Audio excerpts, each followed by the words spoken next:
down on runs, you feel there's a little bit of pressure on your shoulders. Then you look at this surface, emerald green. You've lost the toss.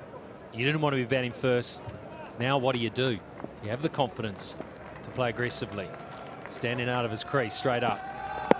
And that's close. Maybe hinting at going down the leg side. Gaffney unmoved. Yeah, there were various signals. I think the leg side thing was possibly relevant. The bounce maybe as well. But this is a very good start. Scramble scheme, slightly scrambled scene from Southee.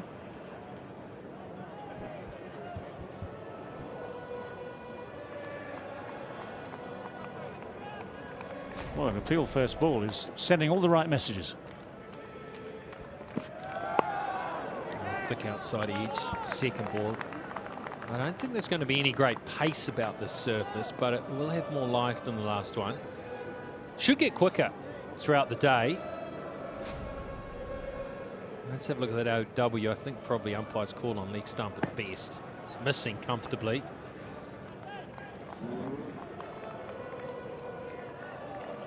Yeah, the other thing you have to factor in as a bowler here, this pitch does bounce more than others around New Zealand.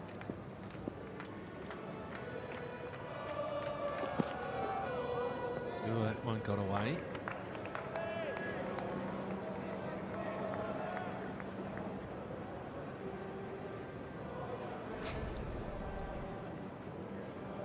Yeah, everyone is looking for early signs.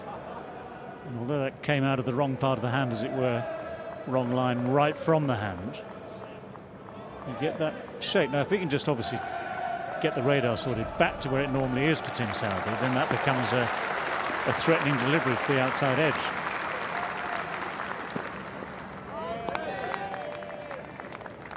And then the other thing I thought he did well at Mount Maunganui was he has this lovely shape that is completely natural to him away from the right-hander. But then he'll send the other one, which is either dead straight or slightly comes back into the right-handers, just to remind them that they can't just stand and leave. Well, I think his best delivery is the one when he goes wide of the crease and still looks to swing it away. It's the one with the angle, the initial angle. You play that first line, you're committed, and then he's able to swing it from there. But he's got some tricks. Built those up over the years, and they're subtle. Yeah, you'd hope with both his ability and his experience that, yes, you do add tricks to the repertoire. And the tricks are obviously the key to getting good batsmen up, but also so is that relentlessness that the best bowlers have, keeping a batsman under pressure. And again, just to reiterate, just looking back to that first Test match, pressure was released far too soon on England's batsmen.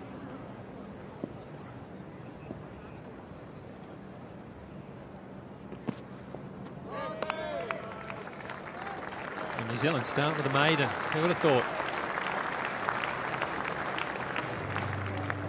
What was it, 47 overs it took at Mount Maunganui? Something I think, well, it's a figure that seems to ring true. It's not entirely true, it's very close to it. And that was, I mean, again, that just emphasises the lack of control from that attack up there.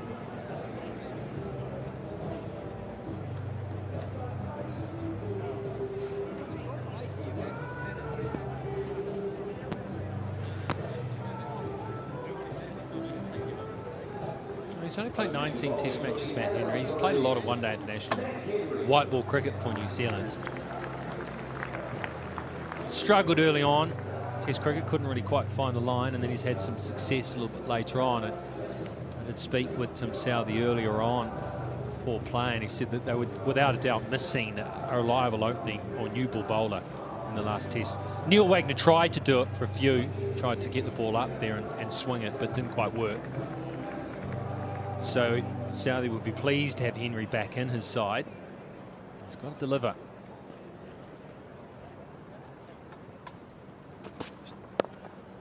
Misses his line and duck it with a little bit of a gift, really, to get underway.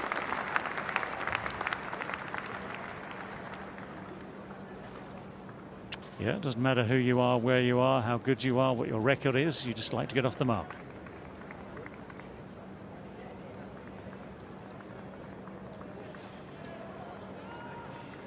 The event, the game, the match is a sellout.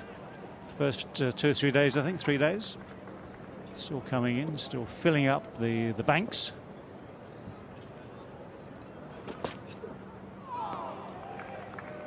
Tell you what, it's rare for a test match in New Zealand. As a former player, it's a scheme whereby you get a couple of tickets to games.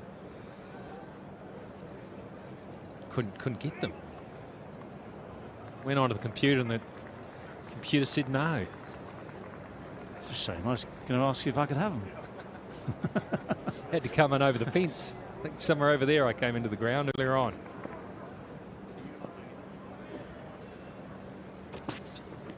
Oh, is that an edge? Is that an edge, or has that just seemed a mile?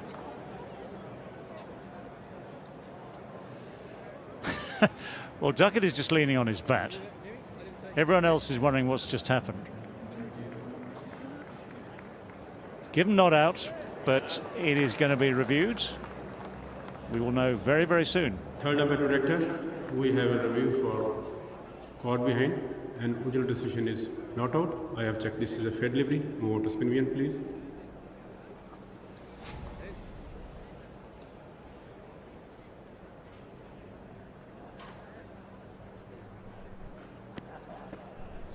Ball is close to the bat. Please confirm with the ultra edge.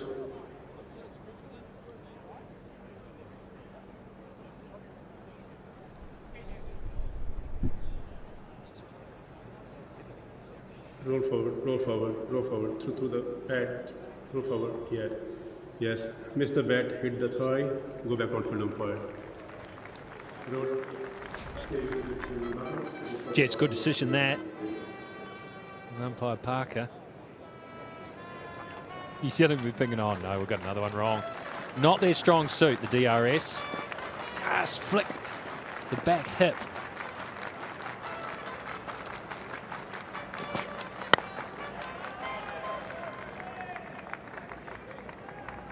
Yeah, I think that's good from Matt Henry just to get it a little fuller as well, because that previous one looks like an absolute firecracker. And it's hit the seam, it's moved. I mean, you're not going to play that. You're not going to. I mean, actually, if you nick that, something's gone horribly wrong. It's gone too far. Yeah, we know it's clipped the back thigh pad, or the back thigh, but a little bit fuller, and you're closer to the edge. I'll tell you what, though, Ben Duckett, if he had nicked that, he'd make a great poker player. It's as good a batting poker face as you could ever have. Ah, but you can't tell, can you? I mean, it hits the seam, it shifts a long way off that seam. Now that's, I mean, yeah, he just knows he's not hitting. That's the great thing. So he can, when you know you're in the right, you can adopt any poker face you want. When you do get a little edge, it's so hard not to follow it. Look, turn, watch it through to the keeper. That's the tell. Crawley now. Oh, bit pushy in the air, misfield, and a single. Ball without loss.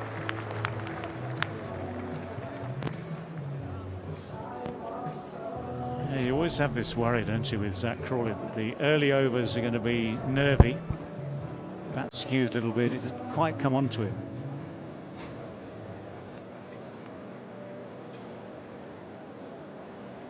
I love the contrast between 6 foot plenty and 5 foot nothing.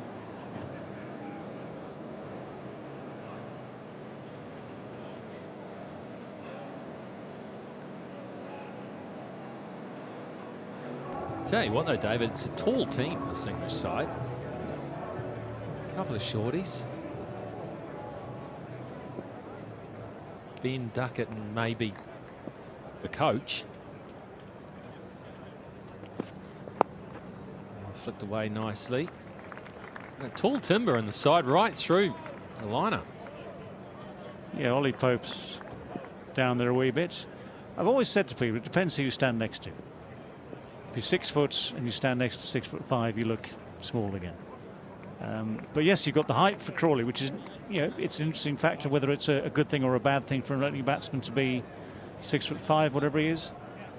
Some of the greats, of course, go back to Bradman, go back to Gavaskar, 5'4", 5'5", whatever they were. There are all sorts who make it work, whatever the height. And we've got Stuart Broad, of course, who uses that height well as a bowler. I reckon if you had all the world's greatest batters, so let's say 50 of them in order. Shorties, there'd be more shorties than tallies.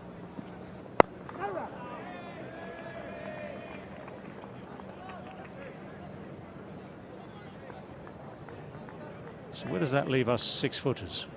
Or in my case, 5'11", 3/4 and a bit. Outside the top 50, of course, we know that. Well, that makes me, I've got 1.5 inches of excellence over you then, because I'm about 1.5 inches shorter. How many runs is that worth?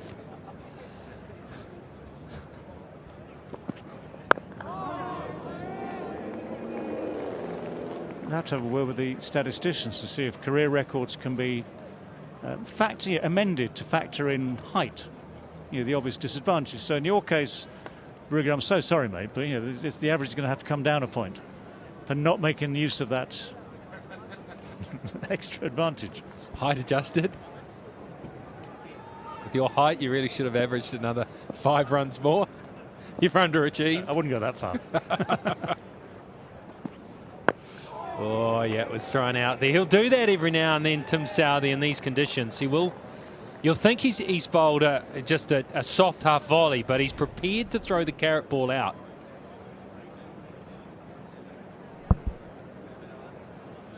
Equally so, Ben Duckett is prepared to have a go. I mean, it's wide enough just to leave alone. It's full enough just to draw him into it. You can do that when things are quiet between.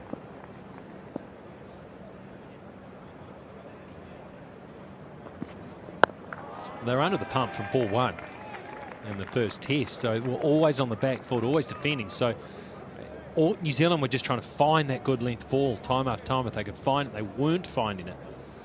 And if you can have some tidy and tight overs, then Tim Southee can do what he does, which is use his variation.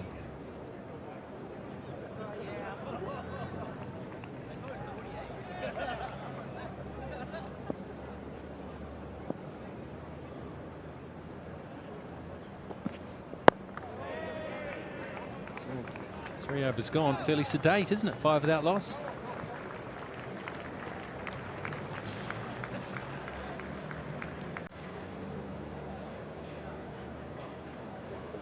Well, these are the only strike rates since Brendan McCullum has taken over. This is a comparison to all the other openers currently around the world. You can see their strike rates. Ben Duckett 100, 99.5. Zach Crawley, a little bit more sedate, 68, but they're still the 2 highest.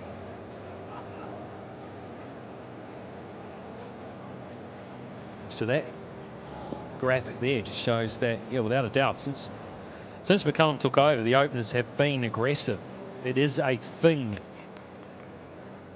this English Test cricket. Ben Stokes describes it. Oh, that's good.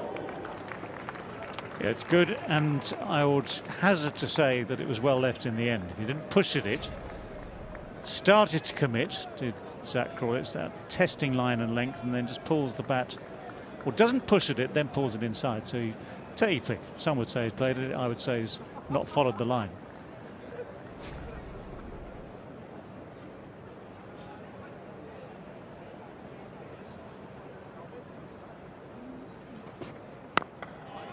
Yeah, it's a length there. The one that beat the batter, I think, was a little short. And Henry could be criticised for anything. Why I think he's taken a while to find his feet in Test cricket. He always found himself as that 4th or 5th seamer for New Zealand Test cricket, was because he would struggle to find that genuine Test match, bring them forward, find the edge of the bat length. He would be a little short, and he'd be a little full.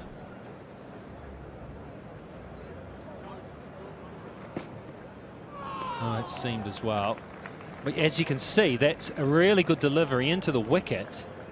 Seaming, but you can trust the bounce, so you can let that go. You can have nothing to do with it if you don't want. Yeah, you can, and on this occasion Crawley's read the original line well and got himself into a good position, cover the off stump, know that he's safe to leave it. And the thing about someone like Zach is that he will, there's temptation out there somewhere. Oh, that's an edge. That's a little fine edge. And this time the umpire, this time Parker says, yeah, that one's hit. Well, I'd say this is a really good adjustment by Matt Henry. You're always feeling as a bowler for exactly the right length and line. That's a great line. It's just done a tiny bit. It's not done much, but it's just that line, that little bit of bounce, the thinnest of edges. It's another disappointment for Zach Crawley. The first blow has been struck by New Zealand. Crawley out for 2. England 5 for 1.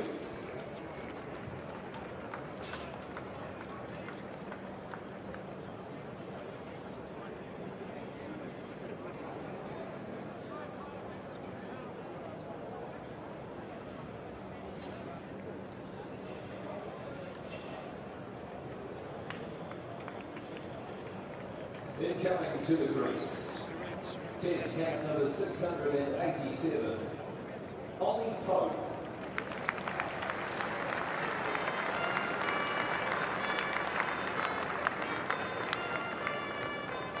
Ollie Pope, who I thought looked really good, especially in the second innings. Started really well in Tauranga.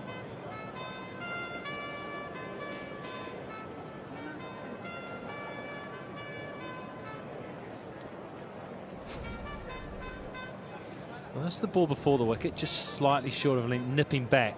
The next one, similar area, fractionally fuller. Didn't want to play at it, non-committal, just a little push, but it was definitely fuller.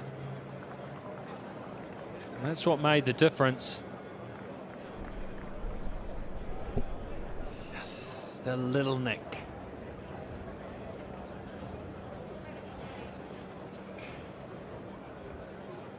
Yep, the barest of nicks and just enough movement. That's the key to me on these sorts of pitches, is if you start getting the ball to talk, that's one thing, but you'll miss the bat. Just get it to do enough and from the right length, and you draw people into a shot like that. Crawley was so committed, couldn't do anything about it, and that was that. And straight away, coming down the wicket. That's his technique, Pope. He likes to get close to the ball and likes to get towards the offside of it.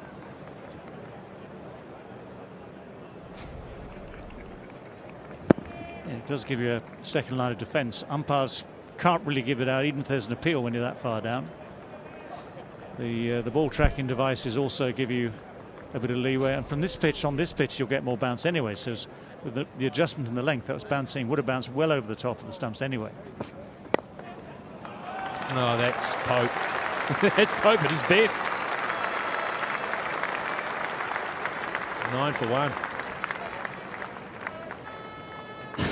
Well, it is one way of dealing with the pressure of a new ball on a fresh pitch and green in the grass. He's timed this beautifully. Just comes down, gets himself in a great position, keeps it down as well. That balance, the flick of the wrists, timing, make sure that it's not airborne. It's a vague flutter of the cross of St George.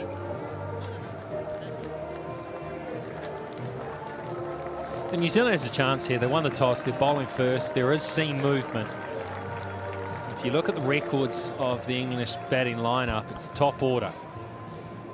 You could say that's where the weaker players reside. The world class comes after that. Round the wicket, I think that's a lot to give that out.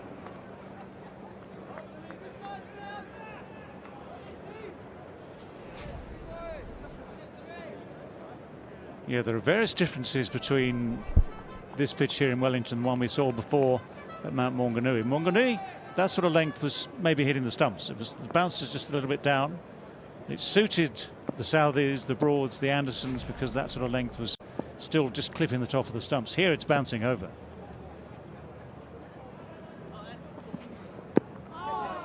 bit of inside edge there as well. I'm surprised that Tim Southey isn't using a short leg. If there ever was a pitch where the ball is going to bounce, it's going to get comfortable, you're going to get little inside edges onto the pad, thigh pad, that it would be this one. It would call for a short leg, but more of a defensive field set with a square leg in place.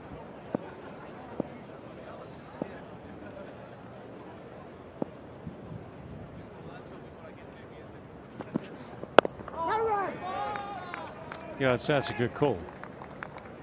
You know that Southey's length is going to be pretty consistent lines too. And you can see the way Duckett is playing. You know, again, going back to the short man thing, he's can't lunge forward, and he's looking to try and play it as late as possible. He's still trying to come forward, but he's trying to play as late as possible to account for the swing, the movement, and deliberately not committing forward. So I think the short leg, as you say, is a good option, could be a good option.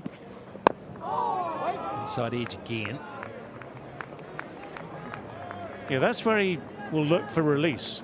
If it's all off stump and straight at him, he's got to just defend with that straight bat. As soon as it's wide, even with that little shuffle there, as soon as it's a little bit wider, he starts to think, automatically starts to think, okay, I can play through this, try and get away. But that's twice now he's inside edged it hard into the ground and back onto the onside from balls outside the off stump.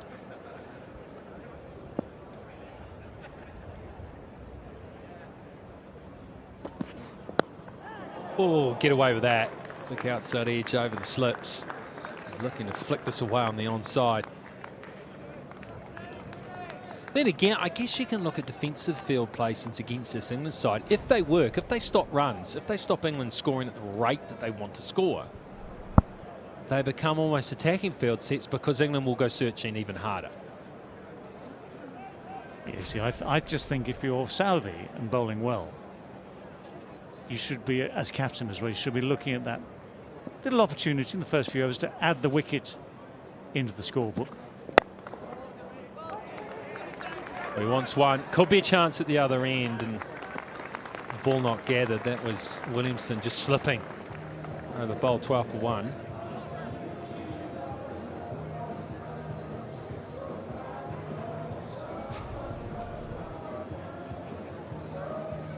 Yes.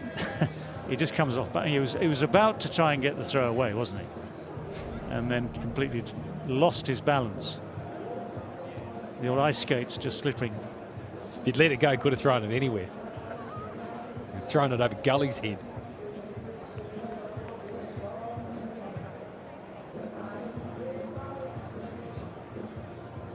I could understand that the square leg, or let's say more of a defensive field set, not having the short leg in when you're expecting him to be going hard. This is very much there's an element of normality about what's going on here. So you could start to bring players in. Maybe you could bring square leg up. I think you can. I think from the evidence of 5 overs, so small sample size, but new balls, fresh pitch, there's enough movement there to focus the attention of a batsman.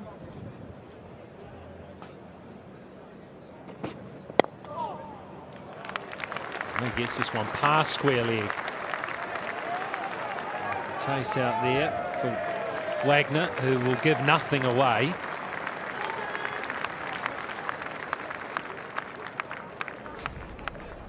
Right, just this shot alone, this is just a slight error in line, no more than that. Again, just that little step out of the crease for Ben Duckett, and each and every time there's any sort of an opportunity, these guys will play these shots. So it is just a question of restricting the opportunity, and I think the evidence we're about to say is that for these first 5 overs, there's been enough going on that Duckett has paid respect to it.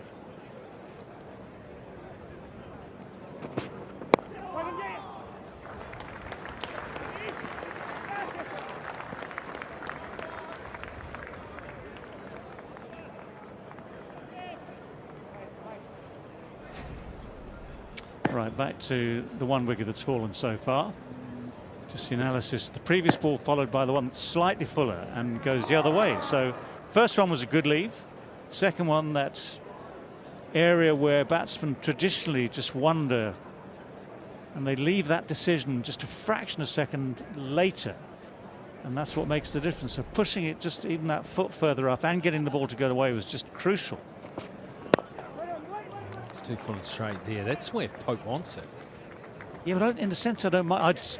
If I were, and if Stokes were captaining New Zealand here, he'd be encouraging Henry to get it between the length that took the wicket and a little bit fuller. That's what he's done with Anderson and Broad. He's encouraged them to go from back of the length, which is their habit for so many years. Looked great, passed the bat countless times, but didn't take as many wickets, to pushing it up the new ball and picking up wickets because of it. So I think that's where you've got to be bold as a captain and as a bowler. Uses feet. That's gorgeous. That is absolutely fantastic. Majestic.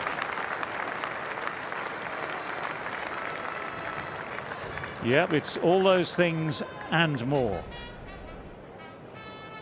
The lovely thing about it is that having got down the pitch, he made his intentions clear pretty early, but he comes down beautifully and then keeps his balance. So by the time he gets to hit the ball, he's in pretty much a classical position, head just leaning forward slightly, letting the ball come to him at that stage. He is busy. Well, the normality is gone when it comes to Pope. He's going to play very aggressively. It's got to be frustrating for a fast bowler, and this is the first time that Henry's really faced this. He survived the carnage because he wasn't there in the first test. Now man out at deep square. Edging, got it, he's come back beautifully, Henry. Kept his head, kept it full, and now he's got the edge. Well, that's a beauty, and great planning too. I've got to say that, give full credit to planning, because the deep square leg had gone on the boundary. That puts into the batsman's mind, any batsman's mind, is there going to be a change of length? That length to follow up is beautiful. Absolutely, well, very little Pope could have done about that. Flies to slip. Good sharp chance taken there. Bracewell, the man with the safe hands. That's a beautifully conceived and executed piece of bowling. Pope goes for 10. It's 21 for 2.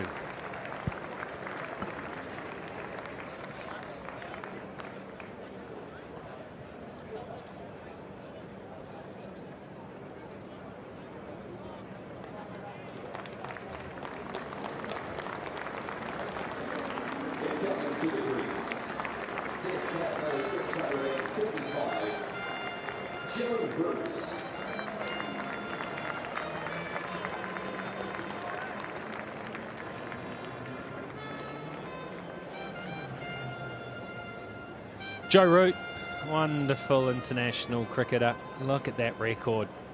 10,000 runs. World class. At an average of 49. Do you want to get that back over 50, wouldn't he? Before it's all over. Here's the wicket. Yeah, kept with the full and straight, but it was more of an offside line, not too straight. Absolutely perfect. There was a push. And look at the way the ball flies to the slips as well. Plenty of carry. Yeah, slips like that. But the line and length perfect, especially, as I say, just to emphasise, the deep square leg had gone back for that ball, which introduces the possibility of the short ball. So Pope is no longer shimmying down the pitch to ease it through extra cover. He's back in the crease, waiting to see what happens. So great conception, great planning, and perfect execution. Ticks in every box. Boy, isn't Tim Southey glad to have Matt Henry back. Now he's come down, but that's close. Has he got outside the line? Early shake of the head from Parker. This will have some thought process behind it.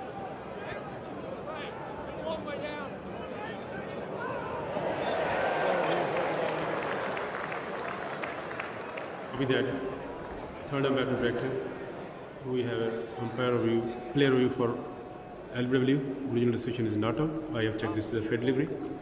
Move on to spin win, please.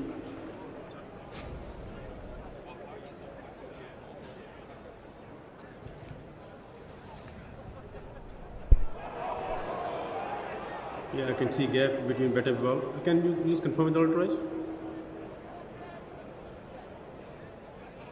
roll forward to the pad. Yes, I can see gap between bat and ball. Go to the ball tracking when you're ready. Road, waiting for the ball tracking. Pitching outside off, impact, umpire's call, and wicket missing. Go back to on-field umpire. Road, stay with Wilson, not out. You on the screen, make your signal. Umpire Tucker got it right. Not Parker. I've been getting it wrong. You were just protecting his identity, just in case it went wrong, weren't you? Come on. It's over bowled as well. 21 for 2 it remains. I don't know where that come from because I've known the bloke for a long time.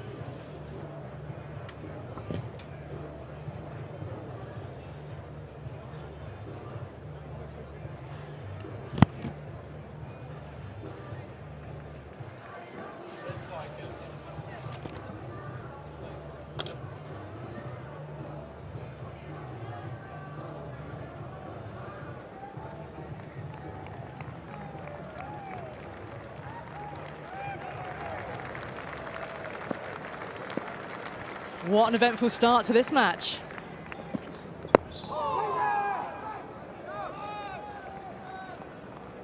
It's always going to be fascinating to see how New Zealand went on this green pitch and how England approached it.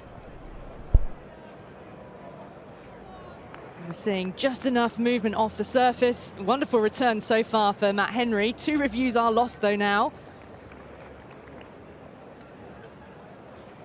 New Zealand have burnt 2 in the first half hour, Ali. Tim Southee's a shocker with DRS. Got to say, that one on Joe Root I think was more acceptable than the first one on Ben Duckett. But height was always going to be an issue because of how far down he was. It hit above the knee roll, which is always a good sign that it's on the way up. Joe Root knew it too. I don't think he was overly nervous about that review. But New Zealand have burnt 2 of their 3, and that puts them under real pressure. Yeah, not much margin for error now.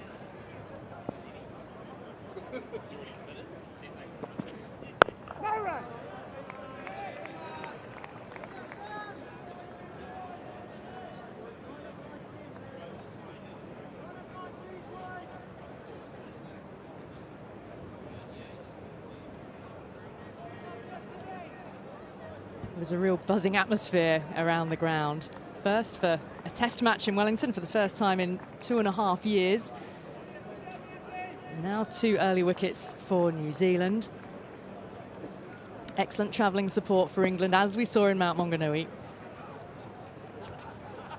That's another one, and it's a ripper of a catch. What a start this is for New Zealand. It's Bracewell again. Oh, that's a beauty.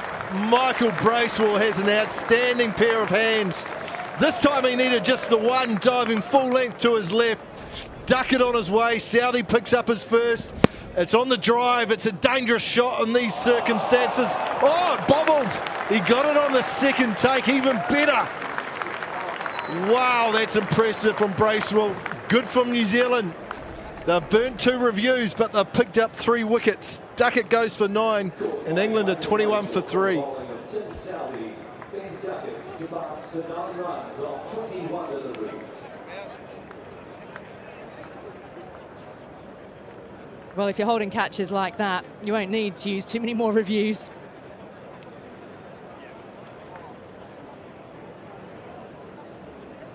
It's a procession so far.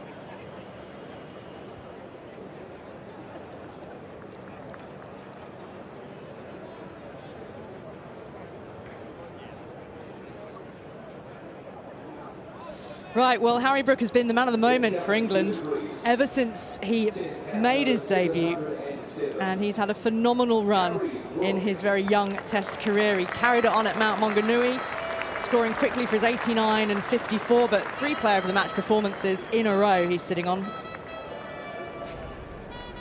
Wow, it's a good piece of bowling from Southee. It's expansive. We know that from England. Full length, and it's bobbled out. As the elbow hit the ground, it just popped out and then popped back in. Could have gone anywhere.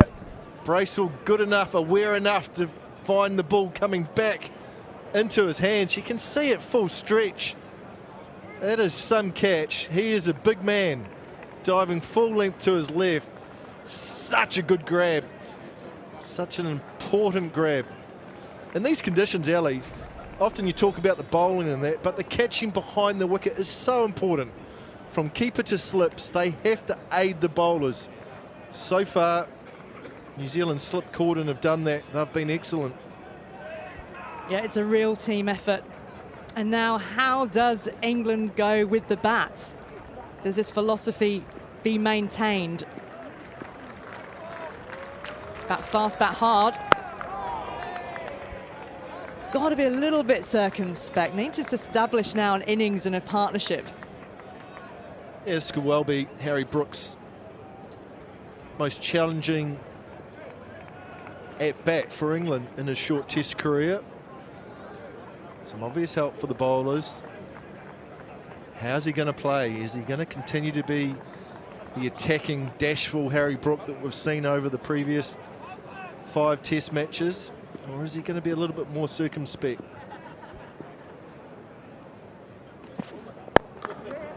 Oh, he's played that very well indeed. A little skip of the feet.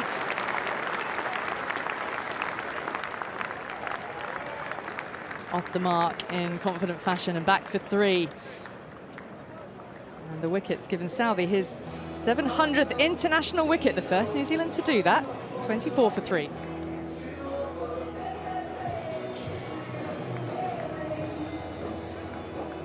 Top 3 back in the shed for England. Crawley, Duckett, Pope sitting back watching.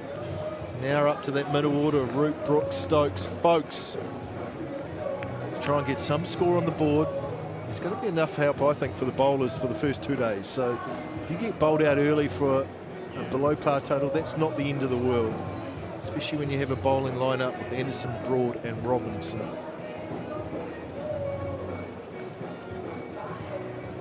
An England scorecard that just puts them under a smidgen of pressure, although it's hard to know whether they actually feel pressure, this group. Such as the confidence and the conviction that anyone down the order can rescue a team, can score quickly, get them back on track, but haven't found themselves in this situation for a little while. And it's moving. Let's have a look at the 2 catches that Michael Bracewell's taken this morning. He's really starting to make that 3rd slip his own. That went really quickly. That gathered pace. And he almost took it behind him, but he's got nice, soft, big hands. We can see him moving his body, opening himself up, and then that one, well, that's just a screamer. It's one of those ones you take at training and everyone says, well done. Quite often they'll just pop out. Fingers at full stretch. I really think a short leg's in play, and I'm surprised that New Zealand haven't persisted with a short leg right from the start. We saw England use a short leg in the first test at the Mount, but on a surface that is seaming, it brings the inside edge into play, quite often onto thigh pad, and I think it's a genuine catching position in these conditions, more so than a square leg who's now going back to deep square. I really think a short leg is in play, and it just gets in your mind as a batter as well. When there's a short leg in play, you have to trust your defence. You know you can't make a mistake. Oh, they keep finding that outside edge at the moment.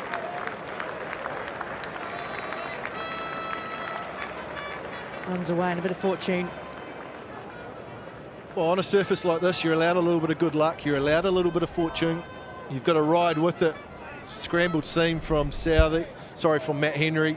Just opened Harry Brook up, and he's lucky it didn't carry through to gully, just wide of Henry Nicholls in that gully position, and runs away for 4. You take whatever runs you get on the surface, Ali. Yep, you know there's going to be a few off the outside edge. You just got to hope that it's your day. You have a little bit of luck and it goes your way.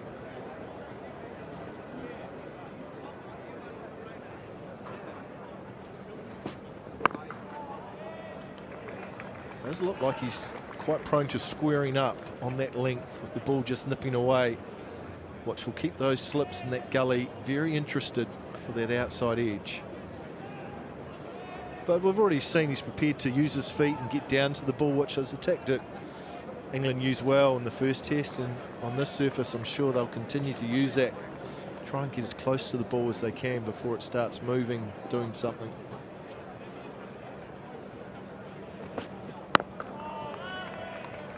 And New Zealand hugely buoyed by the return of Matt Henry, missing that first test match for the birth of his child. But it was not a natural role for Neil Wagner to be bowling with the new ball. But he's a wonderful partner for Tim Southee here in these conditions in particular.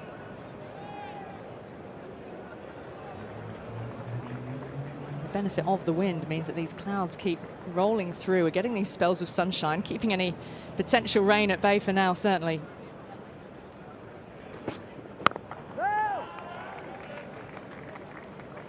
It's the 4 off the over. It's 28 for 3.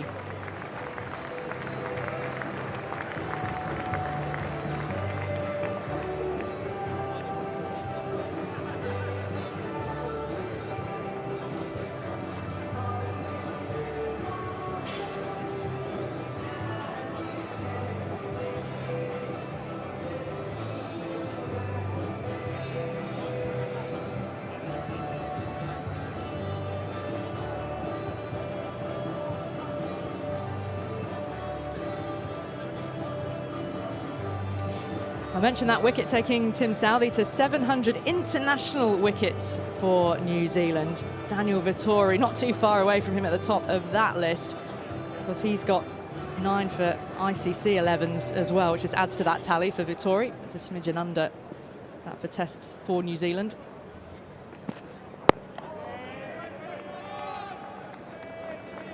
He's been an incredible servant, hasn't he, over the years, Tim Southee. And again, we talked about Broad and Anderson and the 2008 tour, but that was the time when Tim Southee made his first appearance in the Test team as well for New Zealand. Yeah, his longevity has been quite remarkable. There's a toughness about Tim Southee with the ball. There's Chris Martin, former New Zealand fast bowler, who's just parked up on the bank enjoying day one here in Wellington. Root using his feet that time. Chris Martin, a very good bowler. Gangly in-swing bowler. Number 10 on the list. Just the 97 matches overall internationally for New Zealand, but was a real handful at times. His ability to get some of that in-swing to the right-hander. Bowled very well to left-handers, taking the ball away from the left-hander. Couldn't bat. I was about to come to that. Less good with the bat in hand. Excellent bowler, just couldn't bat. Well, that is a gorgeous shot from Harry Brook. Wide off the face of the bat. Wonderfully earned boundary. It's a lovely shot. Perhaps the shot of the morning for England so far. That shouldn't worry Tim Southee or New Zealand. They should be okay with that. There is still some risk in that shot. Tip your hat and say, well played. The next one you try, you might nick off to second or third slip. So I'm okay with it. Challenge for Tim Southee is not to drag his length back and get defensive, is to continue to stay in that fuller area. Challenge Harry Brook off the front foot, not the back foot.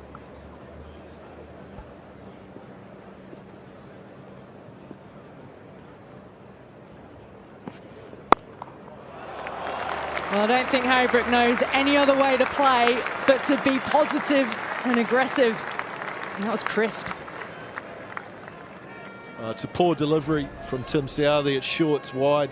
It says hit me, and on a surface it's doing plenty. As soon as you see that width, you're going after it. You're throwing the hands at it. Whether it goes along the ground as that one did or in the air, it doesn't matter. But that's a freebie, and Harry Brook's in good touch. He's not going to miss out on that.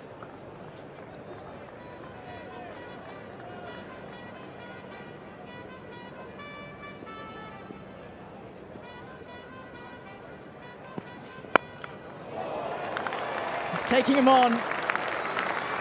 This is the Stokes McCullum England, and Brook personifies it. Oh, we're just asking the question how Harry Brook would play in these conditions, Ellie. He's 19 from 11, and that confidence has just continued. This time using his feet, getting down to Southee. trying to disrupt his length, and he's done that this over. 3 boundaries in a row. Now the pressure goes back on New Zealand's skipper.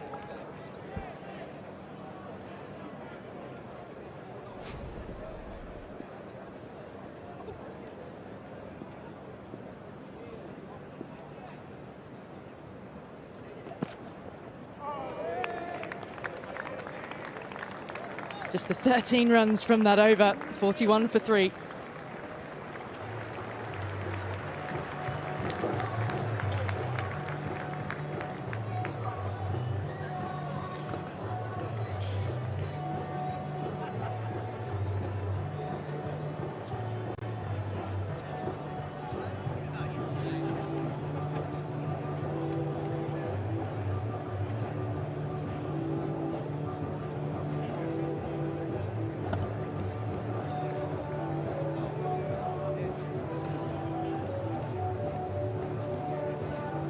Some fabulous slip catching by Michael Bracewell in particular, and then Blundell dismissing Crawley. Another low score for him, which will be a conversation which will continue, because coming into this match he was averaging 24.91 in his last 25 innings.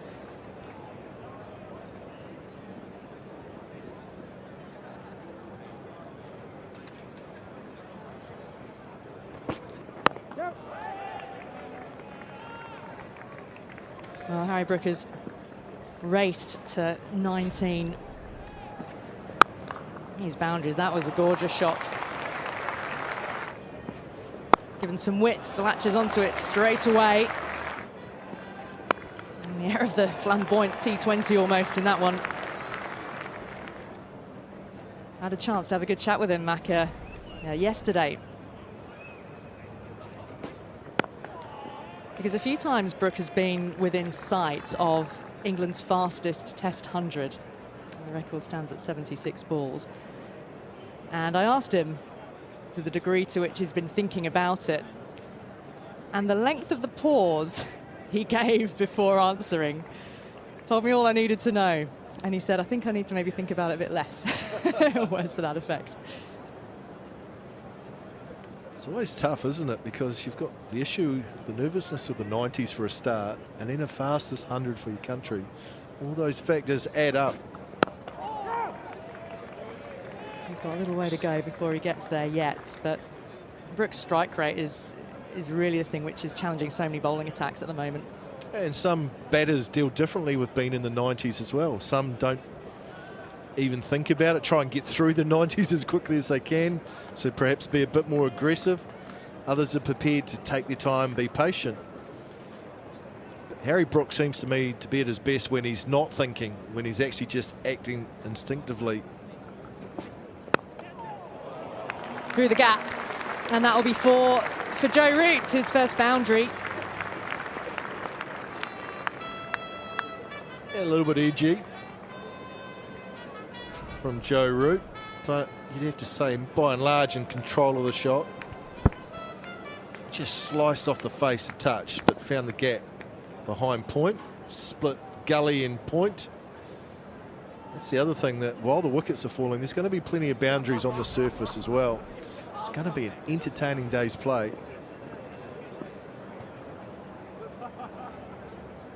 A lot of runs, a lot of wickets, that kind of feel to it. We sort of feel, especially with this England side, that nothing happens slowly. So one way or another, this game is going to push forward at a great rate of knots, which is going to be exciting to watch. Well, that is a beauty. Drawing Root forward. Yeah, it's a good delivery, good comeback from Matt Henry. That's the channel of uncertainty. Around that fourth channel line, it's just nipped away. Have to play that. Root's been caught on the crease, so there's a lack of footwork, as you can see there. But that's because the length is absolutely perfect from Matt Henry. Goes past the outside edge, so there's no point worrying about it. There'll be plenty of those throughout the day.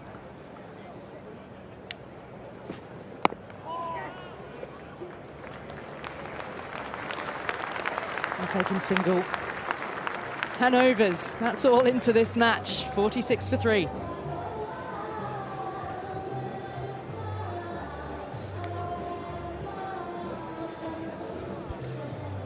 ground on a roundabout. Probably, well, Gaul is similar, isn't it, in Sri Lanka? Traffic builds up a bit during the day, though, doesn't it? It took me an age to get out the other night. Yeah, traffic is an issue, Ellie, no doubt. World's largest roundabout, I think it's being described as. Great to see such a good crowd, and there's a real atmosphere, a real carnival atmosphere around the ground. Daryl Mitchell, interesting. New Zealand dropping the extra bowler and changing their balance. It means that he's the fourth seamer. Interesting that he's been given the ball ahead of Neil Wagner as well. But he could be quite a handful on the surface. 2 slips in the gully. So no, he's lost one catcher. I think he could be quite a handful if he gets things right, Mitchell, his style of bowling. Just like that, again, just might move enough off the surface. I'd love to see a third slip brought in, I really would. I think you bring that deep point in and put it in at third slip, because Daryl Mitchell's seam presentation is perfect. He will trouble Joe Root around that off stump at a slower pace that makes it more difficult to leave. So I'd really love to see New Zealand having England 46 for 3 to actually have that third catcher in.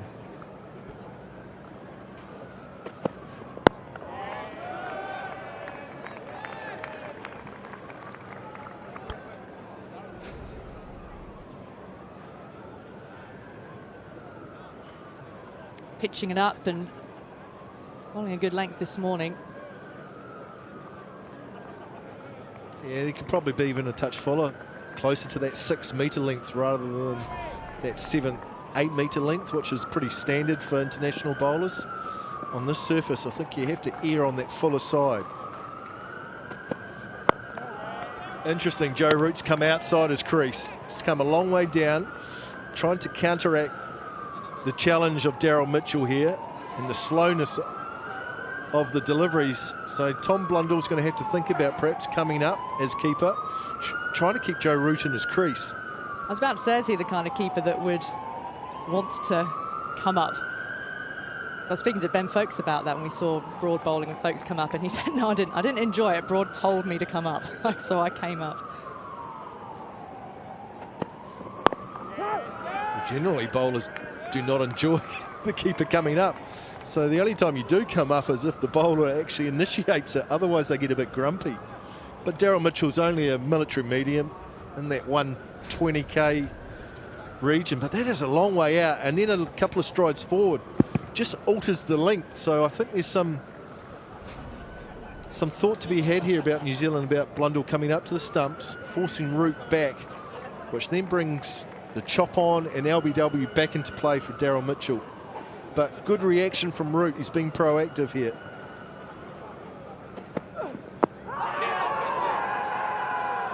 Bat and pad very close together.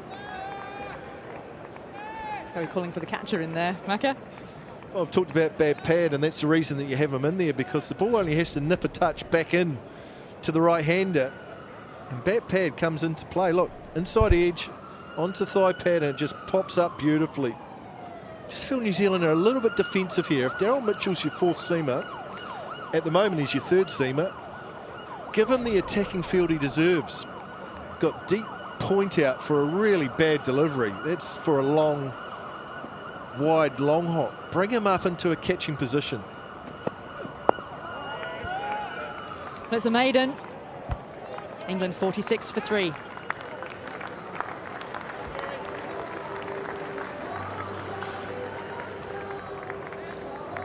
New Zealand have had this early success. 3 quick wickets, 2 of them inside the first half hour. Just think, keep that pressure on. Try not to allow England to get away now and do what they want to do, which is to score at pace.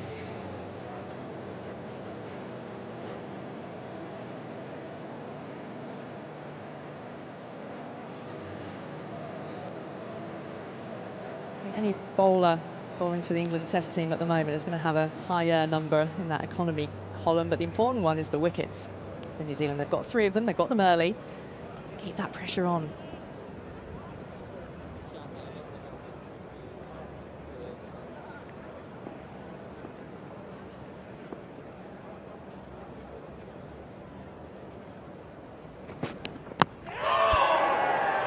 was very, very close to getting through. Well, that's what I'm talking about in terms of you're better to be full than short. And it's just wobbled enough. There's a big gap between bat and pad. Harry Brook's very lucky that that hasn't gone back onto the stumps. And maybe it is his day.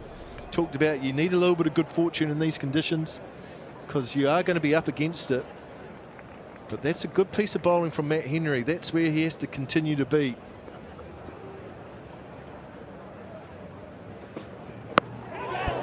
Not in control. Surprised him somewhat. It was a surprise, wasn't it? And that's sometimes you can get stuck on that front foot on a green seamer, worried about the ball that's going to nip and swing, and then all of a sudden there's something that's short and it catches you by surprise. And that's what happened with that delivery. In the end, it went to ground, but it's a good piece of bowling from Matt Henry.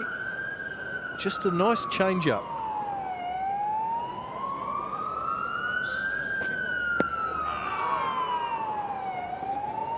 You can't really take your eyes off it, can you? You feel like something's going to happen every ball. Yeah, you do. It's been a good hour for New Zealand. Bowled a lot better. The inclusion of Matt Henry's made a huge difference. It really has. A world-class performer in these conditions.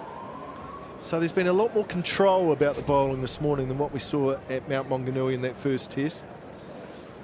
New Zealand, though, the advantage of winning the toss and putting England in is an advantage. They've got to make the most of it. So they have to continue this and bowl England out for a small total. That's running away for more. Leg buys, that is. But it brings up the 50 for England inside the 12th over. 3 wickets down. Is that bothering them too much? It's an awkward height. Off the thigh guard, races away for 4 leg buys. England won't be too concerned how they come, Ali. Take all the runs they can. Some stage they'll be keen to have a bowl on the surface as well. I know Broad and Anderson will be.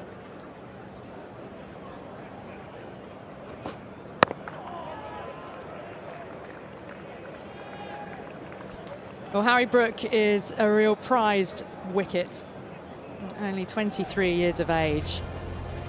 And this is why in his innings at Mount Maunganui, 89 off 81 balls in the first innings. He batted very nicely in the second as well, but he's got such an array of strokes. Just keeps coming at you. He's free-flowing, isn't he? He's got all the shots. Something about youth, the fearlessness to play those shots as well.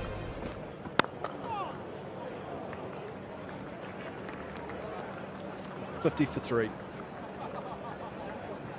It's probably one of the things that new players into a side, they play with that fearlessness, Ali. They don't have any baggage of previous years, previous series, previous misses. That's what makes them so dangerous, because they play with a freedom that perhaps some older experienced players just can't quite reach. Well, he just hasn't missed, has he, in his early Test career? Alongside Harry Brook, though, I mean, the other interesting story is around Joe Root. And for somebody who has more than 10,000 career runs to his name in the Test arena, he's sort of having to find really what his role is and how he goes about his game now in this McCullum-Stokes ethos. So Bundle has come up to the wicket knowing that Root was coming out of his crease to Mitchell in the previous over. You sort of feel with Joe Root, Ali, that he's just trying to find his tempo, his style under this regime. He's had a pretty good style and batting tempo for a long period of time. Maybe it's just taken him out of his comfort zone with where he's been comfortable, but the guy averages 50 with over 10,000 runs, so whatever he was doing beforehand was pretty good. But he still perhaps hasn't quite worked that out yet. So he's going to be the challenge here for Blundell up to the stumps. A ball that bounces is hard. I think one of the differences we've seen already in this first hour is the extra bounce on this surface here. at the Basin Reserve. We didn't see that at the Mount. It was a lot slower, a lot lower, but here there's some serious bounce. Bowlers love that because it brings the slip cord into play. Means that standing up, as Blundell's doing, is going to be difficult because of that extra bounce and movement.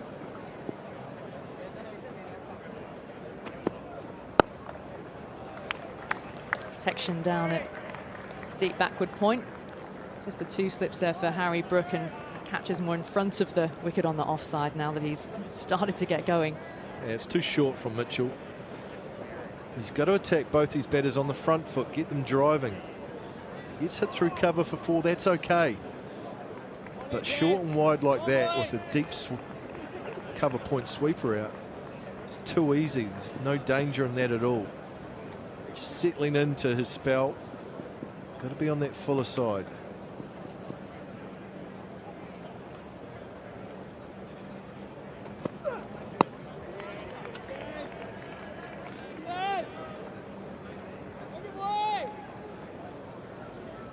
Interesting, New Zealand's record at the Basin Reserve is very good. They've won 4 of the last 5 test matches here, Ali. Haven't been here at the Basin for 3 years, so it's been a wee while, but they've only had 1 previous win over England here at the Basin Reserve. It was in 1978, New Zealand's first ever test victory over England, so quite a historic match. But they've struggled in tests since. Pitching it up. Yeah, really struggled since winning the World Test Championship, isn't it? It was such a wonderful build-up to that final. Yes, there's been retirements since then as well. There's no Trent Boult, of course, now on the side, but Kane Williamson is still there. He's actually closing in on being New Zealand's leading Test run scorer in history as well. But it's just the W's, as they might say.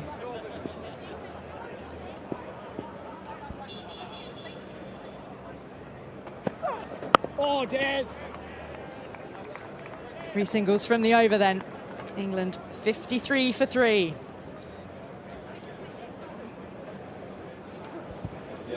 And there'll be a drinks break here at the Basin Reserve.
Bathed in sunshine here at the Basin, and New Zealand have 3 wickets in the first session so far.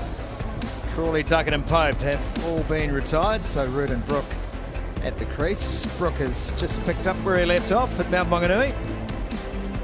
Pretty sure he knows no other way. 4th over, first wicket today, Matt Henry. And it was a good delivery, just did enough off the pitch. Tom Blundell doing the rest. Faintest of edges, but an edge, an edge. Next one was a good catch. It was Michael Bracewell, who's been good at 3rd slip today. Ollie Pope, again, just misreading that one. Thought it might have done a little bit more off the pitch. It didn't. Instead, the outside edge, and an outside edge again here, and an even better catch from Michael Bracewell. Diving away, fingertips toughness, and that was Tim Southee's 700th international wicket for New Zealand. The first to achieve that milestone. Shane Bond joining us in commentary. There's the bowling card so far, and Daryl Mitchell finally getting a run as a test bowler here today, and he's bowled well to start. But what do you make of the start from the New Zealanders, Bondy?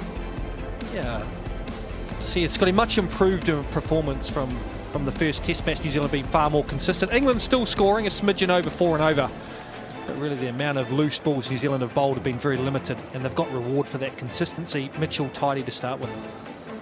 Still going along at a good clip, the England side. 4 runs and over plus, not quite what we saw at Mount Maunganui. However, a good return for Matt Henry, 2 wickets already this morning. He's bowled with good control. Just done enough. Bondi, we've been sitting here in the commentary box watching Matt Henry bowl today. He's not bowled too many bad balls, not too many gifts. English batters so far.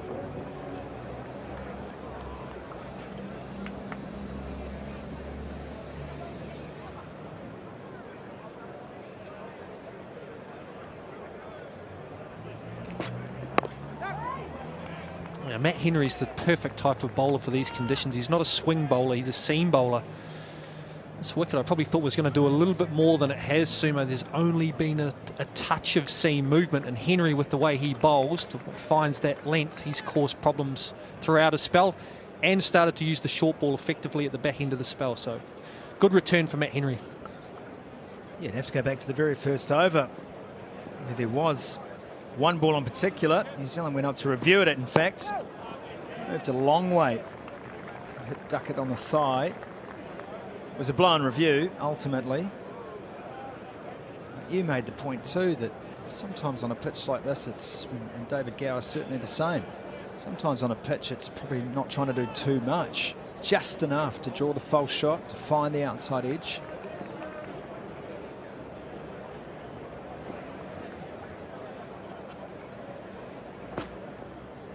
Joe Root leaves that one. You can see what England have tried to do. Their batsmen have all stood out of their crease. New Zealand don't have an express bowling attack. They've used their feet, tried to get down to the pitch of the ball, or changed the length of New Zealand. So by getting out of the crease and walking down, forcing the New Zealand bowlers to bring that length back, which won't be as dangerous on that surface. The key for New Zealand is just to persist there. And Henry's done that and been rewarded despite the fact that those English batters are proactive. Look how far Joe Root's out of his crease, a long way out.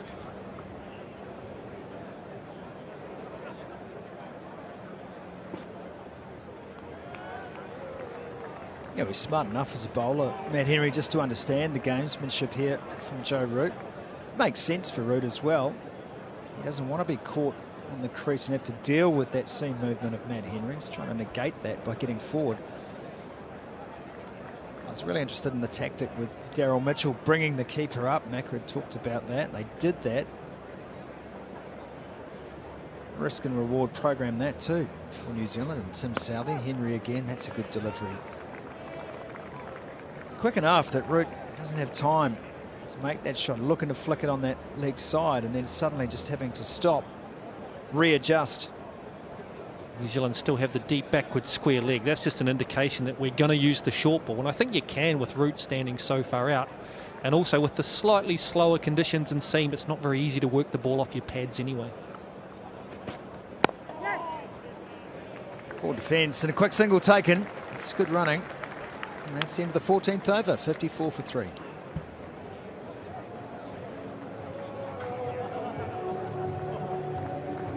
I think Tim Southee will be proud overall of the accuracy of his bowlers this morning. We spoke about that pre the start of play today. It just wasn't that accuracy at Mount Maunganui on a very different surface, granted.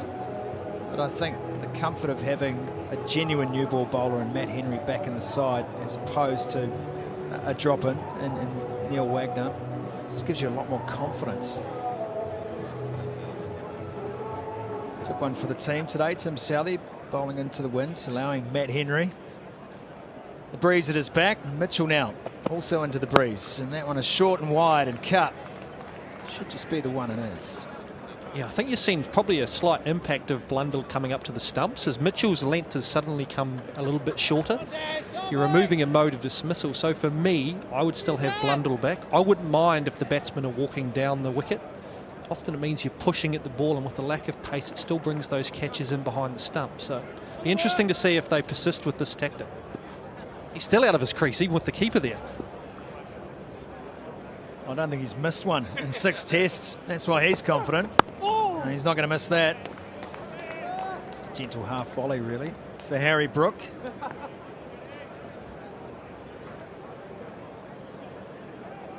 What a start this kid has had. Really hugely, hugely impressive. And still records on the line for Harry Brook in this test match in terms of runs scored.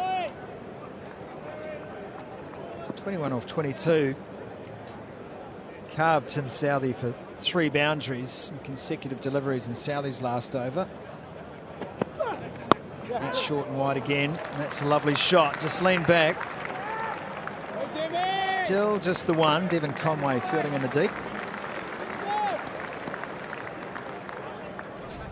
Yeah, so I'm just looking here at the bounce, the space and wicket, and we're seeing it here with Daryl Mitchell. More bounce on offer, which opens up opportunities for batsmen to score. So even though there's movement on this wicket, if you don't get that line and length right, the basin is a high-scoring, fast-scoring ground. 2 batters in, both tall men. So more than capable of that shot. Backward point. Even ramping it up over the slip cordon. Or doing that. Didn't even move.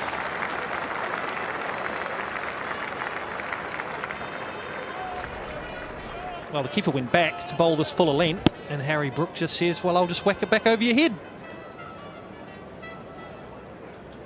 He's playing cricket on a different planet at the moment, Harry Brook.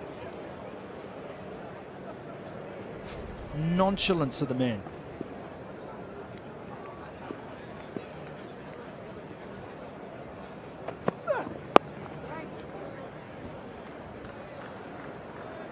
It's a good ploy against Mitchell.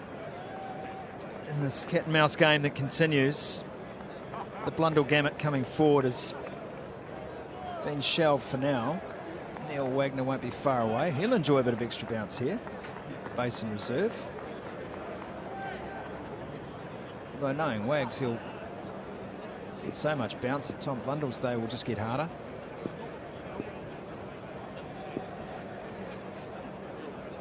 Last ball of the Mitchell over. Brook just fends it down really to backward point. That's the end of that one. It's 61 for 3.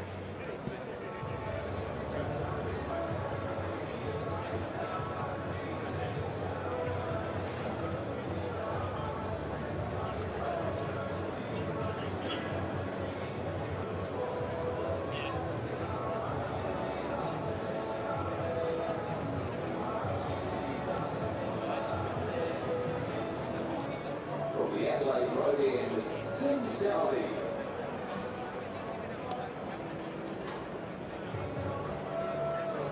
Wonderful scenes here at the Basin Reserve, Whanganui-a-Tara, Wellington. R.A. Vance stand, iconic, here in the top right. And a huge crowd, sellout crowd today, and they will continue to pour in throughout the morning and afternoon. I guess it is afternoon already, losing track of time. Southee now from the Adelaide Road end. Breeze it is back.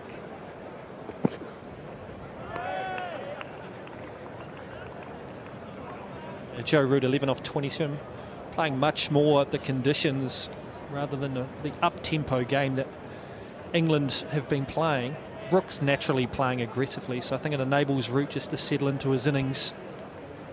If he gets set, very tough man to get out. Yeah, I think England prefer to have batters going at both ends, but when Harry Brook's scoring at the rate he is, run a ball.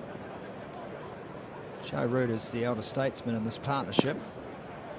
It's just a little leg side-ish from Southee, just trying to get the vectors right here. Very different, you bowled your first 5 into the breeze, Bondi, and then all of a sudden you've got to get accustomed to having that breeze at the back. So it does take a couple of deliveries, even for someone of Southee's experience, just to lock it in. I think all bowlers would prefer to bowl with the wind at their back. See, the stride pattern is the toughest thing when the wind's so strong at Wellington. It can blow you through the crease, which means your strides get long, so getting that length is tough. Into the wind, it's just challenging, full stop. When was the last captain putting you bowling into the breeze here? Wellington. My third test match, I think. Chris Cairns, the senior pro, got to bowl down. Well, I only had to bowl 3 overs into it. I was pretty much cooked. That was the last time that happened.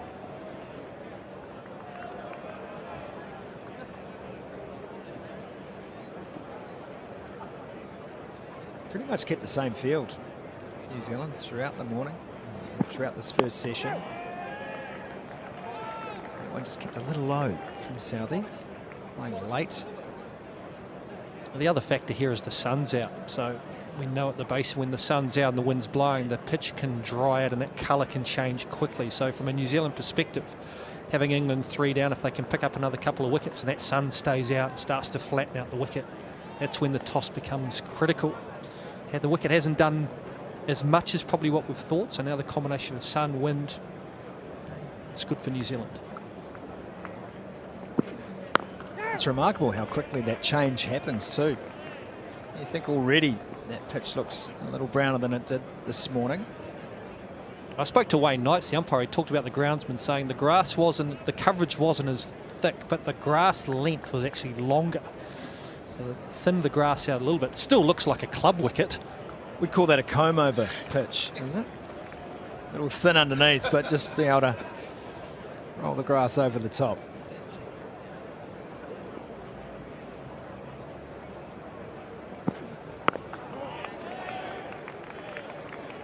Tim Southee returns strongly, 61 for 3.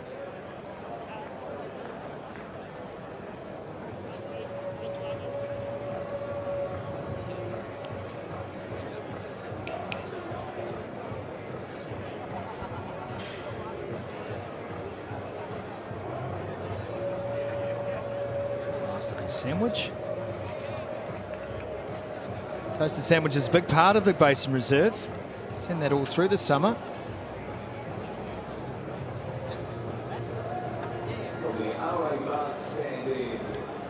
Subfielders have found the toasty machine here at the Basin Reserve. Scott Kergeline has said no thanks, I'll decline the offer. Neil Wagner, 62nd test match today.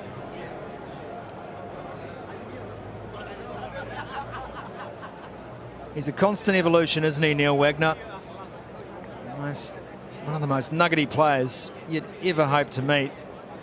Good team man, determination. Took some tap in Tauranga. But you can bet that he's already put that behind him and he'll be here to start afresh. And he may just provide a different kind of challenge here for both Root and Brook. It's going to be intriguing to me to see how they face up. He's into the breeze here, Wagner. And that one is right on the pads to start. Clipped away, just the one. A slightly different looking field for Wagner. Deep point stays out. Wagner not as accurate in terms of the Southee and Henry, so they've offered him a little bit of protection. Deep point, deep square leg. He does have to reinvent himself, so he's lost a little bit of that top end pace now, so you can see Wagner now look to come in and swing the ball initially. Still uses that short ball length later on. He's looking for that shape. It's nicely clipped away again. Be a couple here.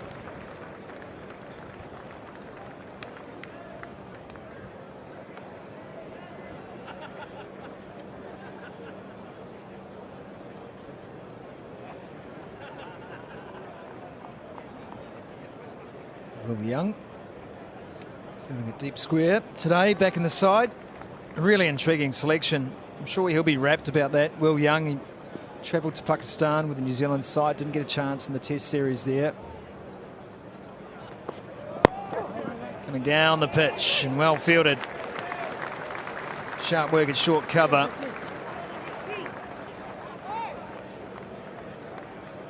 He's got hands like digger buckets, Michael Bracewell. And he's used them to good effect today. It's a good sharp stop, this. He's an excellent all-round cricketer, experience now, particularly at domestic level. He's made a great start to his international career. A vital member of New Zealand team now across different formats.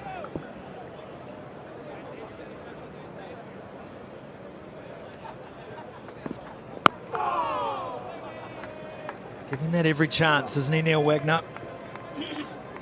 Similar in Tauranga as well. Using his first couple of overs just to see what he can get through the air. Same positions there. The swing wasn't what you'd call a late swing, just on a soft parabola. When he arrived in New Zealand, this was the type of bowler Wagner was. He was a swing bowler, genuine swing bowler. Reinvented himself in the Test game. He's almost gone back to what he was before he made the New Zealand side. Joe Root counteracts the length of Wagner by taking a step down. Just takes the one. Still one ball remaining. He has an intriguing analysis on Neil Wagner from Australian cricket analyst Jared Kimber, talking about the various stages of Neil Wagner's career. And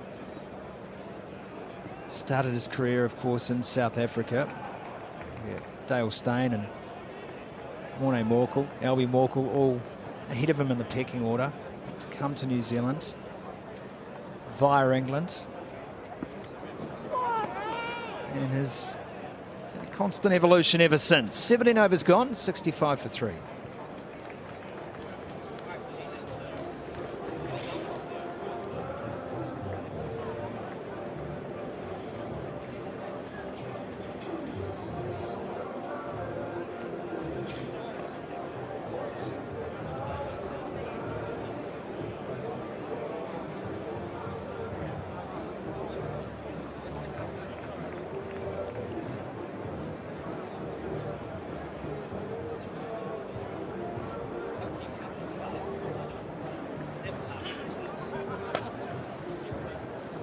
Wagner's first over is done.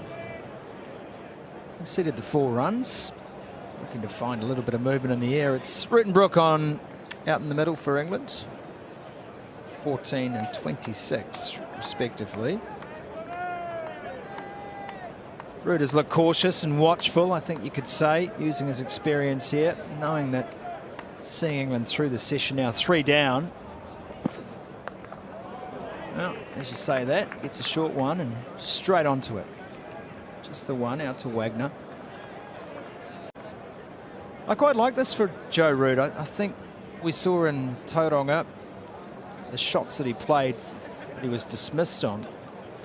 They were shots that you could probably look back and say unnecessary. His coach would say good decision, but they were unforced errors. This seems to me more a traditional Joe Root start to an innings where I will come after the bad balls, but I'm going to give myself a chance here. Team's still going along just under 4 and over. Happy with that. The guy at the other end who at any stage can flick the switch and decide, look, a couple of boundaries here and we pump that run rate up again. So Root's under no pressure. I think he has the same sort of psychological impact as a Kane Williamson. If he's at the crease, you feel like you've got the game under control. Now, we know how good he can play those shots. But while Joe Root's at the crease, New Zealand will never feel like they're completely in control. So it's that psychological impact, allowing players to bat around him, and he can up the ante if he has to. No timing in the shot this time from Brook. You know, the other thing about Joe Root still being there, remember, they used a review on Joe Root, first ball he faced. And that was the second unsuccessful review for New Zealand. So Joe Root's already managed to, I guess, just put a notch in and say, well, I've done that to you now, because that's how much importance I have to this team. It's just whether, does Root play the team game plan, or do you just let the best player play at his own tempo? Yeah, that's the intriguing question. You have a player averages 50 and he's got 20 plus hundreds. One of the best players in the world. And he can build a team around a batsman like that, much like New Zealand have with Williamson. So 2800s averaging the amount of runs that he has. That's batting often at 3 for England in difficult conditions. Good player in all conditions, great player. You can still have this game plan while Joe Root does play his natural game. Such is the quality.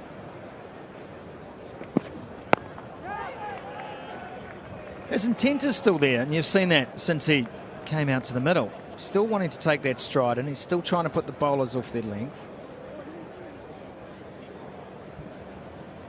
New Zealand are just bowling better. Yeah, I think it's a testament to how well New Zealand have bowled. You can see the intent is still there from Root, but they're keeping him nice and quiet. They've been disciplined. They've still used the short ball, but there's been no freebies, and that's been the important thing. So 3 wickets, but also England's run rate isn't getting ahead.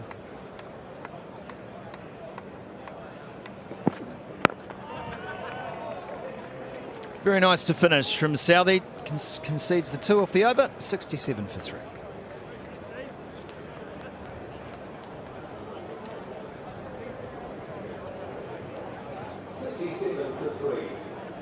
As England continue at the crease, but during the lunch break you will be able to come out to the middle. Speak the word for yourself. Fans on the field at the lunch break. The one way to get on is at the Wakefield Memorial side of the ground. It will be a great the LED signage and put the fence there. It's the one way. 4 seamers used by Tim Southee today, including himself. Henry, 2 for 27 off his 7 overs so far. Daryl Mitchell's had 3 overs.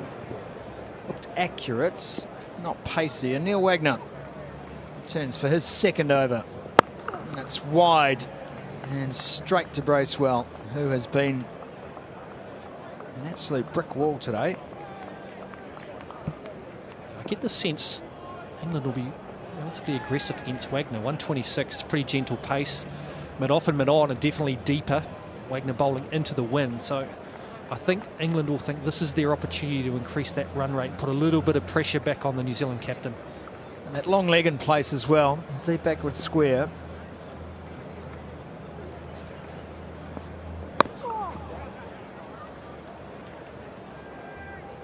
Just one guided down through the gully region.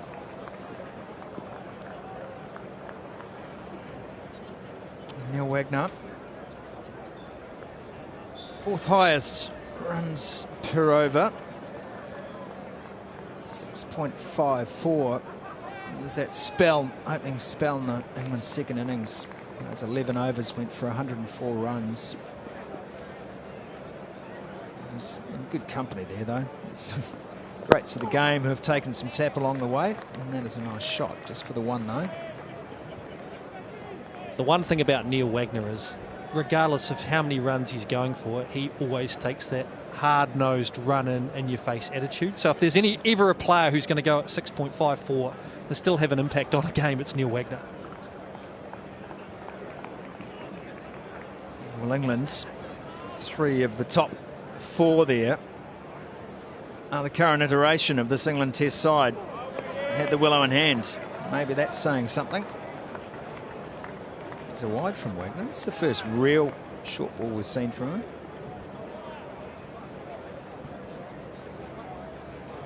I thought last week too, Bondi, that if you're going to go after anyone, just to prove how tough you are as a team, go after the toughest guy in the opposition.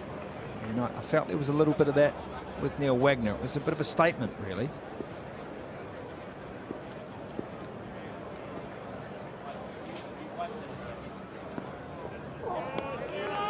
That was almost a mentality of the old Australian team of the 2000s, was to take on the best player because of the impact it has on the opposition if you manage to take them down. And Neil Wagner is 36 years old now. Hasn't played much over the last couple of years, left out of the team. But we'll talk about Bolt and Southee, but it's really a trio. Neil Wagner's record, 250 Test wickets. New Zealand obviously had a 9-year period of unbelievable success, Test Championship, and he was a key member of that. You can't underestimate how great he's been for New Zealand. Short again, and that's up in the air, and it'll fall safely. No, Southee picked that up straight away, to be honest. Oh, he stood still. You're exactly right. It was like a rabbit in the headlights. Wagner's reaction as the 50-run stand comes up. Goes a good bounce from Wagner. Southee picked it up late. I'm not sure he would have got there, but he didn't give himself a chance. He's up the 50 partnership. Well, he might have been closer than that had he moved straight away.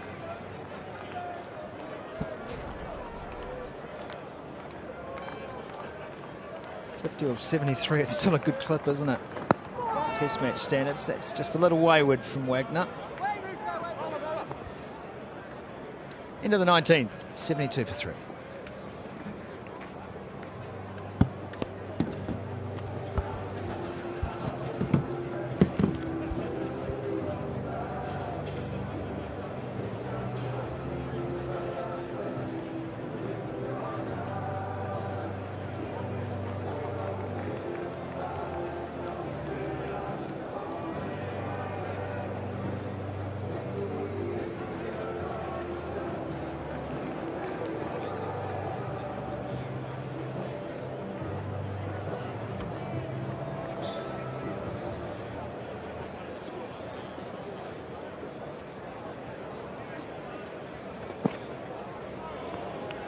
Well, 72 for 3.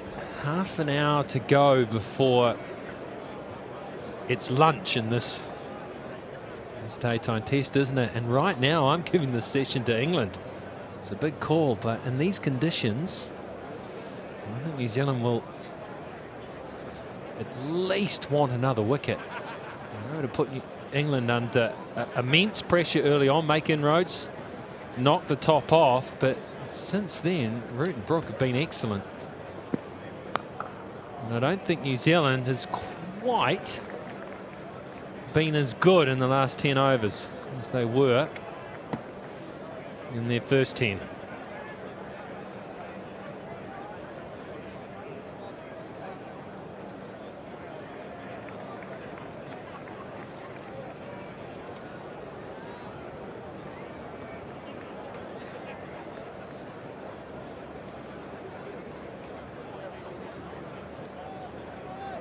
Nice day. It was meant to be miserable, raining all day. The sun's out, green conditions. You're batting. You just feel a little bit better about life.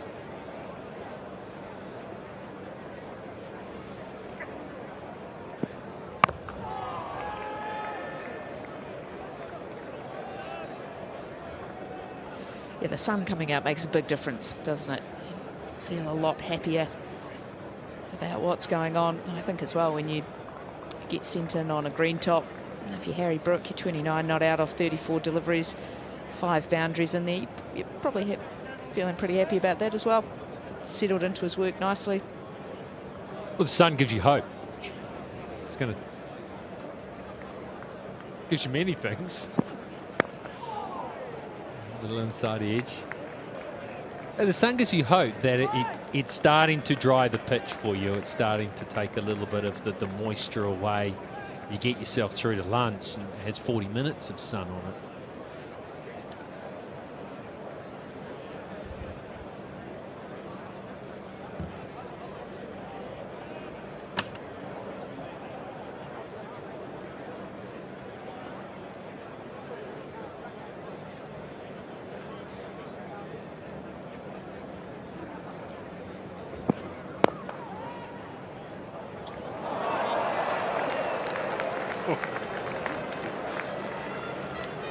I don't think you can even call that a harbour bridge. That harbour bridge is when the fielder dives over the top of the ball. This is just a bridge collapse. That's a horrible feeling, that one. I thought he was going to have to get the dive out early, and then Spike's just catching the ground. Down you go, and somehow still manages to go over top of it.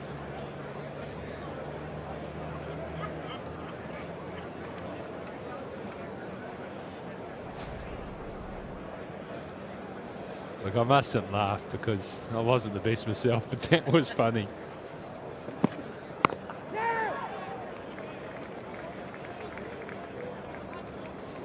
.76 for 3.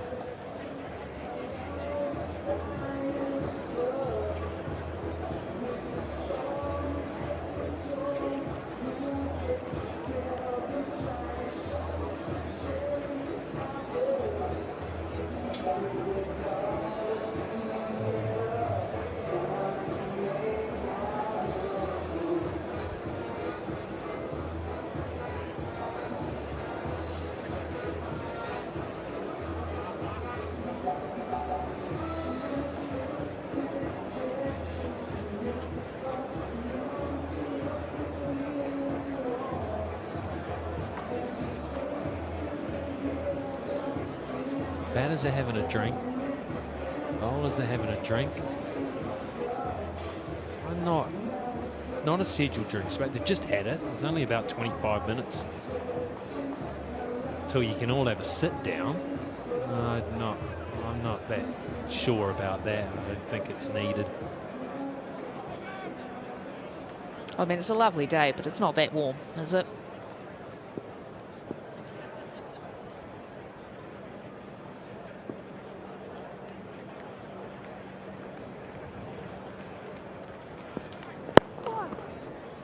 Too easy there. Half volley on leg stump. It is easy pickings for Harry Brook, but it's a lovely piece of timing. Neil Wagner trying to pitch the ball up and swing it. He just over-pitched on that occasion. Just able to hold on the shot as Harry Brook. Just knocks it on the head.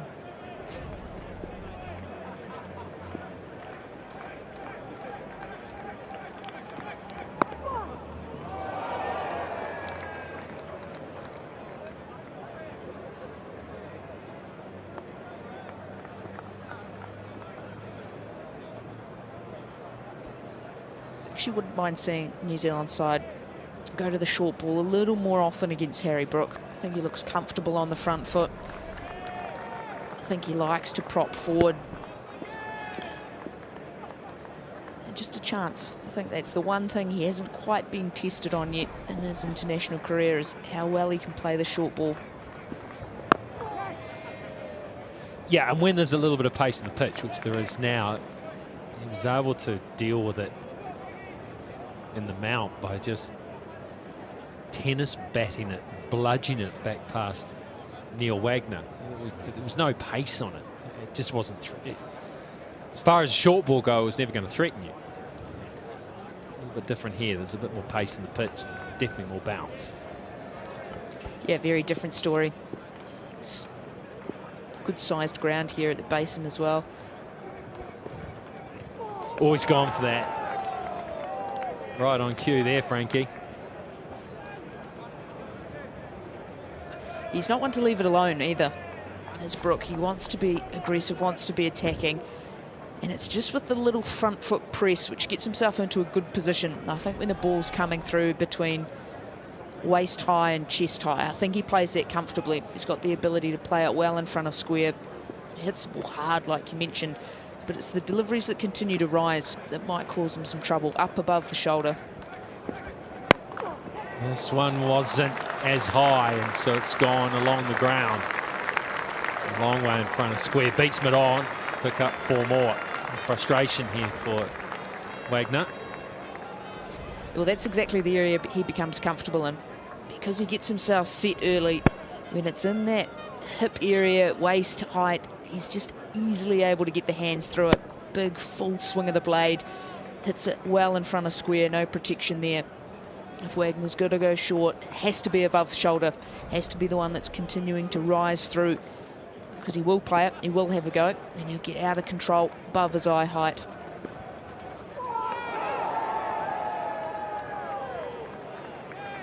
.86 for 3. Yeah, this last one was higher. I know the line wasn't quite right, but there's no way that Brook is in control of this like he was the one before. There's no way you can control that.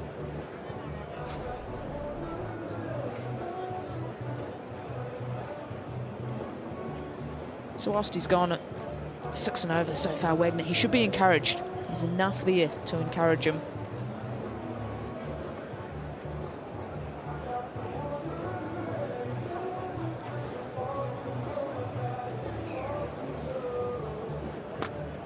Experience was gathered together at the southern end of the ground. Yeah, I think just there'll be a little bit of concern here as New Zealand's concerned. England's starting to get away a little bit in these conditions.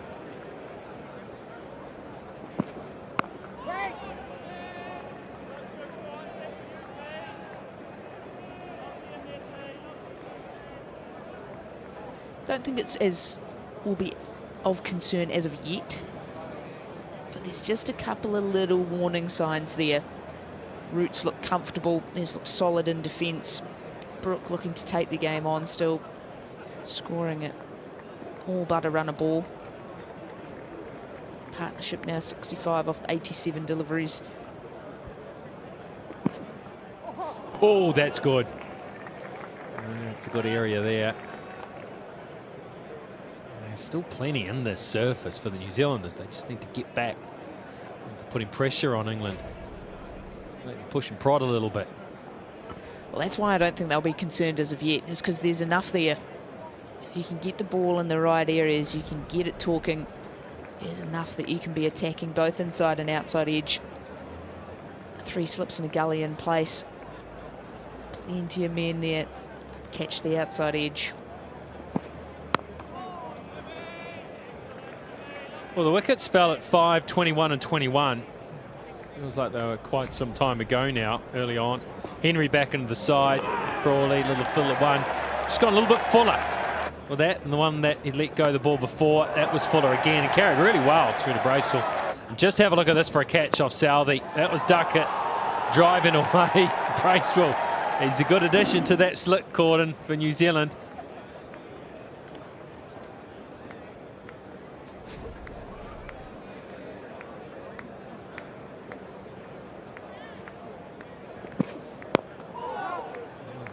Again.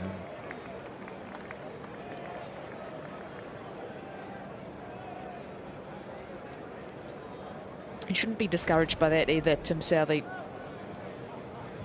On the move on that occasion, just gets himself squared up as Joe Root. And because of that, it means Southey with the ball shaping away just a touch, means you really can hone in on that outside edge. Yes, you can see what Joe Root's trying to do. He's trying to take that ideal length away from Tim Southey, but if he can hold his nerve, could bring about a wicket. Well, it's good stuff from Southey. It's now 5 dots in this over.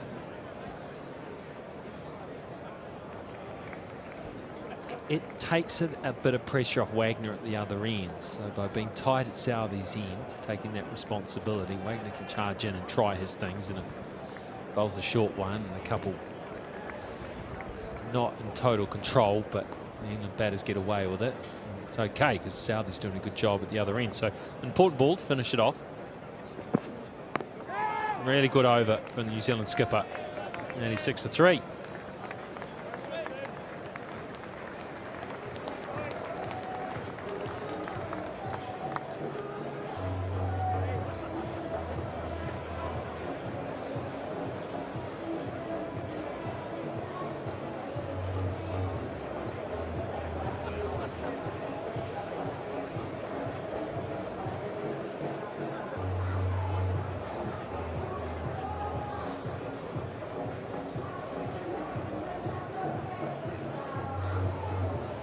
Five maidens in the first session so far of playing this test, which could be more maidens than they were able to bowl in the entirety of the last test.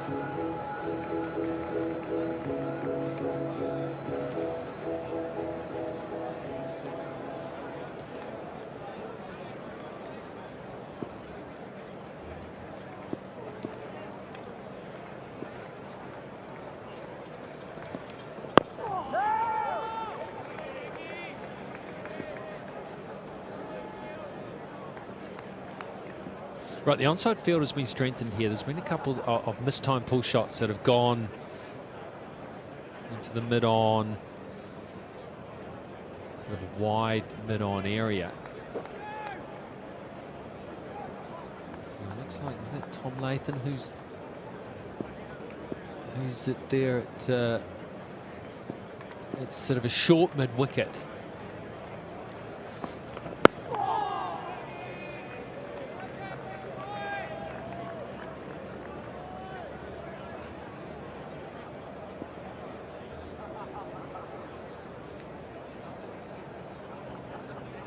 What that does too is having Nathan in at that shorter mid-wicket, it means that Tim Southey can just hang back a little bit as well, give himself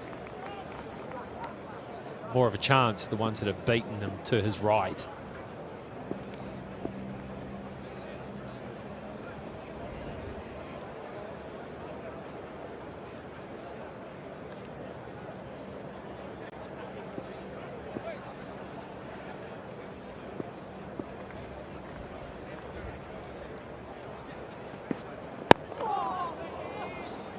Try to tee off there, Brook.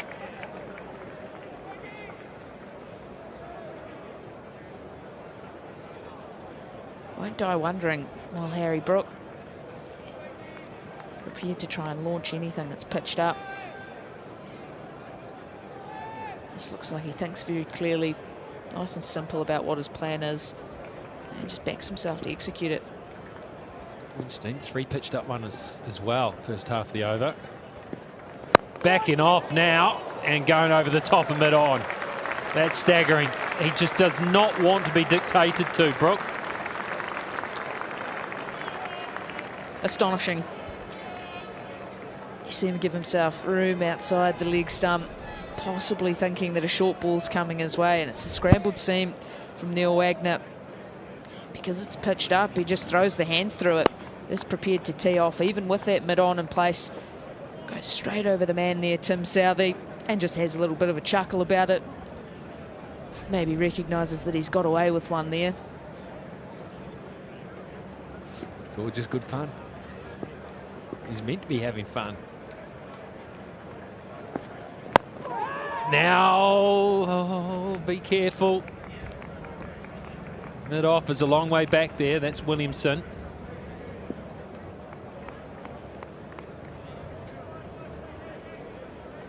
What am I saying? Be careful. That's not in the game plan. Be carefree. That's certainly the method that Brook adopts. A very relaxed approach at the crease. And just backs himself to the hilt. Must be 5 full ones. Last ball of the over now. Full again. 90 for 3.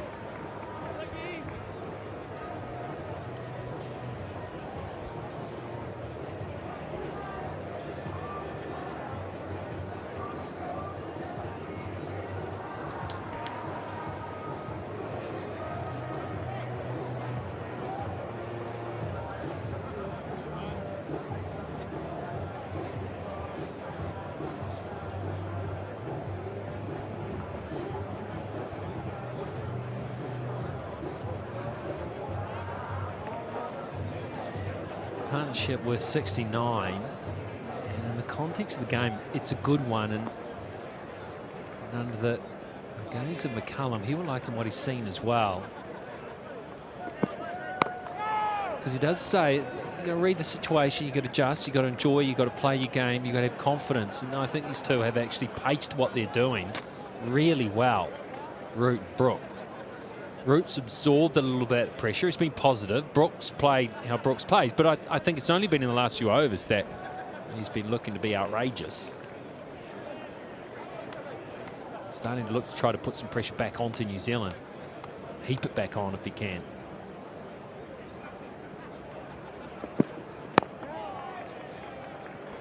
Yeah, if anything, the situation of the game, it's actually possibly played into the hands of Joe Root. Talked about trying to find the right tempo and being able to recognise the moments in the game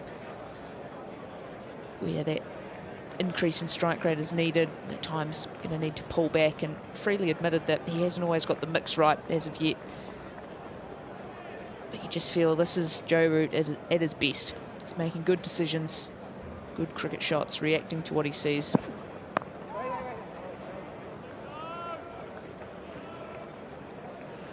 Inside 10 minutes now till lunch. I wonder what would happen if they lost a wicket here.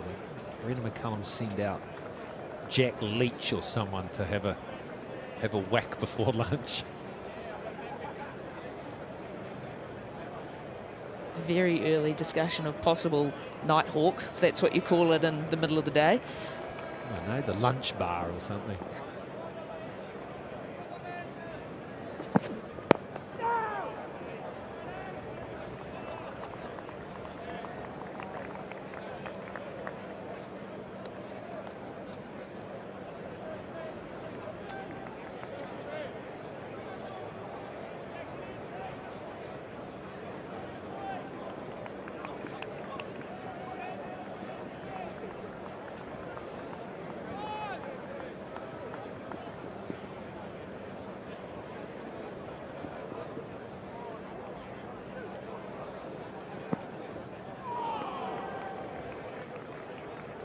It's a good lead from Root, trusting the surface now.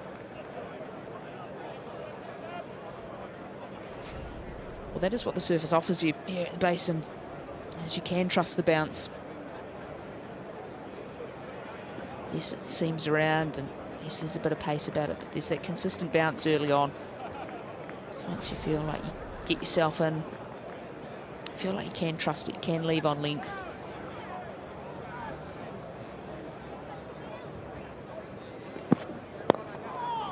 He's taken that from outside off stump. There is a deep square leg, so just one. That's the over, 91 for 3.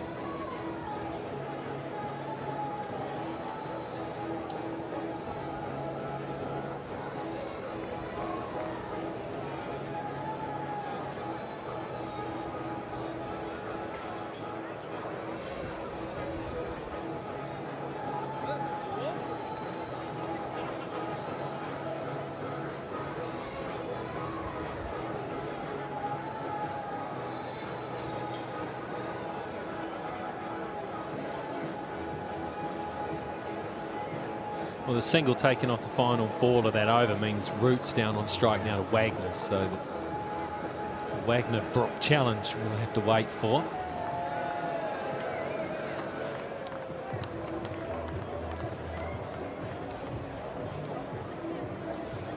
More of a traditional field set for Wagner as well, for Root with 2 slips, a gully. There is a man back, deep square though.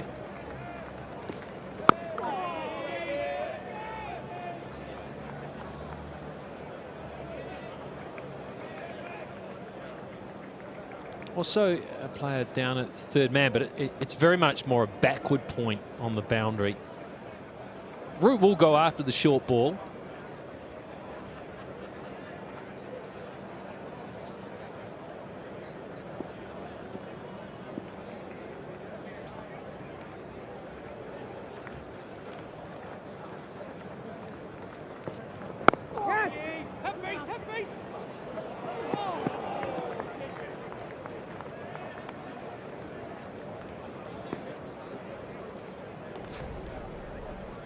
Just another extension of always looking to score, looking to be busy, is pinching one to the inner circle there.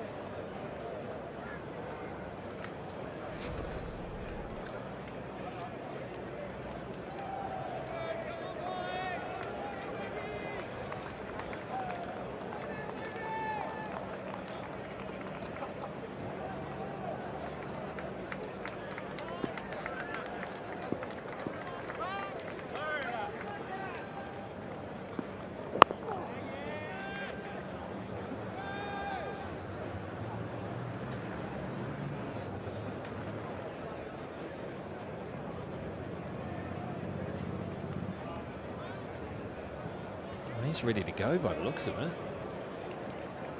Well, that'll be something new if you send in someone who's not actually in the playing 11.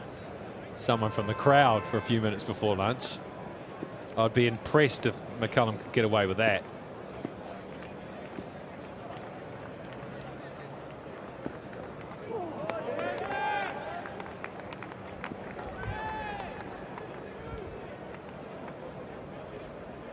Slightly different there from Harry Brook. Just prepared to get underneath that one. Yeah, I don't think you want to see that either, do you? If you're Wagner, you want him to be chasing.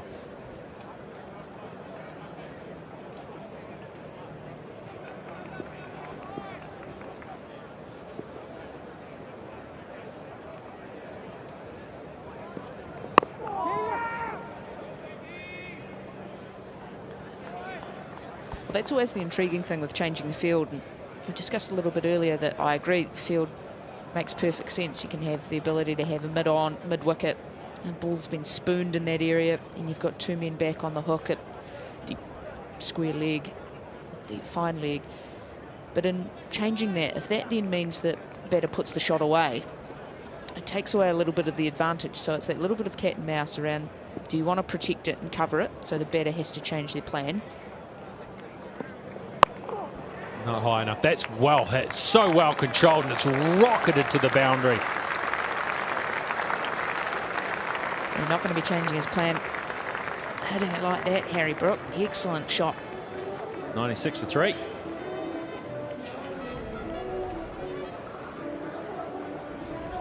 Just the height once again from Neil Wagner. Feels like anything under that shoulder height range, he's just able to control it, able to use bat speed, brute strength as well to be able to hit it almost where he wants to. But as soon as it gets that above shoulder, up around the eye line, the hands still follow it and just unable to then be in full control of the blade.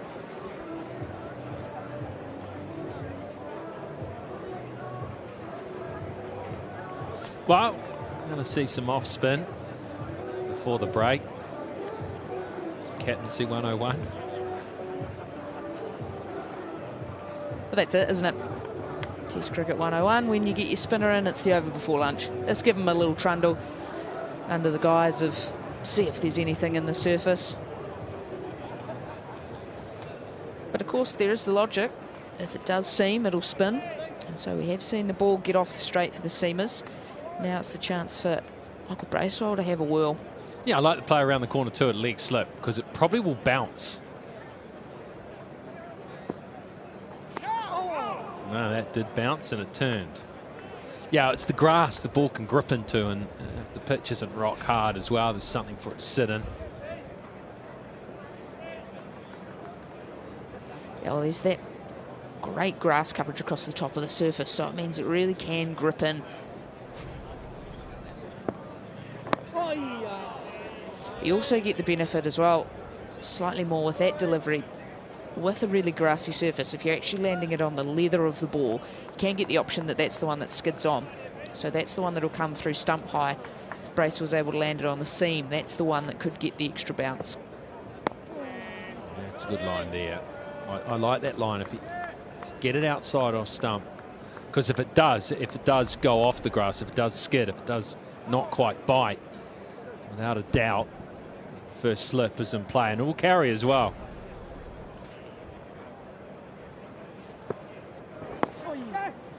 It's too easy there with a bit of bounce just to work that away. Because Bracewell very much cut his teeth as an off spinner in the white ball game. I think it's natural for him to float it up outside off stump.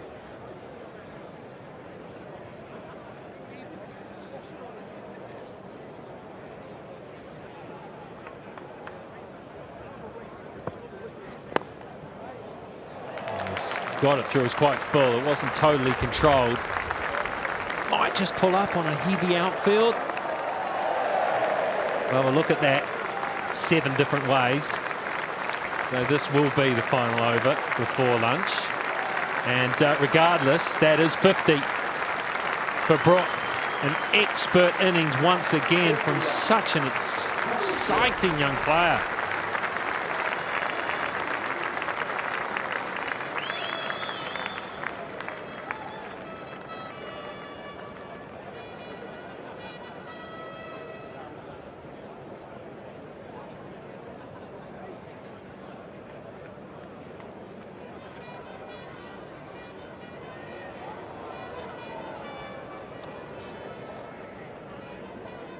I reckon that's 4.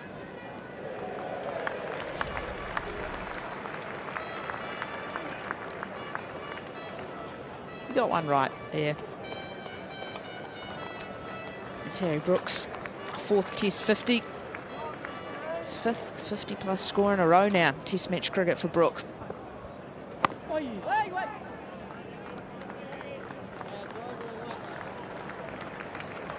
Let's have a look at the umps. If they take the bails off, yes, umpire Tucker takes his ones off. Meanwhile, a couple of balls earlier, Brook continues on his way. He has made an unbelievable start to his Test career, and he looks every bit the world beater. So 101 for 3 off 26 overs. England, having been asked to bat first, green conditions, I think will be pleased with that. Smiles from the coach, smiles from the left arm spinner, smiles from the batters. Slight look of concern for the New Zealand skipper though. Well, Frankie, I'm giving that session to England. Yeah, well, they found themselves 3 down early. No, they were 3 for 21 from there. It has been all England. This partnership now up to 80. They've just been able to wrestle back some control of the game, and yet another session in this series where England have scored more than 100 runs. This one goes through to Blundell. No damage. Well, no square leg, no deep square leg in place, which is a slight change.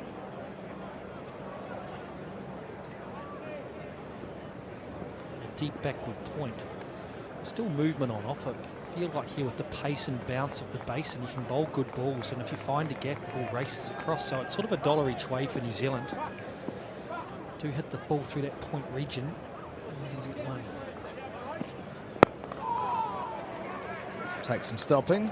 It's good fielding ultimately. Wagner getting himself around the park. Yeah, I'm intrigued by the tactics here from Joe Root, who has obviously just looked to play balls on merit, left far many more than Harry Brook has been prepared to leave. It feels like a moving time for England now. They want to advance this game. That has been their strategy. Keep the game moving forward. We've heard that phrase used.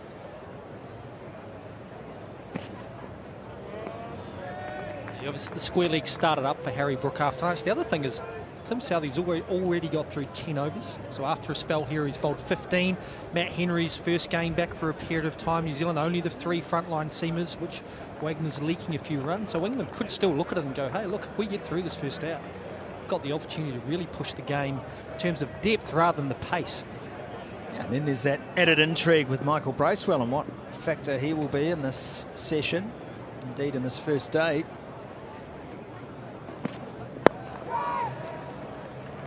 Full face on that one. There was some excitement. It's only short-lived though. It's another couple. Don't mind that from Southee. There's protection for with the deep point, but also there's slips in place, encouraging that drive for that gap, opening the face, so there's an opportunity there while there's some movement. It's good cricket. He plays that shot with such confidence. There's no hesitation. It's never tentative. It's either that punch, which is invariably well timed, or a full swing. I think that's the ability of a batter, is just to have a short memory. And Harry Brook, I mean, he's played 1 World Cup finals. He hasn't had failures as such, so there's no scars there. So for him, he can just come out and play completely without any doubt, and that's the difference. It's the doubt that creeps into you that just delays that shot, that selection that often brings about the nick. For Harry Brook, there is no doubt. There's no scars.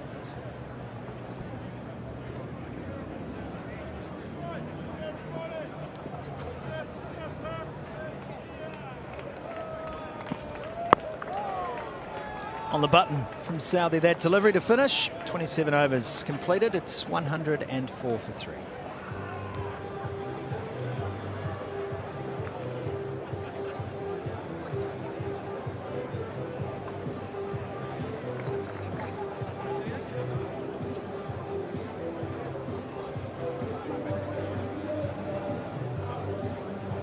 What scenes here at the Basin? Doesn't it look an absolute picture?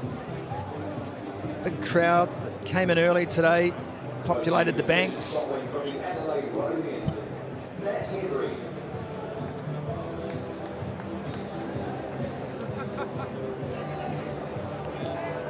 Plenty of fans out and about. And sporting, is that a David Gower hairstyle from late 70s?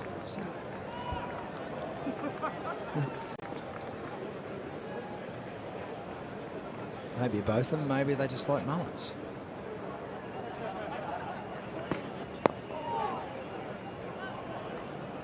I'm sure DG would say he never let that party grow so long out the back.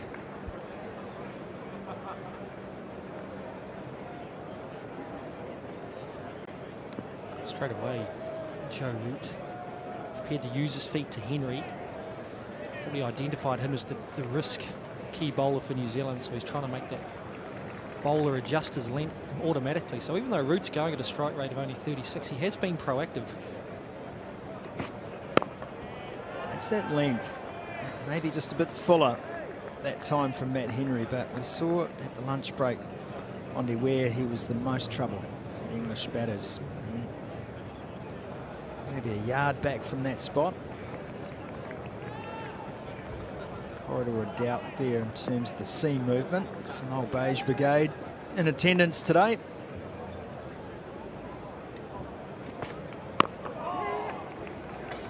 Not sure the short hustle either. The single in combination. They'll take the short single on offer, the quick single on offer, which again is, I think, feeds into the narrative. If a run's there to be taken, take the run. That's good cricket. It's frustrating as a bowler when you don't get a run of balls at a batsman, so you can build a plan, build pressure.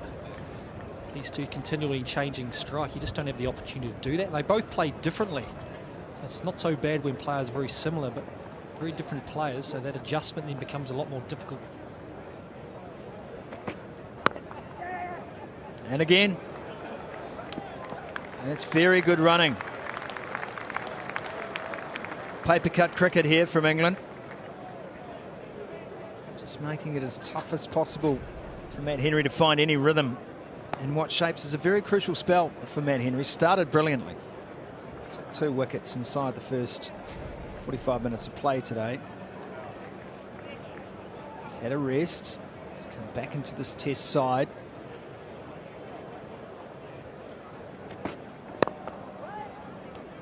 And his partner, of course, welcomed their first child during the week, which is a wonderful time for them. Congratulations to them both. So he had a bit of time in the nets at Hagley, but there's no substitute for time in the middle and that bowling load that comes naturally through game play. And so missing that test in Tauranga. We'll see if he's up to full speed. There's Ross Taylor, one of the greats. 107 for 3.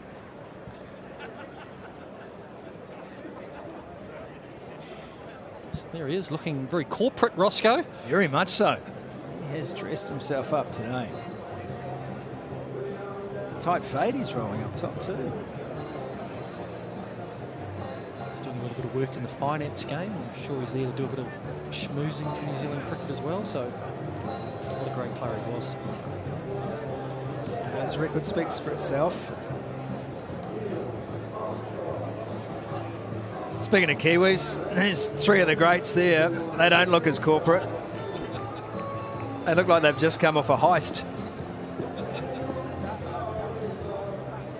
McCullum, Patel and Devcich.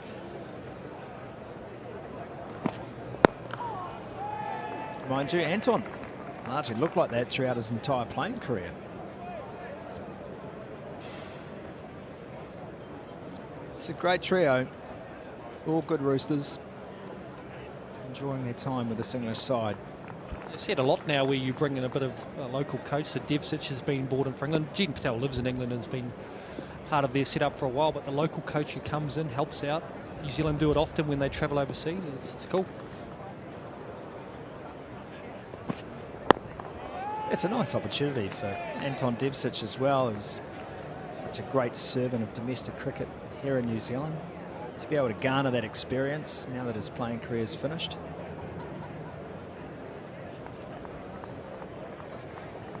He's a tough competitor on the pitch, on the field.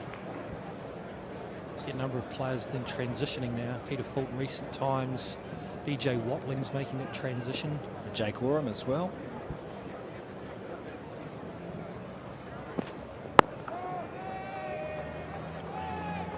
It's a good start from Southey.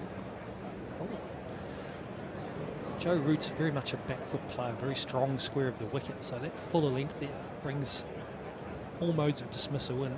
He's just strung a group of deliveries together. Now the deep rip backward square leg goes back, just to get Root to think about, is the short ball coming? So can you do anything different, Southey? He'll just persist on where he is at the moment, which is excellent line and length. Yeah, these dots become really crucial for New Zealand. And here's another. It's right on the button here, because at some point Joe Root's going to start thinking about having to score a little quicker. And you've also got Brook at the other end, and the longer you can keep him off strike, the more toey he might become in terms of getting that ball to face and thinking, right, run rate's dropping, maybe I'm the one who needs to play the shot. It's Southey's natural length, but because Root's batting out of his crease by some distance, rather than hitting the top of the bat, it's almost hitting the middle. So that's the counter from Joe Root. He's doing it very well. Oh, it's nicely cut away and some sharp work from Nichols.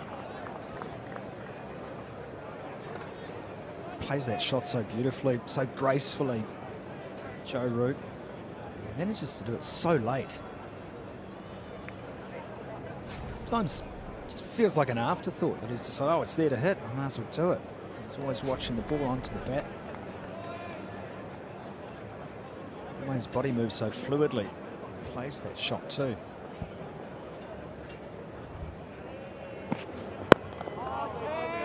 On the drive, no run to finish. It's 107 for 3, a maiden over for Tim Southey.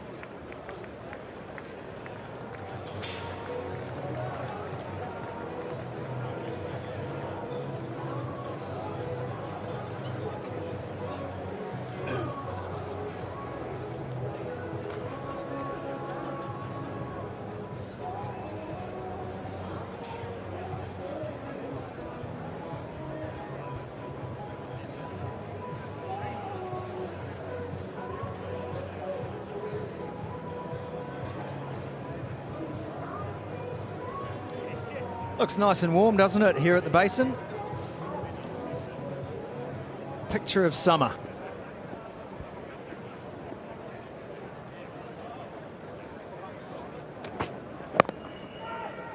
Hits high on the bat that time from Matt Henry. Trying to extract a little bit more bounce out of this Basin pitch, which does look to be drying out quite nicely.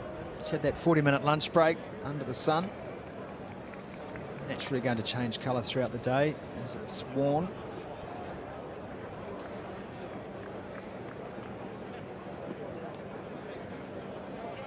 Brook, as is Joe Root throughout his innings, standing outside the crease on the drive. Getting down to it is Henry. That's good fielding off his own bowling. Any time a New Zealand bowler's bowled really full, Brook, there's no hesitation in whacking the ball hard back down the ground. Henry's done well there. It's hurt. Good bit of fielding. Whether along the ground or in the air, Brook looks very strong. He's going after it. He will go after it. There may be too, just a little bit of respect there, just right on the bottom of the wrist for Henry. Just some traditional respect shown after lunch. Settle back into your groove. Oh, and that squares him up. It's one of the few false shots we've seen from Brook today. A few moments of hesitation. Have a look at this one. Wasn't sure at all. That's the length. You can see Harry Brook hasn't moved his feet at all. The bat's come across and it's created half an opportunity. It's the fine line between then going a bit fuller where he hits you back over your head, but that's the length that Matt Henry wants to persist on. And we talked about that too, and to me the Pope wicket was similar. Both on that occasion and Pope's dismissal, where they were playing for the ball that they thought was coming more onto the pads, and suddenly it doesn't. Henry's got a little bit of natural angle in, and then just generally nips the ball away a touch, and that's that ability to open up good players and nick them off. See, as a bowler, you know you're doing a good job when the batsman's feet are stuck on the crease. In the last two balls, Matt Henry's done that. Yeah, looking to release. And he's done just that. 2 full this time. Harry Brooks straight onto it. Lovely drive. Yeah, that's the risk as you go looking for a little bit more bite, a bit off. Harry Brooks a tall man. And when it's up, not much feet movement, but he picks the length perfectly. No cover there, and that races away.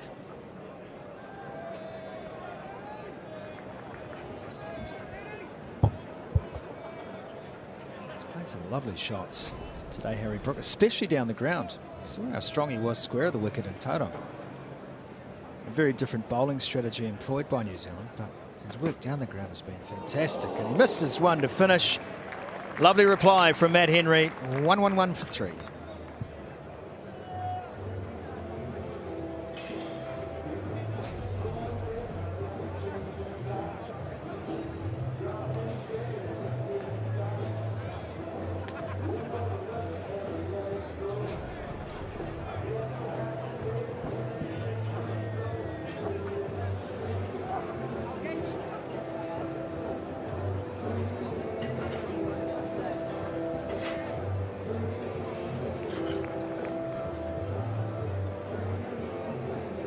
Tim Southee to continue.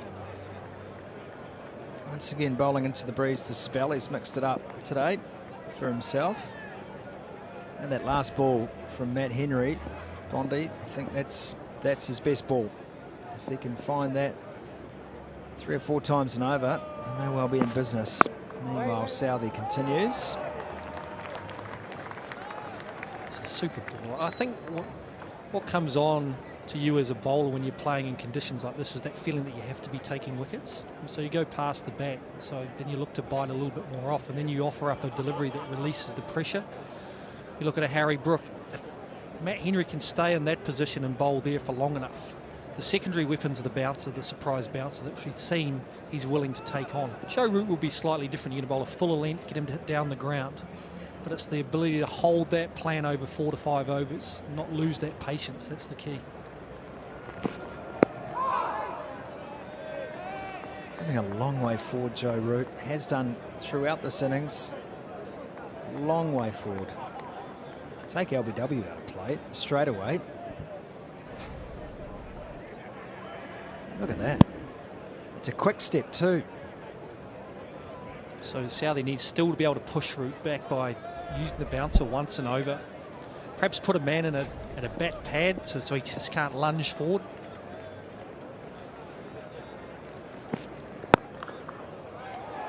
Straight to short cover.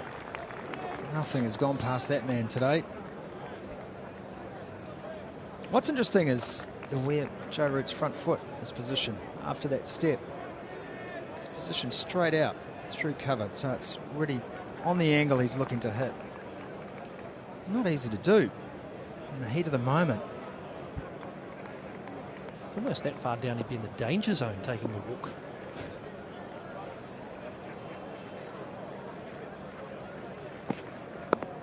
This time he backs away. It's bottom edge. You can see how he's trying to score. He's walking at the bowler. Southee then brings his length back, and that's what Root wants to do. Play him off the back foot, cut him, pull him. Smart batting. He hasn't got going in terms of run scoring, but he's got a game plan that he's trying to execute. Yeah, and also a good field placement for that as well. Nichols has been busy in that area since the resumption of play. Got that deep backward point as well to cut off any boundaries from a similar shot. So Southee just giving himself a little insurance policy as well.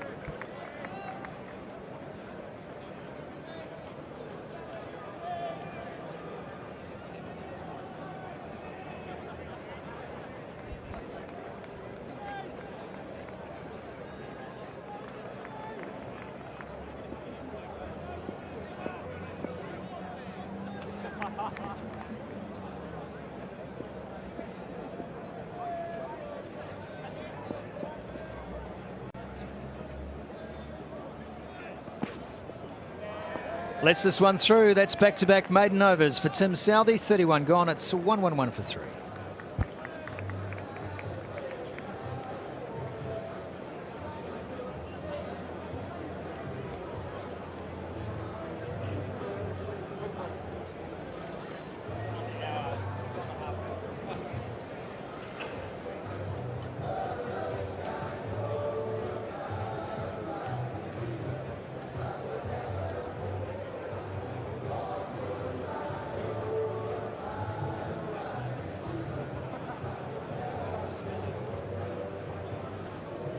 There's the bowling card for New Zealand. 31 overs have been bowled today.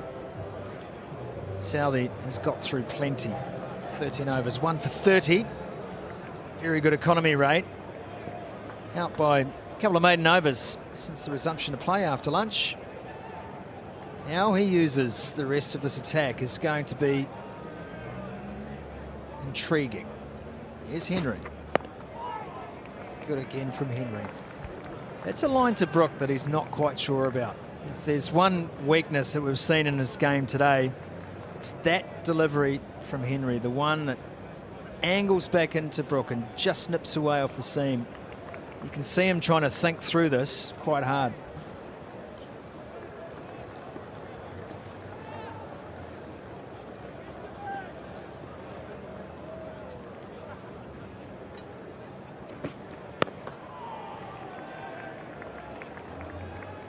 Henry right where he needs to be. Harry Brook bringing up another half century before lunch today. That was a shot right there, cut, coming down the pitch, looking to swing and swinging hard. So even those edges are flying down to the third boundary. Very good on the pull shot. Once again, playing all around the grounds. Harry Brook driving, stopped by Henry, who has a shy at the stumps, just to say, I'm still here, pal.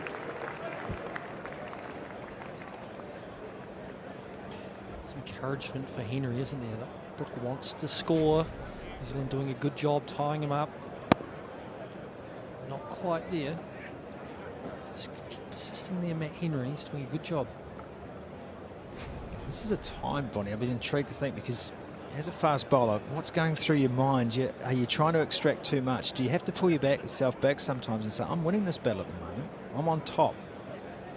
How do you keep your composure in a situation like this?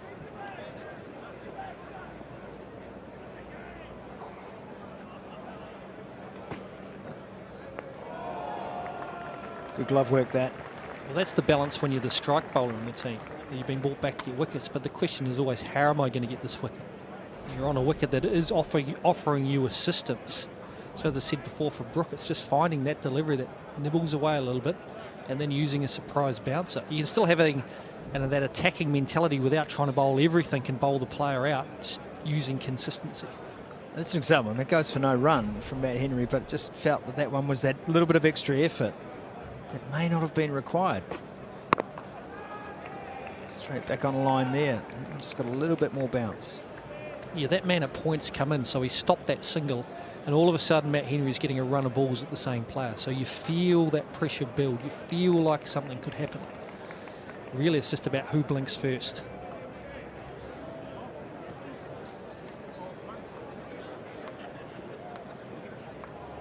It's a hard thing to be patient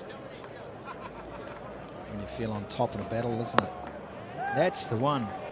Again, it's giving Brook lots of trouble, that delivery. 1-1-1 for 3, another maiden over.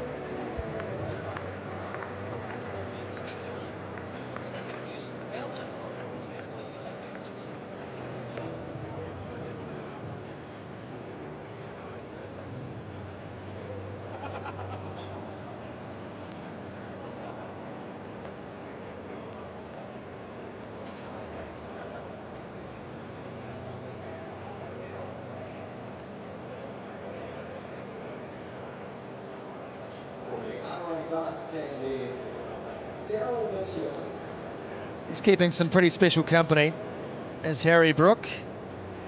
He's ahead of Devon Conway now. First 9 innings, most test runs, an average of 85.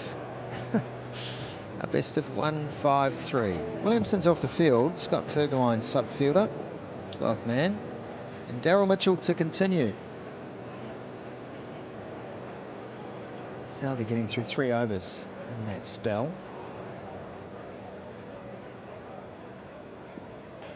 Mitchell, one thing we know, will have plenty in the tank. Some pressure's been created. It's been 3 maidens in the last 4 overs, and you don't want to release that pressure straight away. Couple here, easy runs. Yeah, Tim Southey's bowled 13 overs. They've thrown everything they can at England for the first part of the second session. And the reason he's probably gone for Daryl Mitchell rather than Neil Wagner is he's looking for control. He still wants to control that run rate. He's looking for that consistency. He feels like a wicket could come if they can just keep these runs being dried up. Short cover in. Mitchell hits the pad, but Blundell and Mitchell the only 2 going up, and even then only for the briefest moment.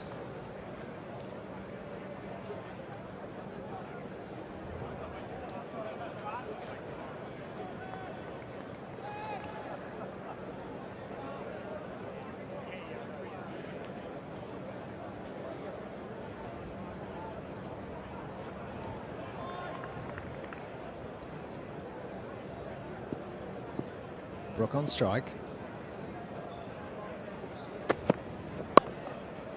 That's that wide delivery you talked about, Bondi. cut down to deep backward point, just the one run from it. Do you expect Mitchell to bowl a lot in that area? Well, with Root using his feet coming down the wicket, he's looking to whip the ball on the leg side. New Zealand have got a cover and a deeper cover in place. So you see that impact point. It's a long way down. For me, if I'm Mitchell, I'm looking to bowl wider and fuller. You've got the protection there for the cover drive. Try and drag Root into a false shot outside off. You don't want to bowl short because he's so strong on the cut, but I'm driving through that cover area. It's a shot of Root coming down the wicket today, which he's done plenty. Another good stop. Fielding's been good, been top-notch, in fact, from the New Zealanders, and guess who? He's having a most unbelievable day in the field, Bracewell.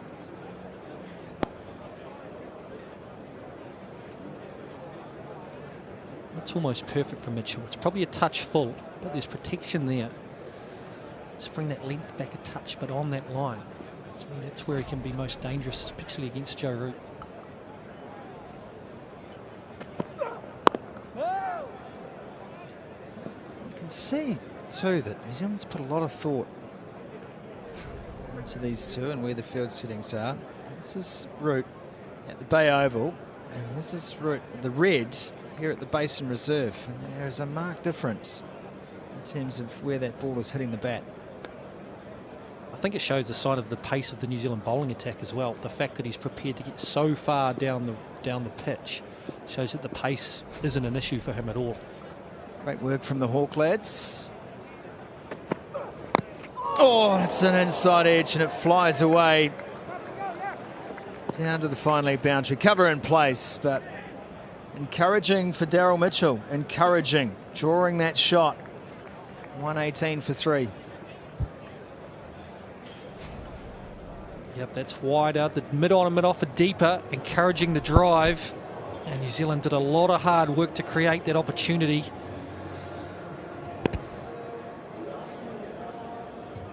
It's good stuff from New Zealand.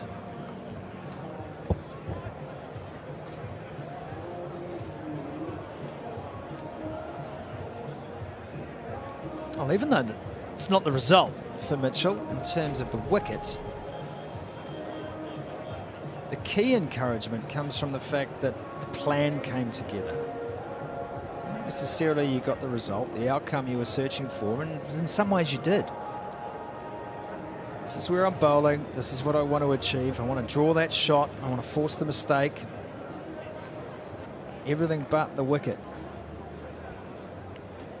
I love his aggression too, Daryl Mitchell. You can see the competitiveness of him. That's what he really brings to this team, and particularly when he bowls, and that can be agitating for a batsman when you get someone in your grill.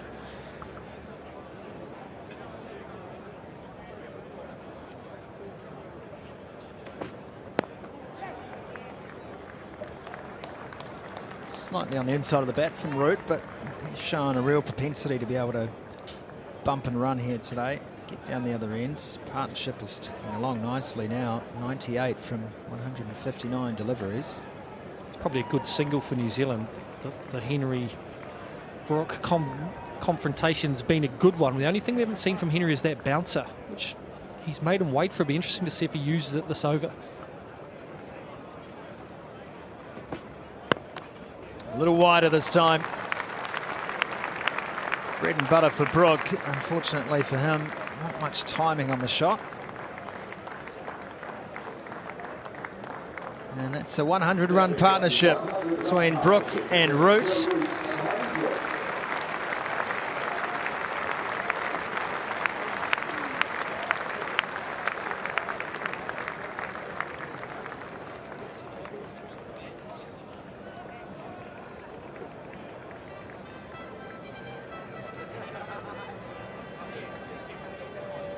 Well, he won't be troubling the fastest century for England today. This has been all the talk around Harry Brook. Someday you think he may well have that record the way he plays. No, and there it is again. That's a good reply from Matt Henry. That's the line. If there's a line today that Brooks has just struggled to look 100% sure of himself, it's that. It almost looks like it's hit Brook on the elbow. That would have hurt. Wobbly seam, nip back a touch, whack on the back elbow. That's hit at least 3 different body parts, I think, Bondi.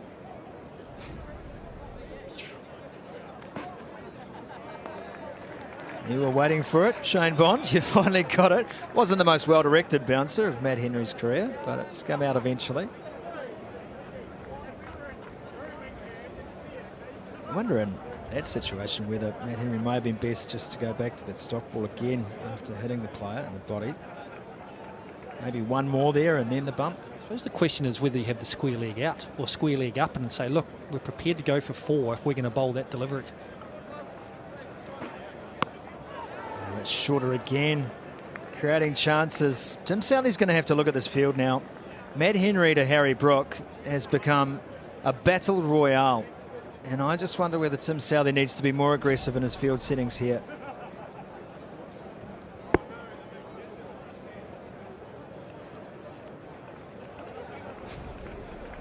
It's a good follow-up. Another ball around the chest area. And Brooks found that a little bit awkward. Time Henry's come up around that chest area.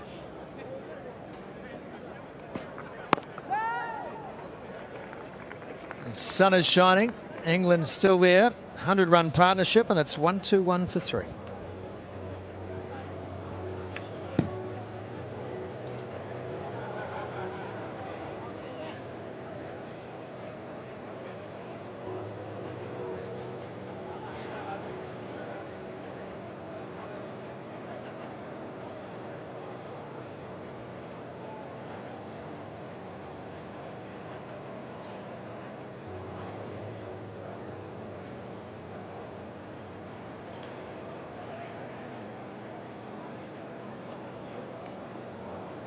.121 for 3, 34 overs used up so far today. 2 very distinct phases to this England innings, having been sent in to bat, 3 early wickets, and then this partnership which is now exactly 100 between Root and Brook.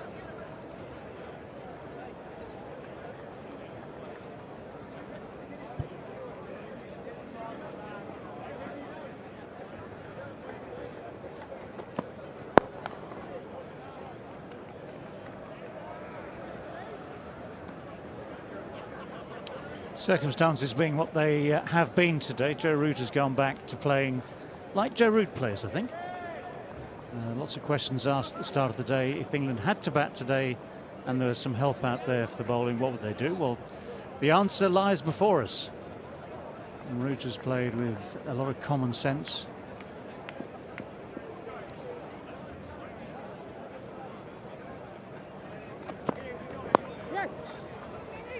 Pushing quickly. Instant response means that Harry Brook is there with time to spare.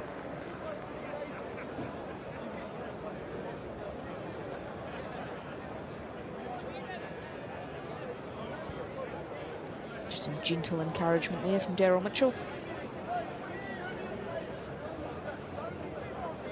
think it's been really interesting to watch how Joe Root's gone about it. Don't get a test match batting average of 50 if you haven't got some skills and ability to adapt, and I think that's just what we've seen. It's the ability to put thoughts into action, minimise the risk around how he's played.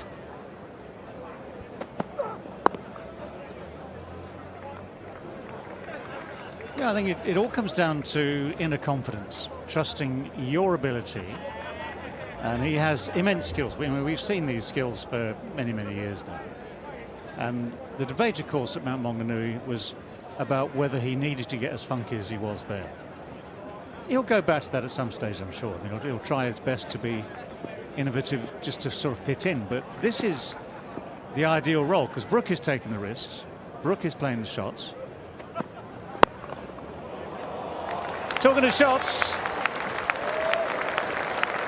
it's not out of nowhere. It just seems to be every now and again Harry Brook is lining himself up for something like this, and then he just thumps it away straight. It's just how still he is, the economy of movement. Just that little prop onto the front foot and an easy swing of the blade. You just feel, because he's someone who's always looking to score, always looking to be busy and proactive, that as soon as he is delivered something that's slightly more pitched up, that long half volley, he is just able to throw the hands through it.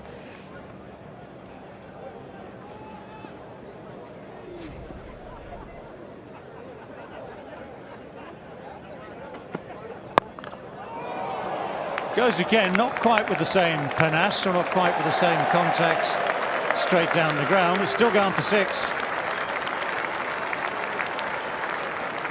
And Mr. Mitchell has gone quiet. Now, oddly less encouragement from Mitchell after that one. It's just to stand and admire. Just a bit of raw power there from Harry Brook. It's not a bad ball by any stretch of the imagination. Full in length once again. See if there's any movement either in the air or off the surface. But once again, Harry Brook just up to the task.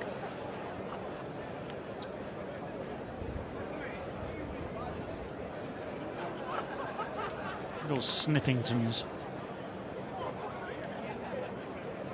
A little bit of loose leather. Well, I thought the first one was beautiful. The second one in comparison was more brutal.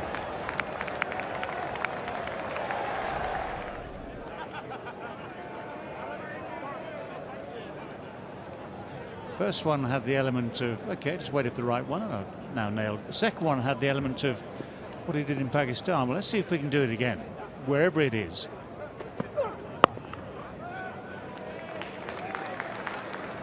A little bit of sanity to finish off with. 134 for 3.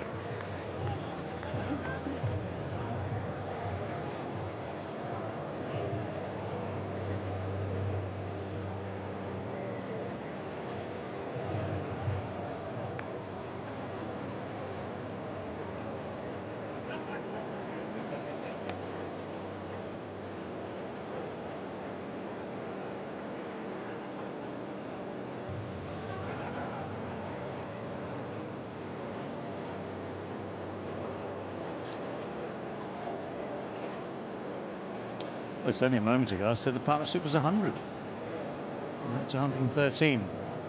And in terms of the pace of it, and so often we've had to talk about England running at a ferocious pace. Well, despite Brooks' belligerence, 113 from 170. Good balance actually between these two, Root and Brook. And the key thing, the absolute key thing, is that from England's point of view, between them, they've just undone some of that early damage.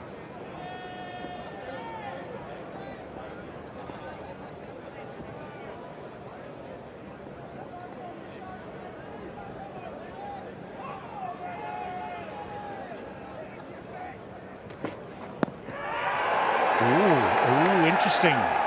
Shake of the head instantly. But that's a pretty good length, and that side's it's suspiciously close. Are they going to have another look at this? Come on. Come on, Tim. What are you going to do? What are you going to do? Countdown. 5 seconds to spare. Says yes. Let's have a look. Third umpire director, we have a player review for LBW. Original decision is not out. I have checked this is a fair delivery. You want to spin me in, please?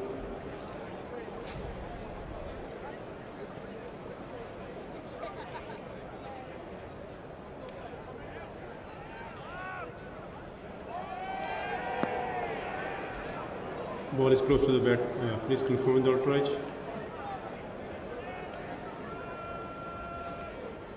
Roll forward to the pad, to the pad.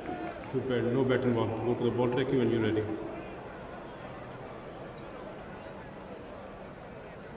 Pitching outside out, impact in line, and wicket umpire's call. And go back to one field umpire. Stay with him. Well, always felt it was close. So they keep the review, but they don't get the wicket. And the wicket would have been much, much handier. So it stays at 3 down for 134. There's first of all the angle and just a little bit of tail that takes it. That's the tail that does two things. Takes it past the inside edge and then would have maybe brushed that leg stump.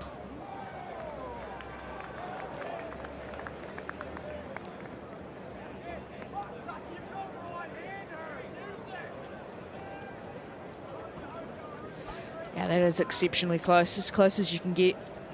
Matt Henry, I think he's been excellent with ball in hand so far today. It just starts to get the feeling now that New Zealand need a wicket, need to find a way to break this partnership, need to find a way to try and get into the remainder of this middle order for England, try and put them under pressure while the surface is still doing plenty.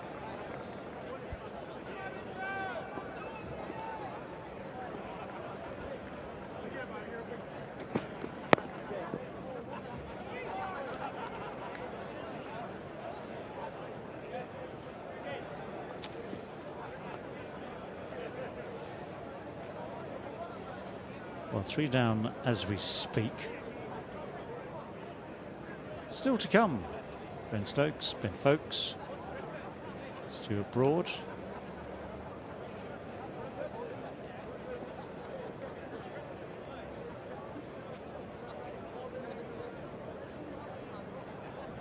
Yeah, there's plenty of striking ability there. It's just whether they've got the ability to do it under immense pressure with a new ball.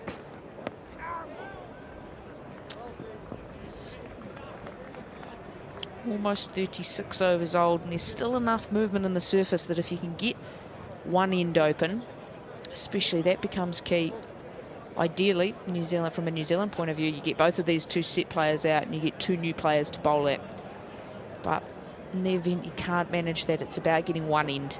How do you manage to pick up one wicket, get one end open? Well, I mean, just look back to the previous over and you're what, 2 inches away from picking up a wicket. And it does come down sometimes to the absolute simplicity of just being consistent.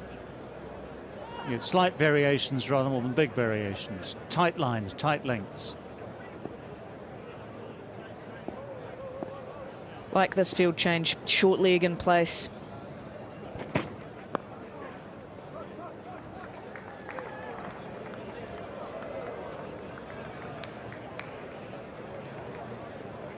Yeah, I agree. There's been a number of occasions today where the thought has come into one's mind, to all of our minds, you know, what if there had been a short leg there? I know this game is not predicated on what ifs, but there was certainly a good reason early on when there was movement and bounce. And the likelihood of an inside edge onto the pad, the classic out to short leg thing was on. Plus the short ball now, the short air ball. There are options there.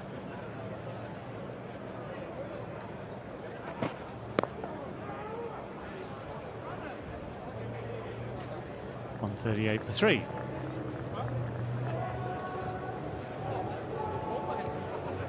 Yeah, I'm really surprised we haven't seen more of it today. Just with the nature of the surface. It's always known as hard, bouncy. There's always the carry there. When you turn up with such a coverage of grass across the top of it, you know the ball's going to seam around. It might not necessarily be conditions that enable the ball to swing, but you're going to get purchase off the surface. And so to me, it just seems like it's an attacking opportunity missed.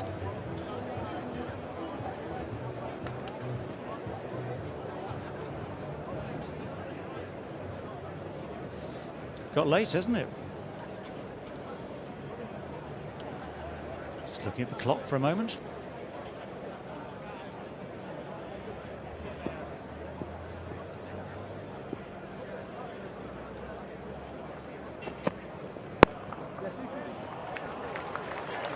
It's where Harry Brook has shown himself to be proficient before, many a time. Yeah, I mean, sticking to the theme of trying to be consistent, I suppose for Daryl Mitchell, you've seen the slightly full straight ball disappear over your head a couple of times. So you're trying not to repeat that. But I think if you go back to a slightly different length, you can still afford to be back at that off stump, just outside off stump line. If you're this sort of pace, the only 2 things you can have on your side are control of line length and maybe just that little bit of something in the air. So 109 that first one, 124. It is just medium pace. Looks like we might have a change coming up with Neil Wagner just getting loose. Well, it's a role for a long time that a Colin de Grandhomme filled in this New Zealand side. Just the ability to bowl those little slow mediums, just on the spot, little hint of movement. And it just meant you always had someone who offered you some control, especially through the middle of an innings. He had the ability to swing the ball, but also just present the seam. Just get it ever so slightly off the straight. And because you always had that option of someone who could bowl reasonably lengthy spells, just put the ball there or thereabouts, really put the onus back on sides. If they wanted to attack him, you're actually taking big risk to do so. And if they didn't want to do that, then they could look at the other end and try and attack your frontline seamers, which of course in turn makes them more successful. And I think this New Zealand side, if they're being really honest, on the back of injury of de Grandhomme and then his retirement, is the side has been somewhat slightly unbalanced, really searching for that ideally bowling all-rounder, genuine all-rounder. And at the moment they're filling it with a Michael Bracewell, who does offer that spin option, but it has taken away one of the seam bowling options. So today, trying to fit another batter into the team, it means that Daryl Mitchell's got a big role to play.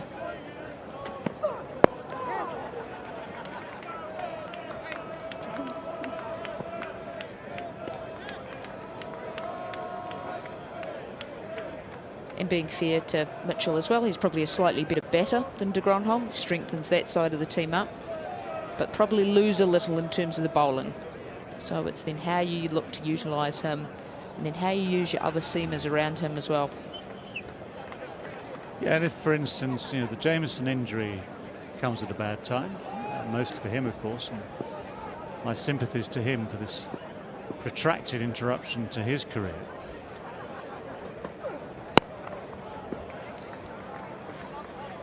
Went at it hard. The ball didn't actually go that quickly off the bat. Keeps the strike though, 143 for 3.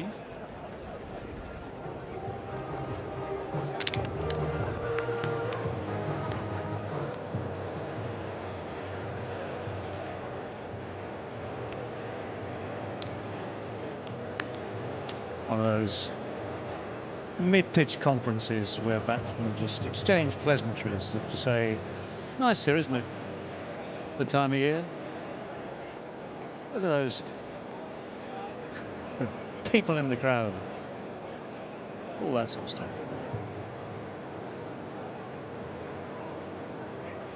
Dress up day tomorrow, I'm told. Doesn't worry. That's the dressed down version. I've only brought so much stuff,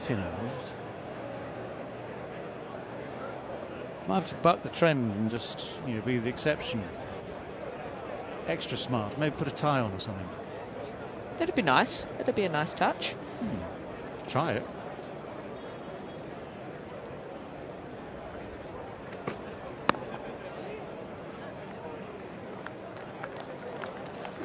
Partnership still ticking along nicely. You just know with these two that they'll all be hungry. Harry Brook is one of the hungriest I've seen for a long time. For a young man at the start of his career, just loves batting.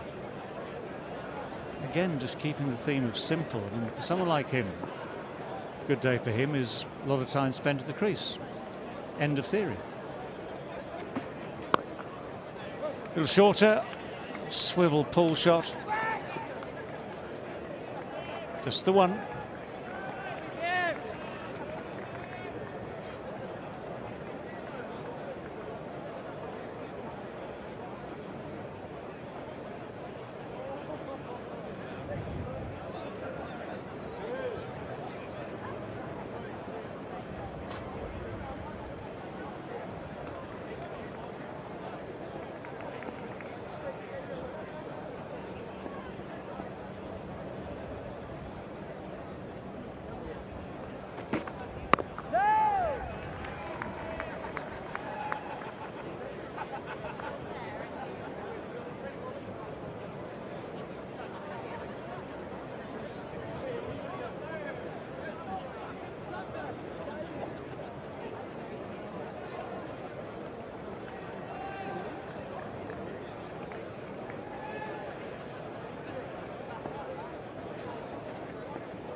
Oh my word.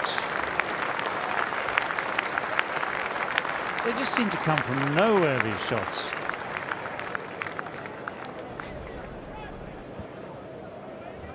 But the best part about it is he's just picking the right delivery. That is over-pitched from Henry, full straight, and it's just met with full straight bat. Full face, down the ground.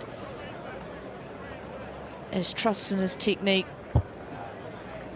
Perfectly under the eyes, and then hold the post to finish it off.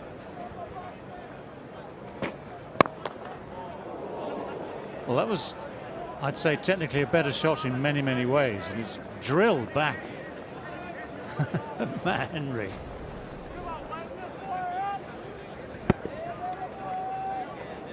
It's just how late he plays the ball. He doesn't have a big front foot stride by any stretch of the imagination. So you can see the disappointment in not finding the gap, not picking up another boundary. But because of that short stride, what he's able to do is he's able to transfer his weight really well through the shot.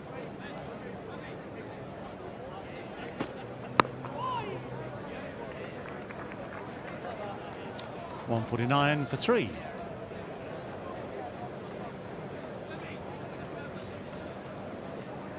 Must be, I'm trying to think what the right word is, tough, will have to do for now, bowling at someone like Harry Brook, because you'll get little bits of encouragement when you get the right length and that front foot hasn't gone forward and there's a little hint of inside edge onto pad, that sort of thing. You get little bits of encouragement, and if you miss your length by a foot or two, you suddenly see it sailing back over your head again for 4 or 6. Well, that's often something I think you notice in the best players, is actually where they've got a little weakness, they've actually got a strength either side of it. So to be able to exploit that weakness, you run the risk that you actually slip into strengths territory. So because of that, you see the desire with that short front stride and ever so slightly the ability to especially attack the inside half of the bat. You have the desire to keep pushing the ball up there because you think, well, surely at some point that's where he's going to make a mistake. And he's happy to just sit on it, and as soon as it falls into that slightly too full category, he just jumps all over it. And then it almost feels like you go back to square one and you start the plan again of hammering away at length and then eventually try your luck with a fuller ball. Right, change of tactics, spin again. I'll say again, we had the obligatory one before lunch. 150 is up now, 150 for 3, first ball of the 39th over. So the run rate today for England, an absolutely snail-like pedestrian 3.93.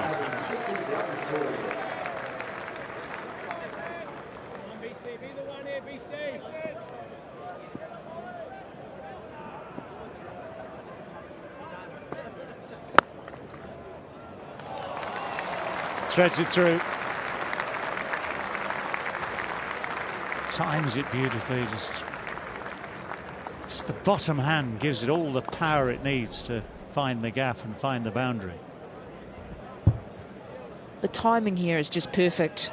The way he can unfurl the arms, gets right to the top of the downswing and then just pounces on it. Just excellent once again from Harry Brook.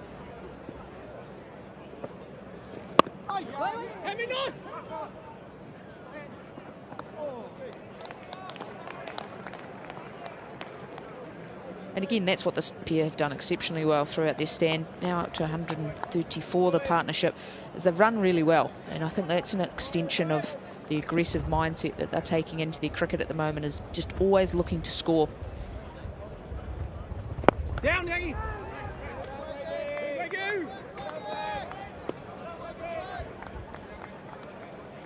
And it just means as well, again, we talk about how you adjust to bowling to a Harry Brook, how you find that exact right spot. If you're always having to adjust between two batters, it makes it even tougher on the bowlers once again.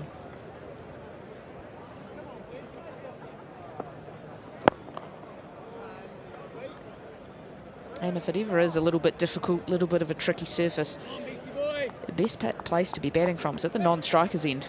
So the ability to run well is such a crucial skill to have.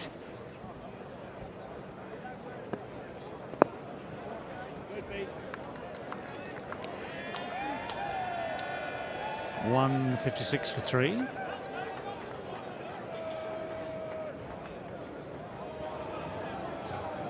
Bracewell just a little over full in that second over for the day for him. Better that than too short, I have to say. He just needs to, I guess actually like everyone coming for this ground, just account for the wind, get his length sorted out. 36 and 91 respectively, Root and Brook. Vastly different strike rates. Root at 36, Brook at 94. From the Adelaide Road, Neil Wagner. Double change coming up. Neil Wagner's bowled the 5 overs so far today. Still been relatively expensive, just over 5s.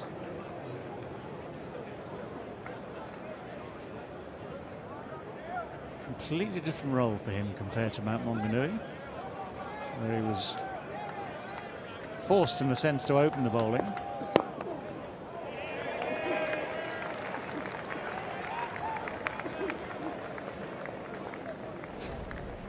And we would look back at it and say it wasn't a success, but how different it could have been had not for a little overstep to start the day off.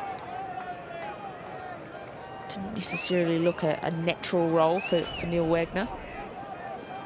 Just never looked like he really found his rhythm up top with the new ball. 4 runs. From the moment it left the bat, that full wide delivery, tailor-made for Joe Root just to put it away. A little bit of a gift from Neil Wagner. Ball just angling across, full and wide. No protection in that area.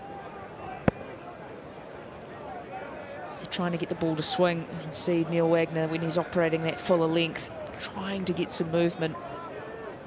Just on that occasion, just sliding right on to the middle of Joe Root's bat.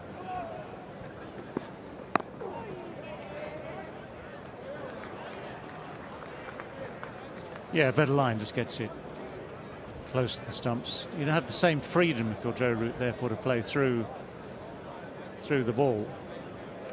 There's problems for Neil Wagner, really trying to redefine his role here, isn't it? I think we've seen him for so often here, so long nowadays. Yeah, previous few years where he's had maybe a little yard of pace extra, half a yard here and there.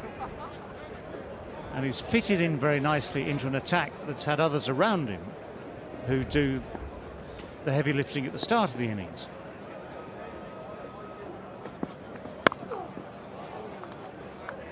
There is cover out there, so just the one. Yeah, and I feel for him too. That first ball at Mount Maunganui swung beautifully, beat Crawley, and then had to be reversed because of the overstepping. But then he couldn't repeat it. So he found the formula, obviously by luck, I suppose, for the first ball. Then he couldn't repeat it, and then it was a very, very different story. And the short balls disappeared because of the lack of pace in that pitch up there.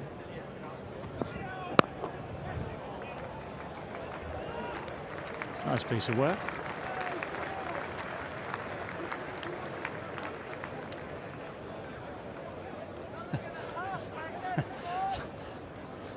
Slow return to the vertical.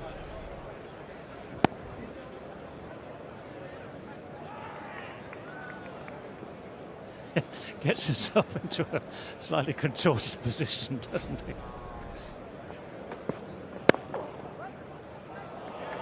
Oh, sweet.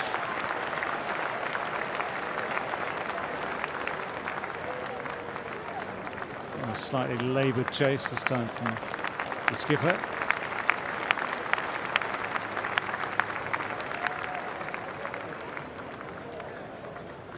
Forty overs done, 166 for 3. Drinks time.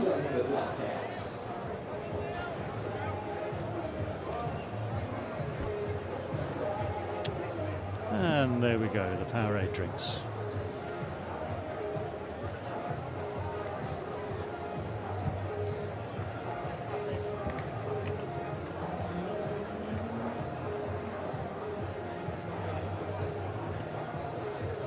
Looking forward to your company here at the Tower Basin Reserve tomorrow. as it's a dress-up day. So do come and enjoy the festivities. Come dressed up for your chance to win with ANZ's Walk the Wicket. The best dressed will be able to come out to the little strap their stuff and show off in front of the entire Shallow Basin Reserve for great prizes. $200 cash and a black cap shirt up the grab. So have some fun with it and come dressed up tomorrow. Looking forward to welcoming King Kapisi as well to play out the cricket anthem of the South Association ANZ. England to continue after the drinks break. 166 for 3, Harry Brook on 95 on 98.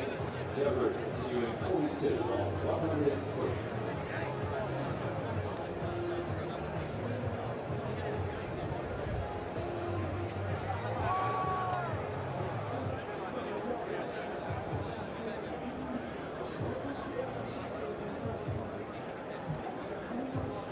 Drinks here at the Chellow Basin Reserve.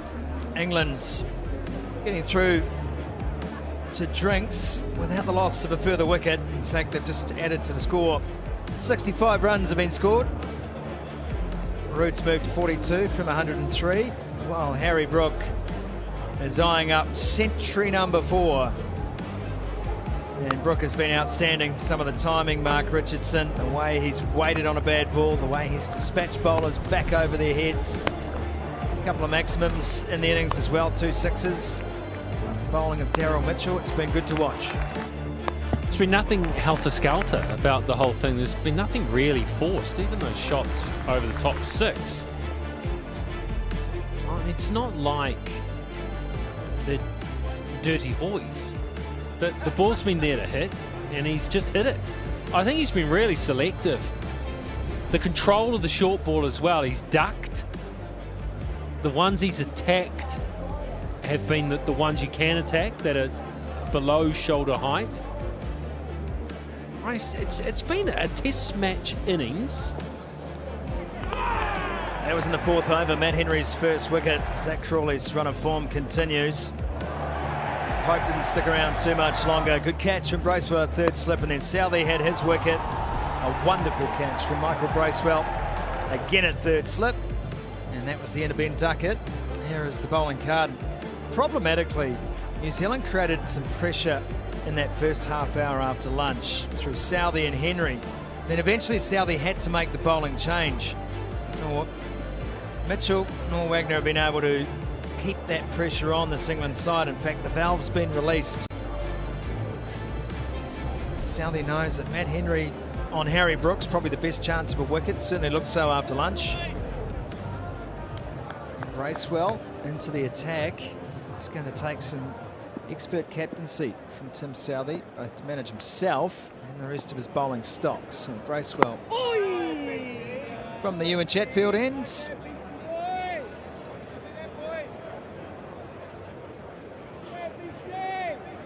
I quite like this. It is risky. If Brook gets it past cover, he picks up 4, but inviting the drive, because he will drive.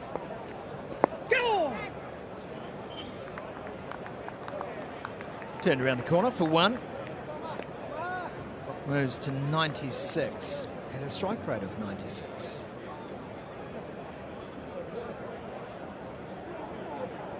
Come on, Mr. Boy.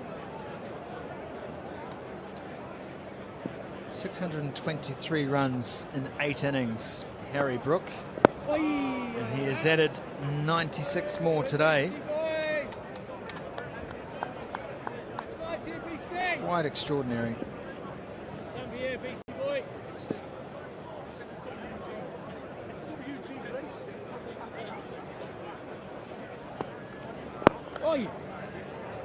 Looking to drive. The fielding off the own bowling today has been great from the New Zealanders too. Many have gone back past the bowler.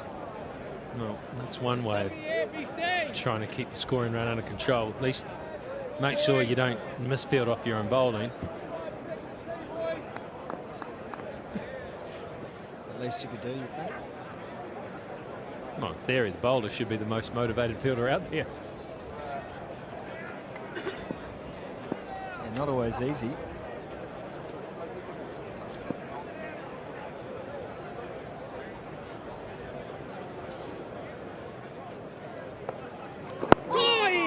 It's been a tremendous innings by Root as well. It's been I guess, old school. You call it old school just yet? Well, when compared against or with the way England have approached their Test cricket in the last 6 months. Well, the way Root approached his Test cricket in the last Test. He's put away the reverse sweep.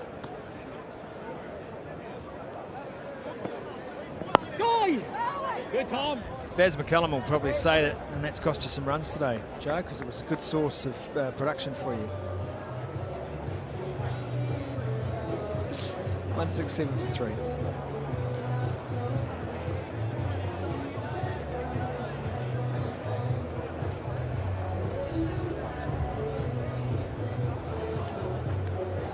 Looking over the top of Wellington College, cricket field there, Basin Reserve in the background, city behind. That's where we parked. I can see your car. I can actually, because I started the line that's closest to us. Oh, you moved the rope out. A little bit worried that because it was a bit muddy when I pulled in. I'm glad I've got a four-wheel drive car. If I didn't, we weren't getting home this evening. There wasn't a lot of space in there when I came into park with Ms. Mackay earlier today. We had to make some adjustments ourselves to the parking arrangements. Run rate's up over 4 now per over for England. 6-7 for 3. There's the Basin in all its glory. Well, it's just to the left is the entrance to Government House, isn't it? That's right. Yeah, and there was someone big coming today because there was security outside. No, that was just for you.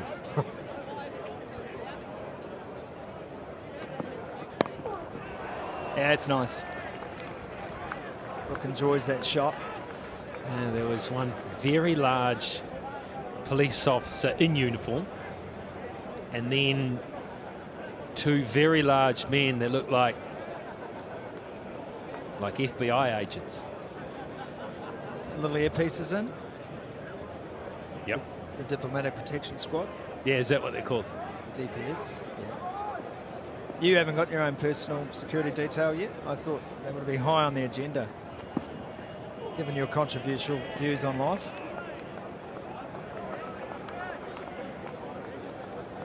Well, the best security is security that you don't know you have. So maybe they was my detail. Just waiting for you after this commentary stint. They'll form a phalanx so you can walk through the crowd here unmolested.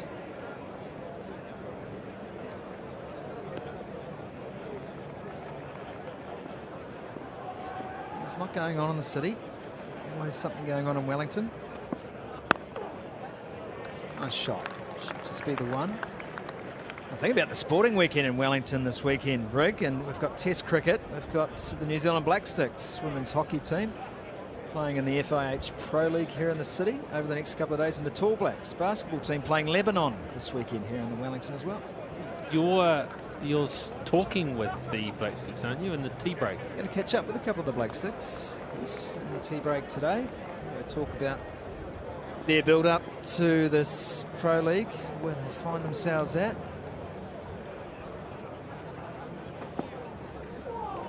Women's Football World Cup about to start as well. A couple of months and then into it June, I think, first game. It's going to be a very big event for New Zealand, FIFA Women's World Cup. Big couple of years for women's sport in this country, given the Cricket World Cup, Rugby World Cup, and now a FIFA Women's World Cup as well. It's been a good time. Brooke on strike, and it's pretty close to cut, but he still manages to do so. Takes the single, finishes the over. It's 170 for 3.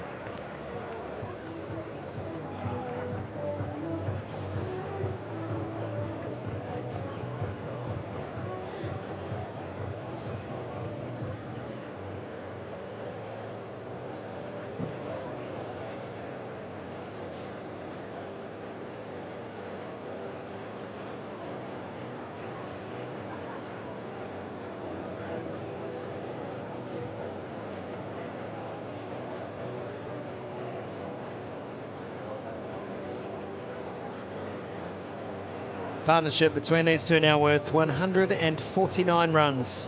It's been a masterful effort, this.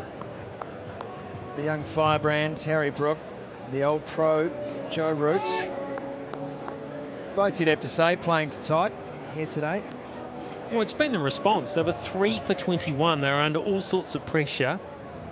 Track was doing things, and this has been the response. It's professionalism from Joe Root, former England captain, one of the world's great batters, and just, I don't know, an innings that lies his age, Brook, and how new he is to Test cricket. Old and new, isn't it? Perfect blend of the both, too. Yeah.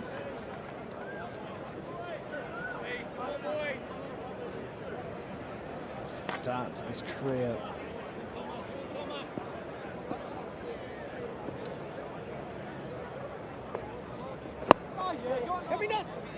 Should just be the one, will be. He'll move to 99, Harry Brook. And that is 150 partnership between the two.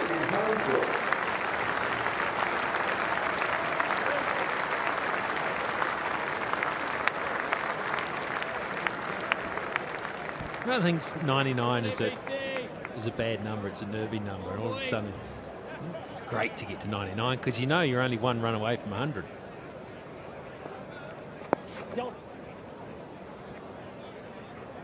Just a little single, little push, good bit of running between the wickets. 96 is way worse. You've got to hit a boundary. Yeah, it's the difference between one shot away and one run away. Try saying that 3 times fast. Yeah, it's a Yorkshire pudding going on out here. 150. 216 balls. The run rate and the strike rate largely courtesy of Harry Brook. Nice delivery from Bracewell. Just looking for the little strangle. Give me a bounce here.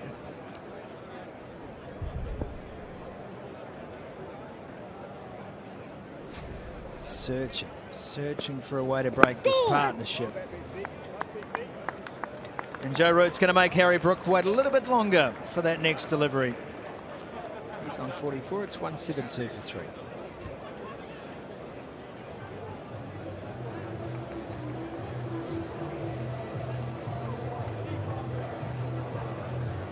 He knows it too, I think. Of course he does. Smile says it all. Sorry, mate. Sit back. I'll get a single off the first ball.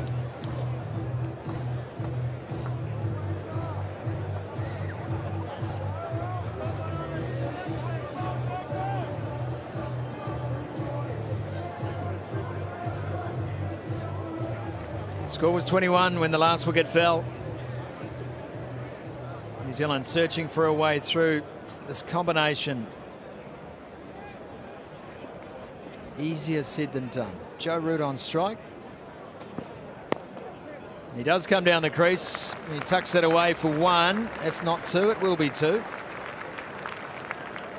Well, I think he was looking for 1. Just managed to gap it too well. He's well aware that his batting mate's on 99. He's trying to find a way to get him down on strike. But he's 4 shy of a half century too. Should be half century number 627 for him.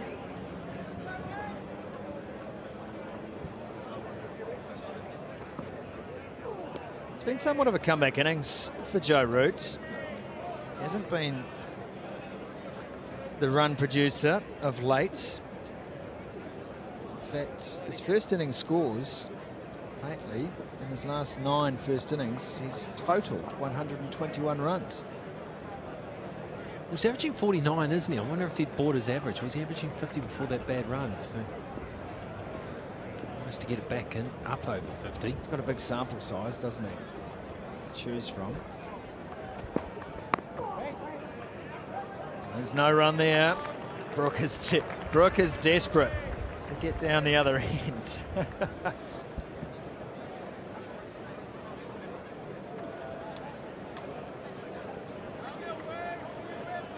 last big score, this was 10 innings ago now, 176. That was against New Zealand.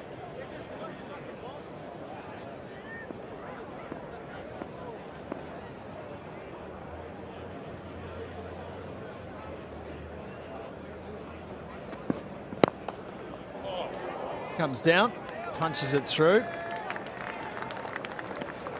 Mid-on's there, there's still no run.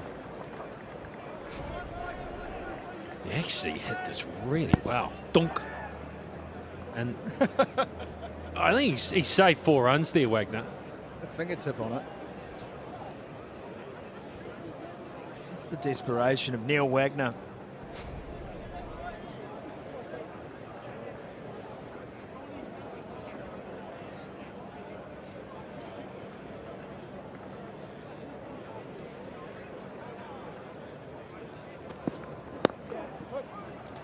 Runs here.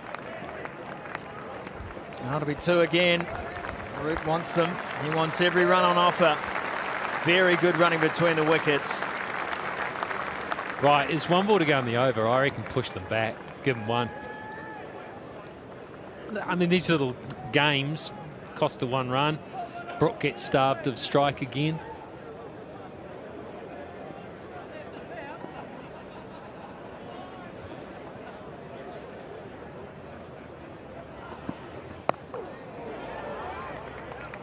Full shot, nicely played, and that is the one.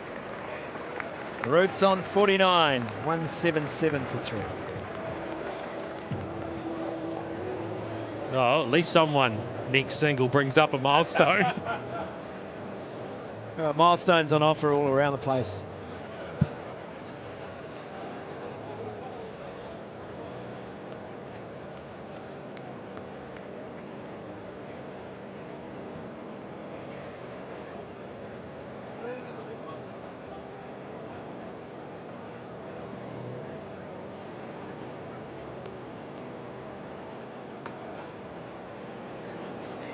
There's a scorecard on the verge of a couple of great personal milestones here.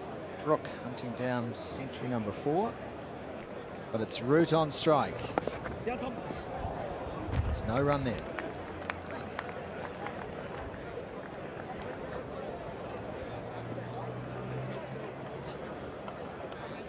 Latham has been to leg slip. He's just come square now, so more of a traditional short leg, but he is behind square.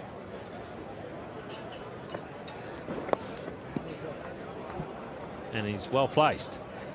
It's great stuff, this.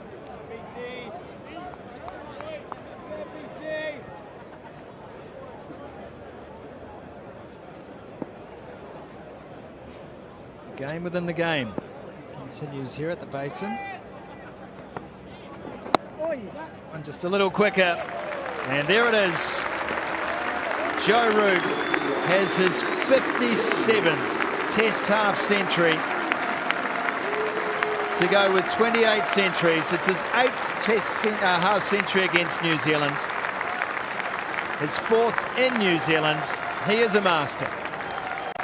Yeah, good knock too. He'll value this. He's been a little bit lean on runs over the last few Test matches, but this is a 50 played under pressure with his side in trouble at 21 for 3. Now attention turns to the young man at the other end, 99, Harry Brook. Oh, deep backward square has come into the circle now. Will he take the field on? Cut away beautifully. Harry Brook, a 4th Test century, an incredible record he has built. 4 centuries in his last 5 Tests. A modern marvel.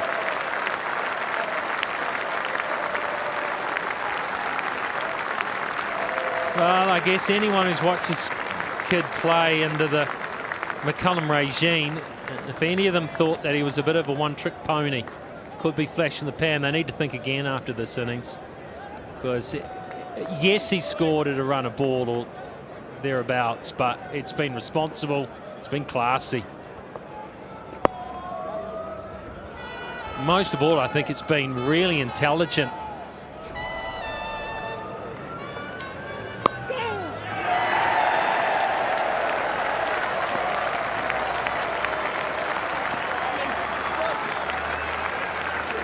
Well, he receives an ovation, and the ovation he deserves. Rutenbrook bring up the personal milestones in the same over. It's 182 for 3.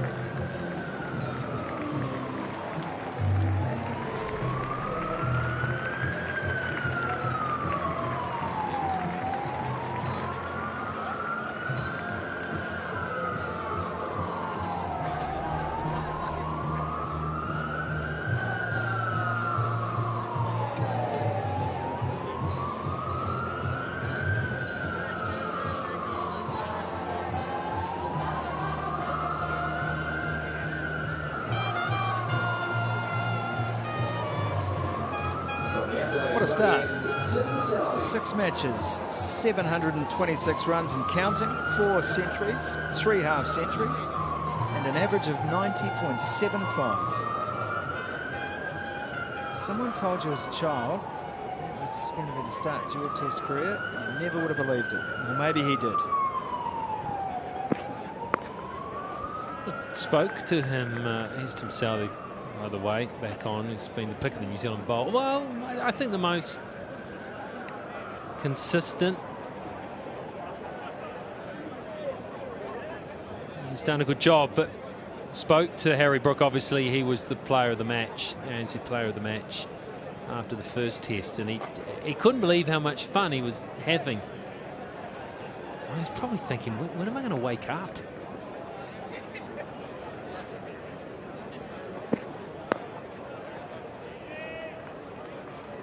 Soft single here. Here is the 100 for Harry Brook. Only feels like half an hour ago we were talking about his 50, but such is the way Brook plays the game and how quickly he scores. It's been all round. He's punished square, he's been good down the ground. He's a clever, clever cricketer. And one of the real strengths of Harry Brook is he extracts maximum out of the shots he plays. If it's there to be hit for 6, he hits it for 6. It's there for 4, it goes to the rope. Well, he hits it hard. He's a big fella as well. He's quite tall. He uses those levers really well.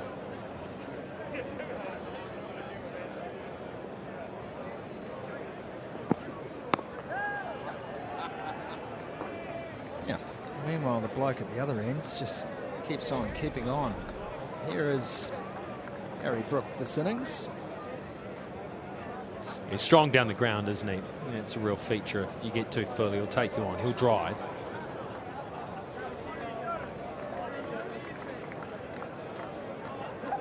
Cut shot. And that punch over the top. Long on. It's more a run, isn't it? The 22% there behind point. It's a controlled run. So if it's not there to attack and use his height, hit the ball on the top of the bounce and go straight, he watches it closely, and he plays with an open blade, and yet, so if you're in the slips or you gully, you're thinking he's going to slice one off, but he doesn't. It hits the middle of the bat.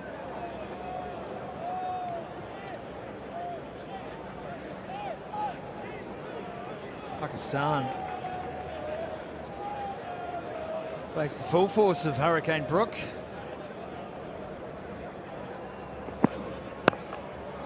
Four centuries in his last 5 tests. 2 other players to do that for England, or the last 2 to do that for England, Joe Root and Johnny Bairstow. So there's something in the water.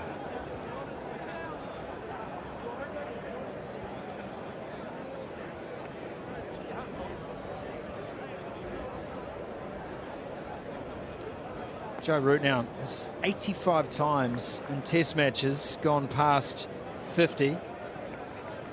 Leading that list, Tendulkar, 119. Jacques Kallis and Ricky Ponting equal 103. Dravid 4th on the list, 99. So Root's keeping some classy company. That's the end of the over, 185 for 3.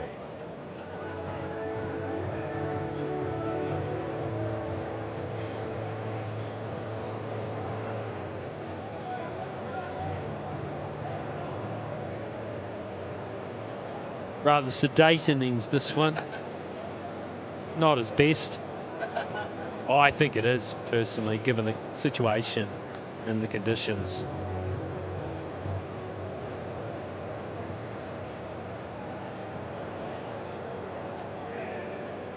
Here's the fastest hundreds since Brendan McCullum took the reins. Johnny Bairstow's 77. He's against New Zealand at Nottingham last year. That innings. Harry Brooks on there, not once, not twice, but thrice. Johnny Bairstow sitting there as well 3 times.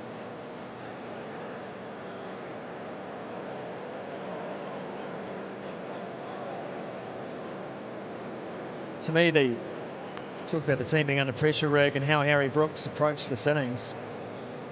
He hasn't exactly slowed it down a lot, but having Joe Root at the other end, I think, is that calming influence has been very good for Brook here. Just to say, you keep going, I'm going to take my time, play your natural game. Don't have to hit the stitching out of it, just play the shots.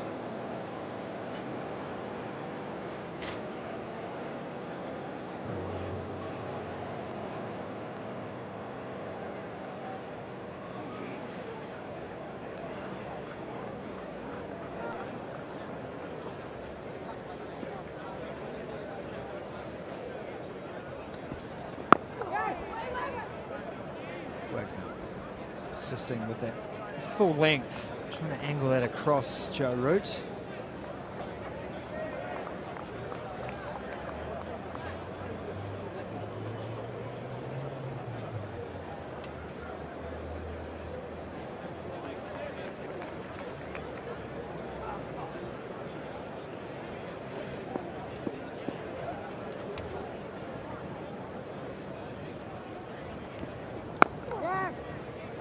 Plenty going on now for Tim Southee.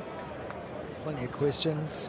England's starting to put some doubt in the minds of this New Zealand side again. Not in the same express way they did in Tauranga, but certainly they are taking control of this innings.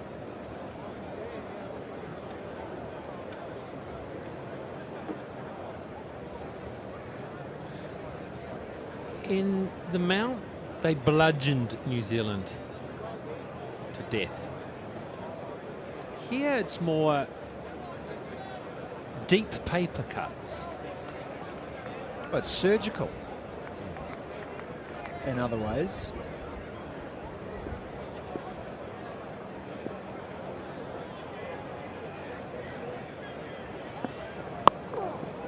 Can't bowl there. Protection in the deep. But it's just, they've got a man back at deep point, and Neil Wagner's hitting a nice line and length outside off stump. Now, it's a ball designed to go through to the keeper's gloves. And yet they've got the confidence just to go, okay, well, we're not going to allow that.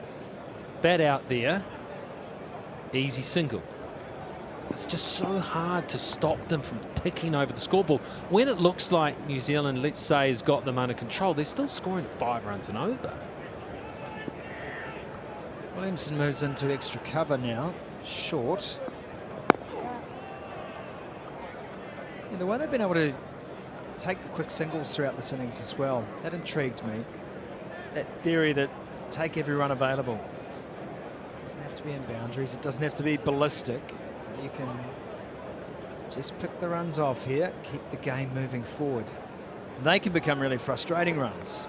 You're thinking to yourself, I'll let 3 or 4 of those going over, and that's the run rate, which is just a touch over 4 per over this innings.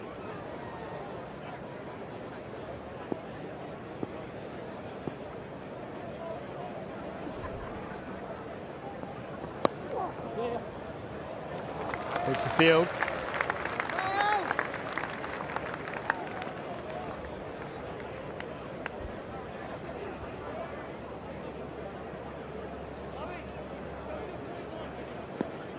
Wagner just hasn't quite been able to settle on a tactic here. Again, we haven't seen short ball after short ball.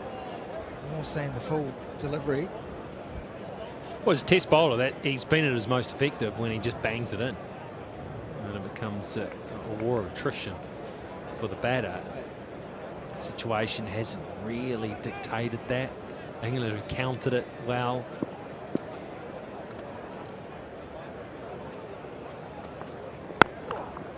On the drive, and beautifully so.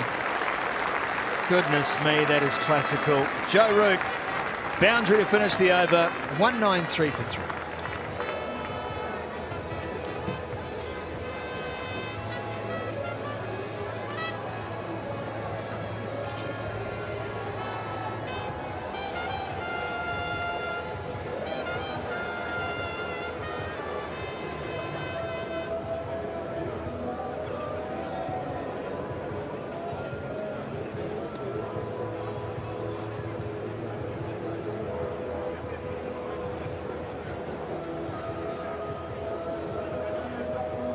All England here in Wellington at the Basin Reserve. What a partnership between these two. They came together at 21 for 3 in the 7th over, and New Zealand hasn't been able to break this partnership. Root 58, Brook 106. Some real concerns for this New Zealand bowling attack. Tim Southee has had a heavy workload already. About to start his 15th over. He's been very good, 1 for 33. New Zealand need to find a way to break this partnership. Oh, there's an inside edge that will run away for 4. A little bit of luck, but he's earned that luck as Harry Brook, and he picks up another boundary. It's a nice piece of bowling. Just nipped back a touch. And on a surface that is aiding the fast bowlers with a little bit of movement, you're allowed to have the odd inside edge that runs away for 4.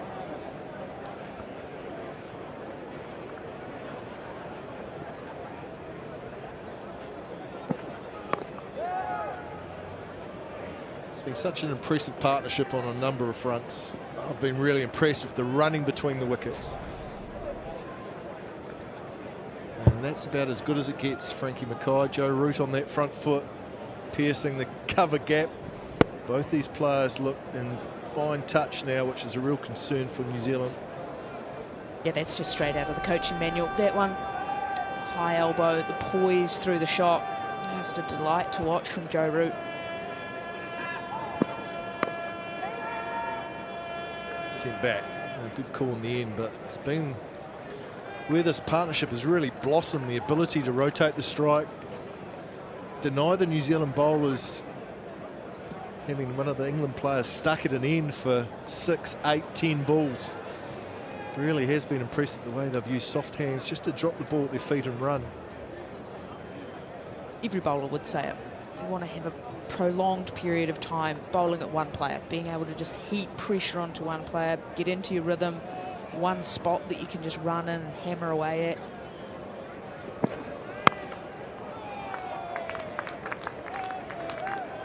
Number of fielders back on the boundary now, so there's plenty of wide open gaps just to rotate the strike. Because even though you've got two right-handed players batting together at the moment and batting very well, your plan's always going to be slightly different to each player. So whether that's slightly fuller, slightly shorter, looking to bring the ball in, looking to hang it outside off stump a little more. And so if you're constantly having to chop and change between the two, not only are you not building pressure, but it's hard to actually continue to execute. It's just frustrating, isn't it? Scoring on both sides of the wicket, the offside and now the leg side as well. So from a bowling point of view, you know, I think you can see it in the body language at times. There's a real frustration. How did New Zealand change that?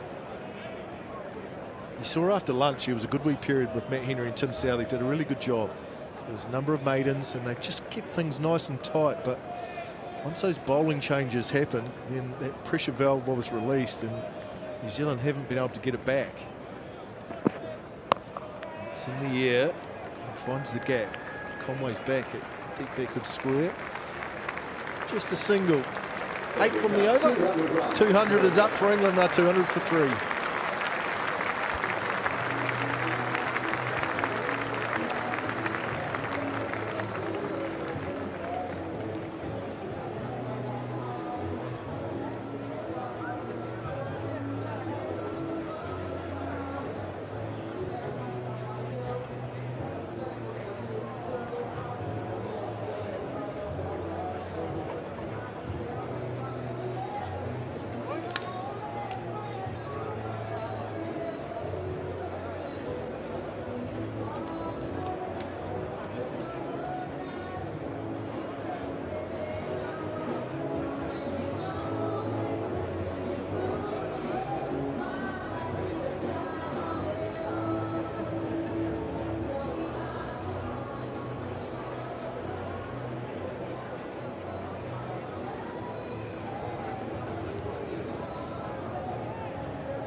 flat batted down the ground, 1 bounce for 4.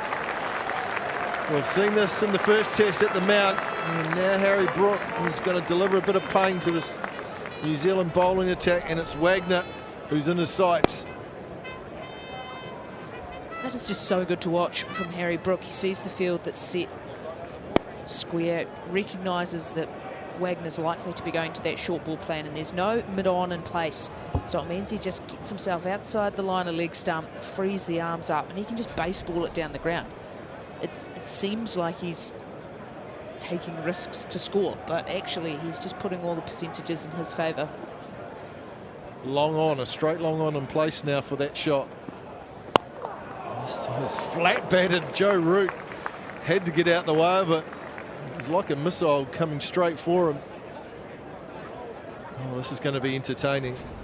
Perhaps the man in the most danger is the non-striker.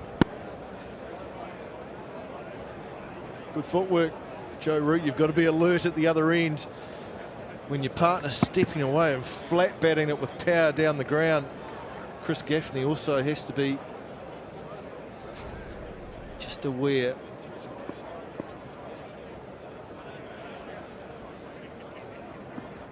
Oh, that's hit hard. Goes through mid-wicket. Work for Tim Southey to do. And I'll just get the 2. Good chase by Southey. That's an interesting one. We saw Neil Wagner to perhaps take the most amount of tap we've seen from him with the short ball theory. I think the surface could just suit him a little bit more. There's a little bit more pace and bounce in this Basin Reserve pitch than we saw in the first test. So there is perhaps the opportunity for Wagner to be a little bit more effective, but still has to execute right here. Otherwise he will concede runs. Short, pulled away.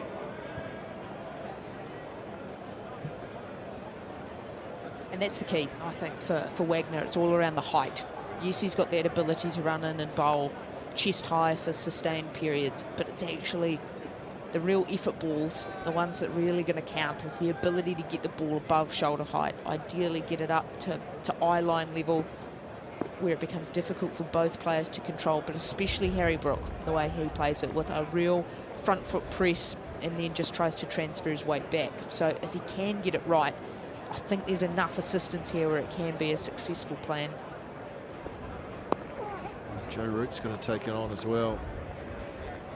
A lot of other sides over the years have actually not played the pull, the hook shot. Decided to try and let Wagner run out of steam and get through a spell, but England are taking it head on. So far, you have to say they're ahead of the game in terms of a success rate. Yeah, there've definitely been teams in the past that have tried to take it on. It's almost become a little bit of an ego play, that not prepared to have someone run in and bowl short to them and then just take it, just allow that to happen. Oh, that sounded good off the bat. It's gone for 4. Fielder went the wrong way, couldn't pick it up. Throws his hands up, and it's another boundary to Joe Root. Ends the Wagner over, and England are 211 for 3.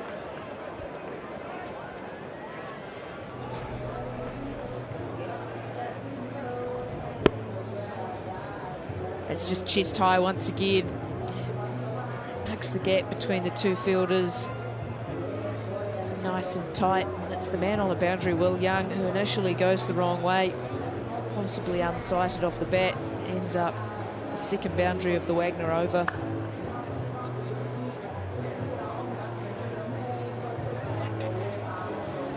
There's got to be some mental scarring from that second innings mauling that Wagner took at the Mount.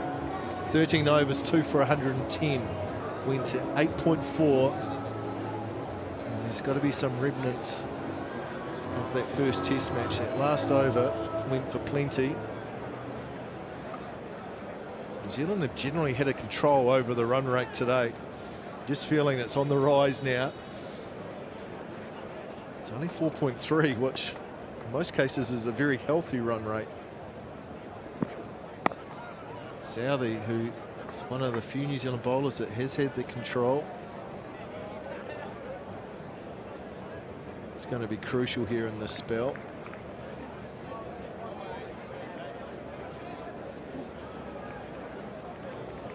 England have done well. They've taken Mitchell and Wagner almost out of the game. So New Zealand have had to operate with just the opening bowlers, Southee and Henry. Mitchell's gone just under 6 and over. And Neil Wagner is going for 6.5 and over. So there's not a lot of options for Tim Southee. Daryl Mitchell playing in this test match and effectively a fourth seamer in this bowling lineup with the conditions that have been out in the middle.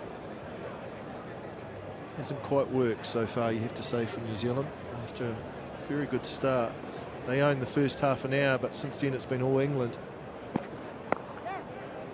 Good cricket, nice soft hands. New Zealand just can't stop the scoring.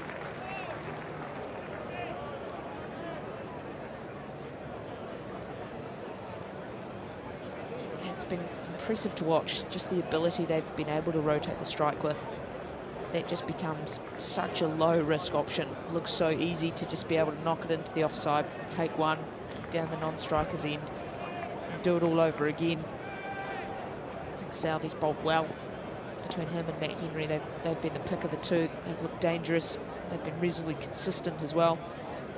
Oh, wow, Tim Southee's gone down. He looks all right. He's taken a fall. The last thing New Zealand need to happen is to lose their skipper. And just held on to it. And lost it at tumble. Give you 5.5 out of 10. Dismount wasn't quite as what Tim Southee was looking for. A smile on the face. So that was encouraging.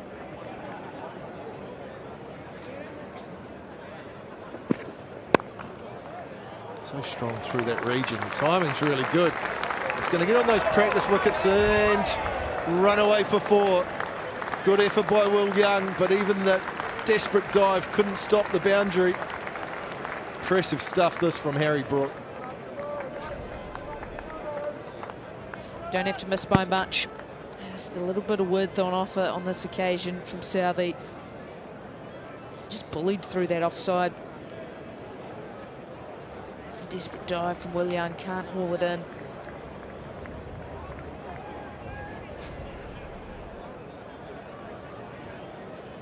And you'd say it hasn't been a bad over.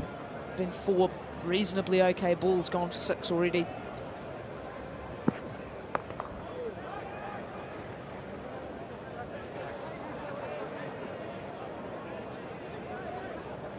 That's the concern as this partnership continues to grow and grow. That scoring rate is going to rush up quickly. That final session could well be the defining session of the day. We thought that first session, New Zealand winning the toss, green conditions, very helpful bowling conditions, was going to perhaps be the most important session of the day. But now with the position of this match, session 3 is going to be so key. 50 overs bowled, 218 for 3.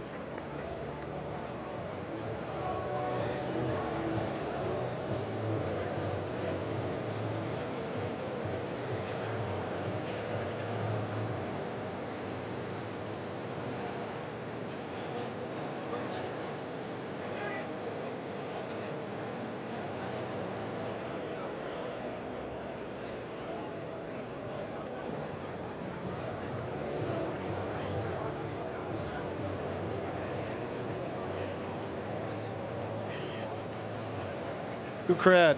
First 3 days sold out here at the Basin Reserve. The weather's played its part today. The forecast was very average. Talk about showers coming through during the day, but happy to say that we have not seen one drop of rain on day 1, which has been appreciated by everyone. Another exciting day of Test cricket. England sitting pretty at the moment, 218 for 3 after 50 overs. Don't think those lights will be needed tonight, Frankie. I'm sure there'll be some overtime, but I'm not sure how much extra light they're going to aid. I've been around about 70 or 80 years, those lights. Surprised someone hasn't taken them down. Right, Neil Wagner. He's gone for 64 off his first 10. Oh, he's flat batted, straight. Slip for Kane Williamson, does well. It's an interesting field position. He's almost behind the bowler there. Very straight. Interesting that Brook had success down at long on, changing the field, and now he's going long off. Slight slip by the ex-New Zealand skipper. Yeah, almost utilising Kane Williamson. He was in basically a straight hit position, almost right behind the umpire, just to try and cut off that boundary option down the ground for Harry Brook. Maybe, perhaps, invite him to try another shot option. Oh, there's a misfield. There's a couple of bonus runs here for England and for Joe Root, which won't make Neil Wagner's mood any better. No, that's generally not what you want. And with that, the 200-run partnership comes up. Being excellent between Root and Brook. Just 262 balls and home together. And a spot of real bother, 21 for 3 on a green top. The way they have gone about their business this afternoon has been mightily impressive. 21 fours and 2 sixes. It's pulled away. There's protection back there. 2 back on the boundary.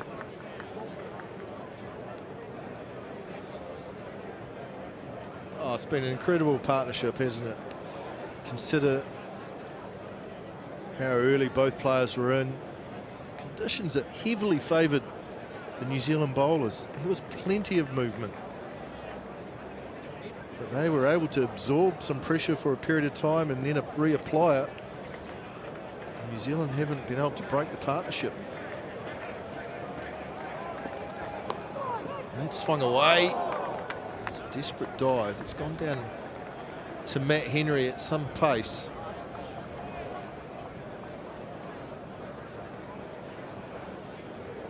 Two for the over. So Neil Wagner's going to have to pitch the last 2 balls of this over up after using his 2 short balls.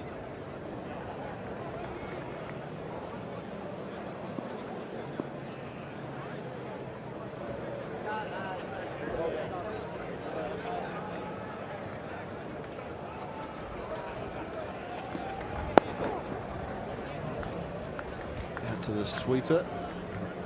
Deep square leg.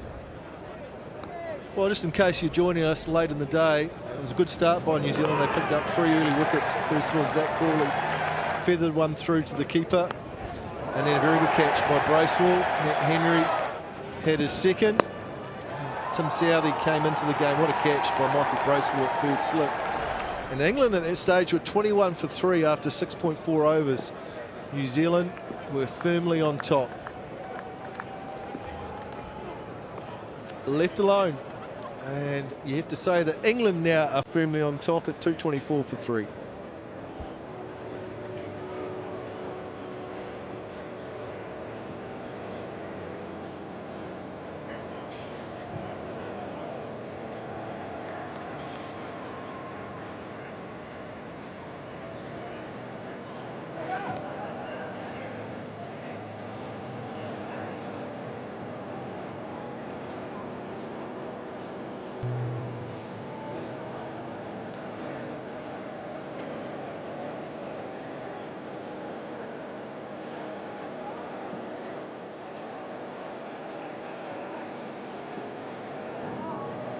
Harry Brook's been outstanding. 4 Test 100 and just 6 Test matches. It's been a sensational start to his Test career. Done it in perhaps the toughest conditions he's had to face so far in his short career, but he's done it with some style.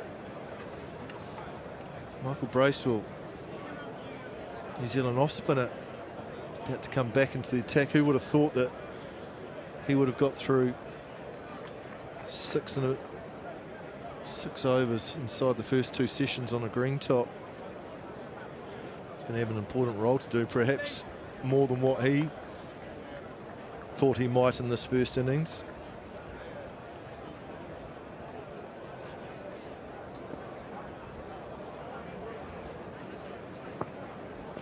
Oh, that's good, Beast. We've seen on the surface has been some bounce, Frankie, which just keeps everyone interested, doesn't it? Good from a spinning point of view too. Quite often you'll hear spinners say, not so much worried about turn, but they need bounce. And if there's bounce, it brings short leg into play. That's Tom Latham in there, that short leg. Slip also comes into play.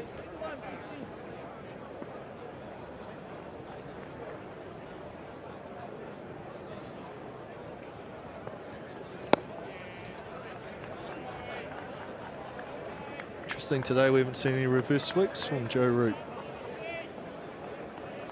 Oh, good time to bring that up. It is just before the tea break. It seems we've seen it before.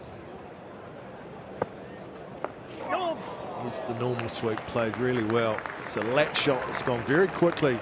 Wagner does excellent, does some good work down there because that had some pace on it. Yeah, it's been an excellent innings from Joe Root. Been a lot more measured and selective, I think, today, and how he's gone about his innings. Good work from Neil Wagner. Never stopped trying and throwing himself around. He's just a lot more comfortable playing that sort of style. Solid in defence. I just think everyone has a natural tempo of an innings that you slot into. It's almost as though when you watch certain players, it's the same innings just on repeat over and over again throughout their career. And I always think of Joe Root as being one of those players. Right, down. 226 for 3. And so it has felt, especially over the last 5 or 6 tests, that he's just gone outside of that tempo, that batting bubble. Yes, the strike rate's gone up and trying to be positive and proactive around the game, but you'll still have a natural of what you come back to and what you're able to execute more times than not. And I think for Joe Root, it's somewhere striking in that 50 to 60 range. Today, if anything, because of the conditions and coming in side a lot of trouble at 21 for 3, it enabled him to be able to be measured, be patient early, knew he had to bat late into the day for his side.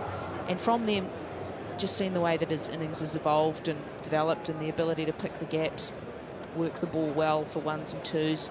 He's still been able to pick off the odd boundary when he's needed, but in that removal of risk, it's just meant he's able to be consistently scoring. Oh, that sounded good off the bat through cover. What a fine shot that is from Harry Brook. A little bit of width, and he has crunched that through cover for 4. Well, we talk about Joe Root and him getting into his batting bubble. It's easy to do that. It's easy to be patient and measured when you've got someone down the other end like a Harry Brook, who as soon as it is slightly offline, the delivery, he is climbing into it. He has crunched that through the covers. The sound that makes off his bat, this is a man in form. Strike rate goes up above 100 once again. 18 4s and 2 6s in the innings so far for Brook. Oh, where's that gone? Where's that gone? I think it's gone all the way, has it? Yeah, it has gone for 6. Oh, it's dismissive, it's powerful, and it's so impressive. And you'd actually say that's not badly bowled by Neil Wagner. A little bit of shape back into the right-hander, 3/4 of the way up the stumps. Well, it's been put over the boundary for 6. That is punishing from Brook.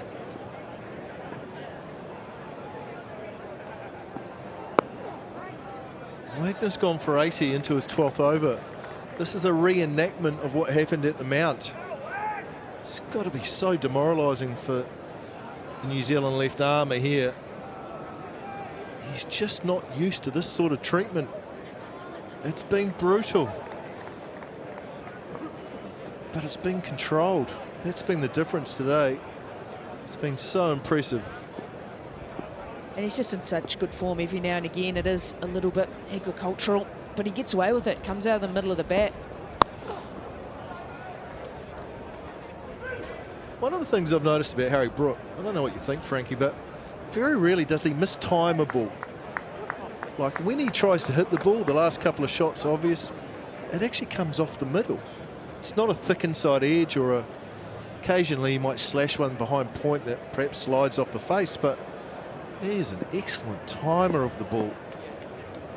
And he hits the ball hard. He's got good bat speed, but there's actually still that element of control to it. He's not swinging himself off his feet. He's just looking to be attacking. Gets himself into good positions to do it. And Joe Root looks like he's got all the time in the world at the other end as well. Yeah, as much as you say, there's got to be a few scars from the punishment that Neil Wagner's been taking. I don't think there's anything more dismissive than that last shot from Joe Root. Just gets right in behind it. It looks like it's in slow motion. Just runs it down to gully.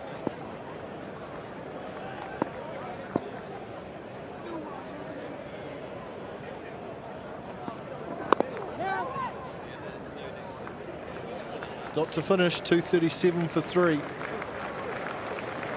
Looks like the bails are coming off, the end of the second session. Joe Root helping the umpires, knocking the bails off. And you have to say it's been England's session in so many ways. 4th Test 100 for Harry Brook, who's been so impressive. Big session for England. Now they have some platform to go on. New Zealand, oh, they'll be scratching their heads at how this game has actually ended up at this point. The session, well, it belongs to England. 136 from 27 overs. That run rate just over 5, what you expect from this England side. And the key for New Zealand there, the big 0 in the wickets column. It's been all England. And it's been some partnership between those two.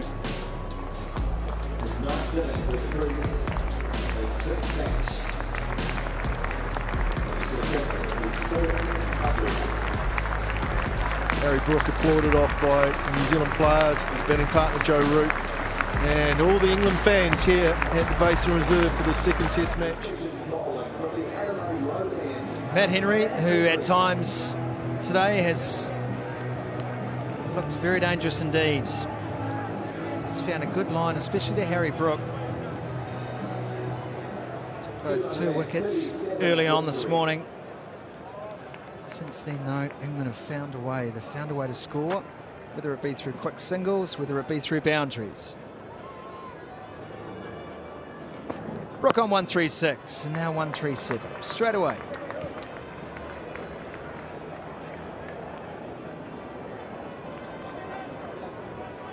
And that's a little bit been the tale of the day, just the ability to continue to rotate the strike.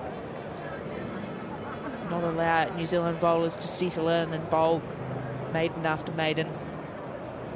They just have that ability to be constantly scoring.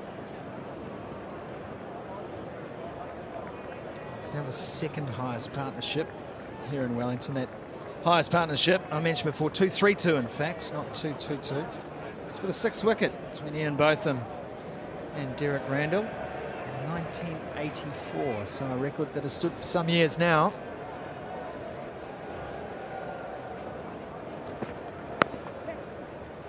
And there's that quick single I refer to. And it may not seem much, Frank, but it's frustrating. The run rate continues to climb for England. They accelerated through. It's now just under 4.5 per over. I know there's sometimes not much you can do about that, but that speaks to me about the intent of this English side. Every run on offer is taken.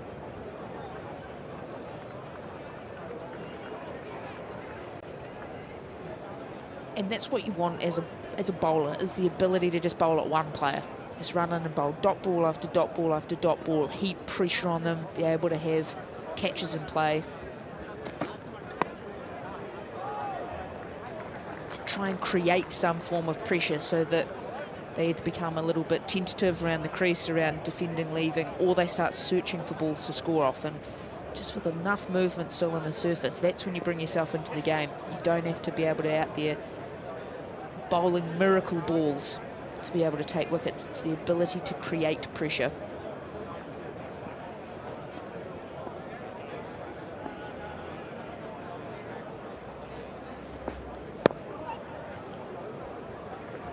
Getting through the shot there, Brook, a little early. Just held a little bit in the pitch. Well, here's Harry Brook. The front foot in this innings. A lot of boundaries scored off the front foot, and that's become a real hallmark of Harry Brook's game. But it's coupled with his ability to actually score all around the ground in doing so. It's not just one particular spot where he looks dangerous.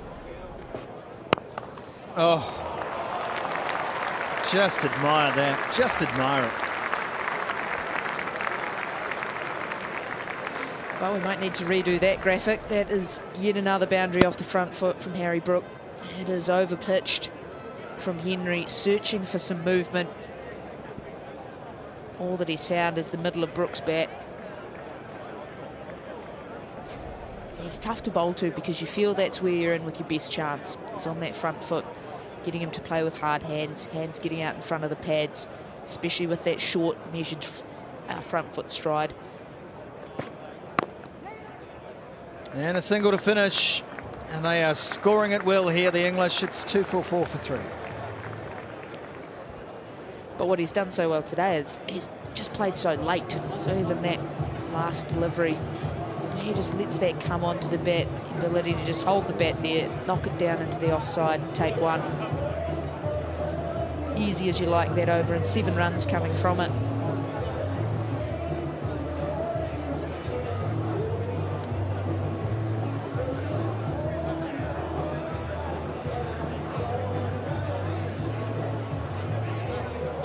It's a very relaxed Ben Stokes there through the window.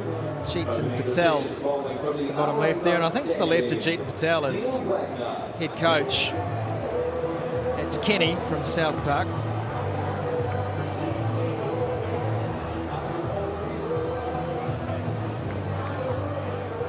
That's Marcus Trescothick who's dressed himself up.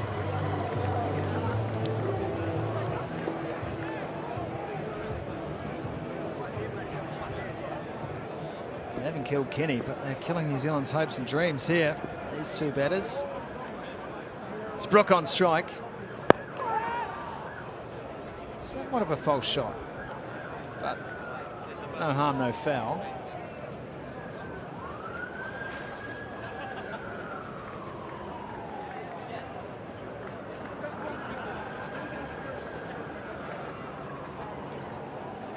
Tough as teak, Neil Wagner.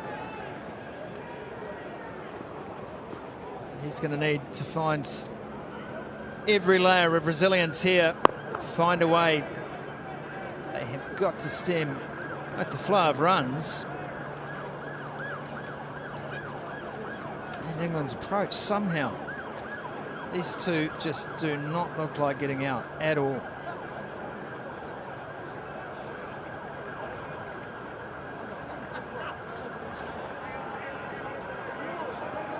Be sitting on 142 in a test match with just 138 balls. That is quite something. Still prepared to give the bat the full flourish. I mean, the job is well and truly done.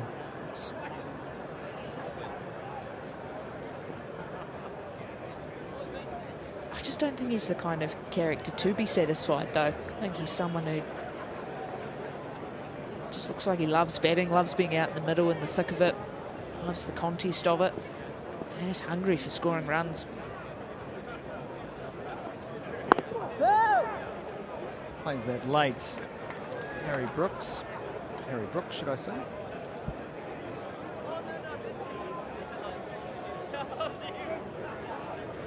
It's been long periods of the field too. It's a long day for the New Zealanders, Frank. I mean, the ball's either dip down for a quick single, and quite often it's just been punched to the boundary. A lot of guys standing around having not much to do today in this New Zealand field. Bracewell's been outstanding in the field, and the effort itself is beyond question.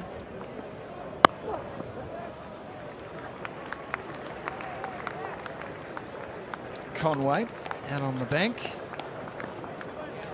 Brook takes another couple.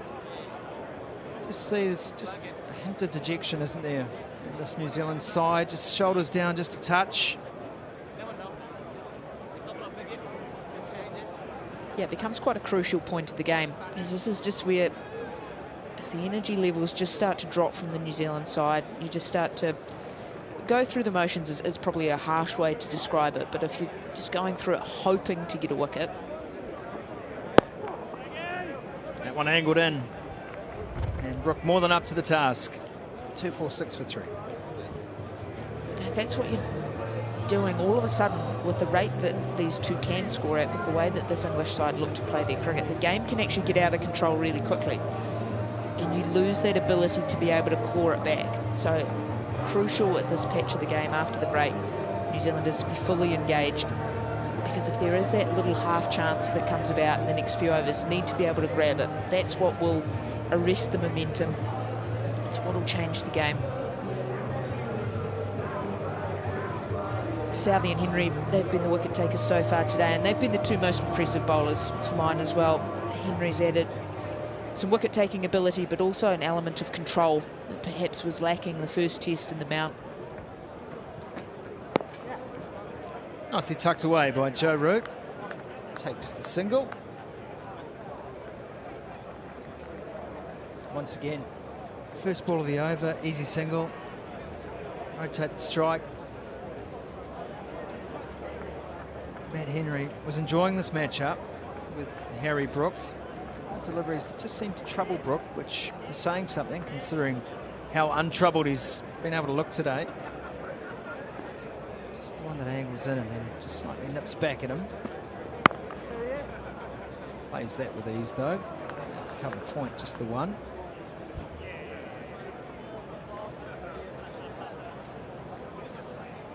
Whilst I think Henry's been brilliant with the ball today, my one slight criticism is I think he's underused his short ball. I think he hasn't gone to that as often as he possibly could have.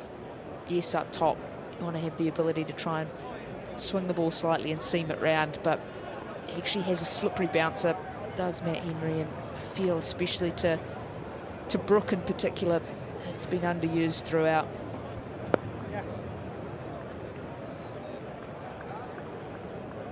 It's the third run of the over, 3 singles so far, but a third run with no trouble at all.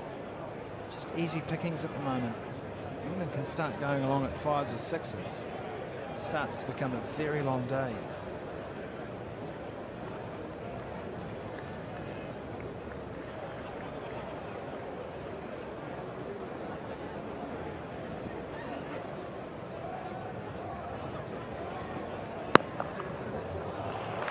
Pulled through mid-wicket.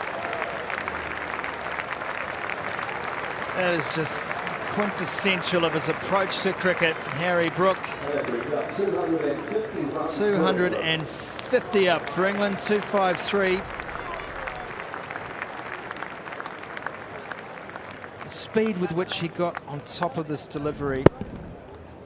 Quick hands through the ball. And that is now equal with the highest partnership for England against New Zealand here in Wellington. And that's now past it. And Harry Brook has a second 150 in Test cricket. He is now equal with his top score, 153, not out here at the Basin, and they rise en masse to salute.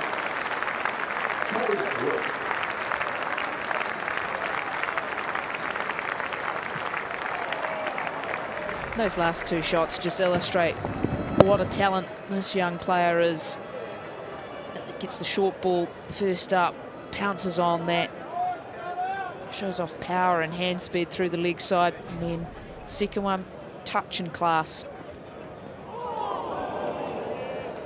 Henry comes up with an absolute peach. That is a fabulous response. Harry Brook still maybe just caught up in the moment there. Henry slid one past the inside edge.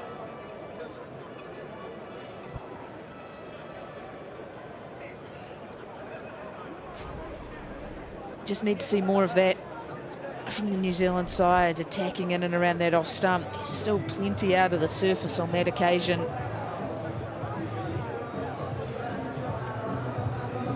Look on Matt Henry's face tells us tells the tale.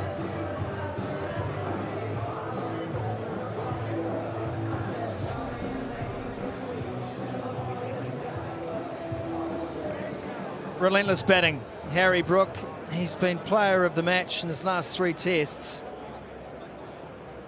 And he's making an early argument here. He's equal on his top score, 153. No run on that occasion. Short mid-wicket, make sure of that. And Joe Root is rather sat back. Just watch the carnage from the other end. It is a record partnership for England. It is a new high score for Harry Brook.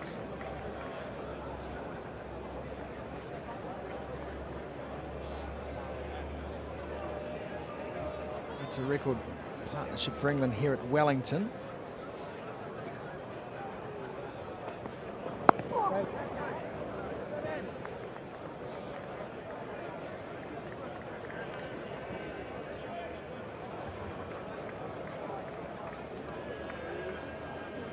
Yeah, they've been brilliant to watch in combination with each other. What stands out, just how well they've run between the wickets, how much it has been a partnership. You've had Harry Brook, who's absolutely flying, 153 off 146.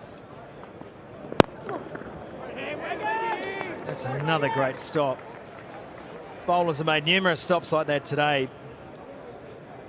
Takes good reactions and not a little amount of bravery too. He's coming back well hit.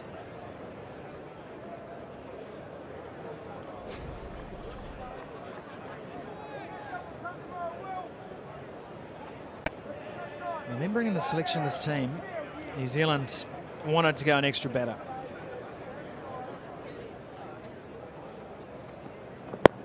Catch that, and it's been put down. Neil Wagner can't believe it. That came back quickly, straight at him, and I think Neil Wagner has just dropped this cold.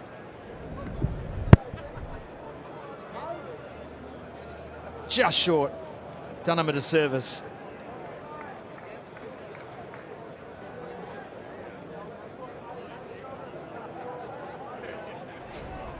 Smiles all round. One from Wagner, I think. More a grimace. Just got a little leg side on that occasion. That's another dot ball. Now I thought, looking from behind, that this had carried. That's why Wagner had stayed down so long. He'd put that down. I don't know, is that even worse? Sometimes. I think even the one that comes back at me doesn't even carry. Dropping it's worse. Yes, I don't know why I asked that. That's the moment where you want to dig a hole in the ground and sit down in it. Wait. Well, it's a maiden over. 257 for 3.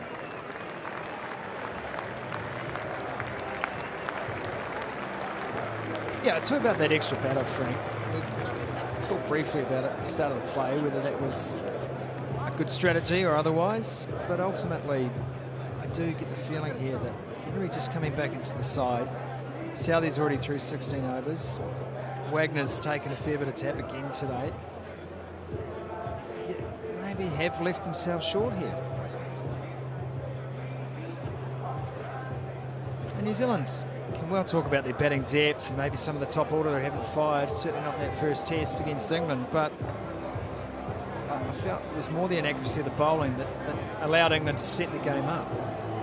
From the Adelaide Road, Daryl Mitchell.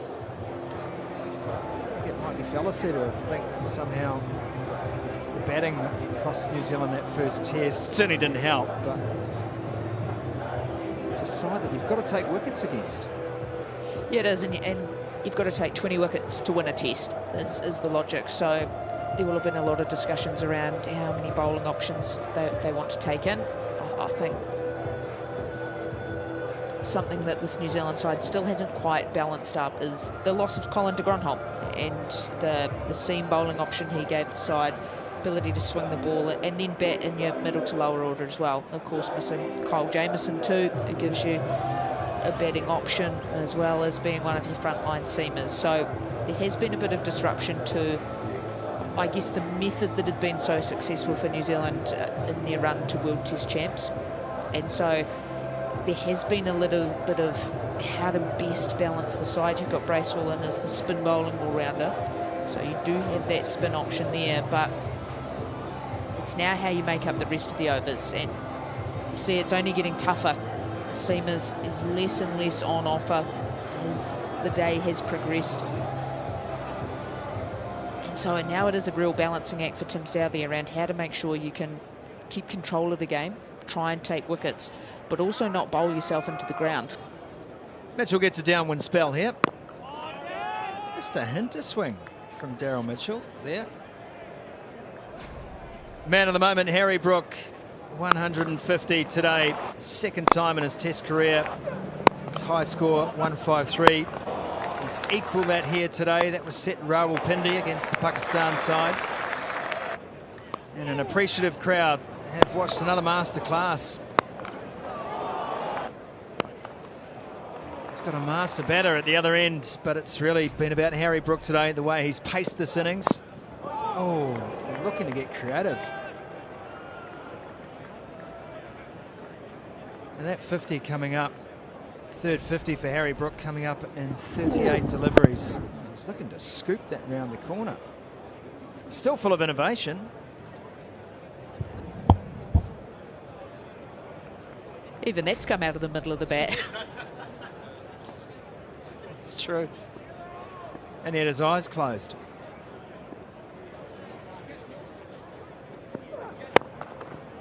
It's full and straight down to the stumps, saving everyone the trouble.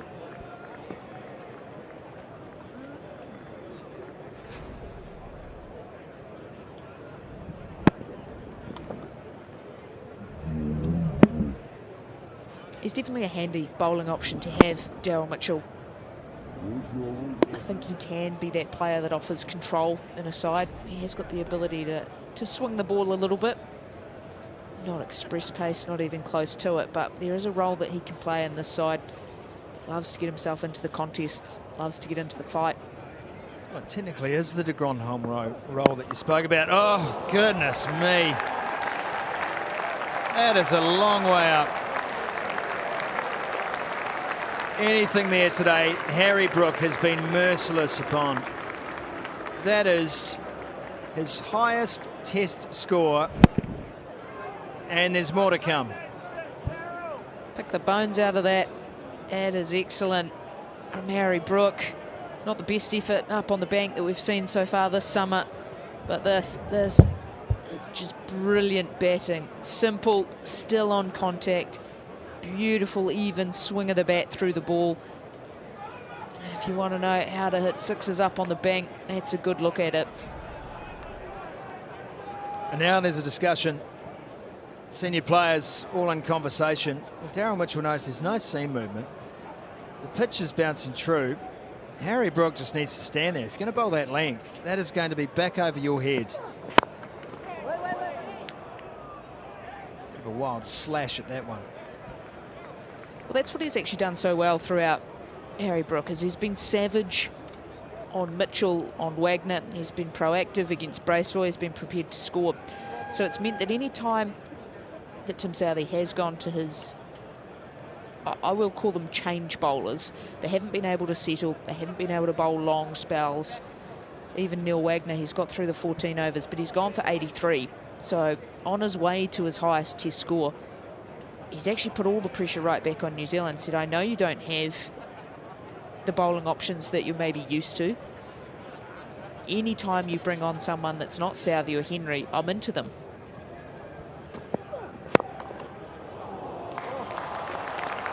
There is nothing you can do about Harry Brook right now. Nothing at all. 267 for 3.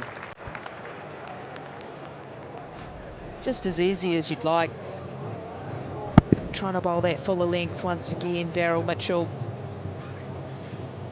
And that is just pure batting. Hold the pose, the high front elbow, letting it back where it's come from. On top of the bounce. As easy as you would like. from Brooke.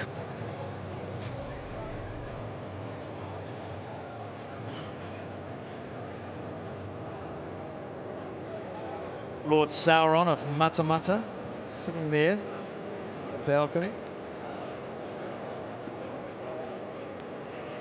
Tabby Kemper, no doubt about that. Brendan McCullum. Yeah, we're only scoring at 4.6, so it's got to have serious coach look on.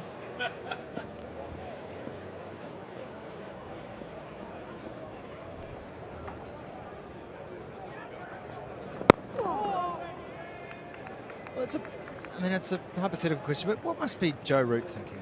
He's at the other end. He's got 10,500 test runs and more. He's sitting there going along rather nicely, striking the ball at 47.5. And his Yorkshire mate at the other end is striking the ball at 107 with a new top score. I reckon he must feel the most comfortable batter out there right now, Joe Root. Nothing better.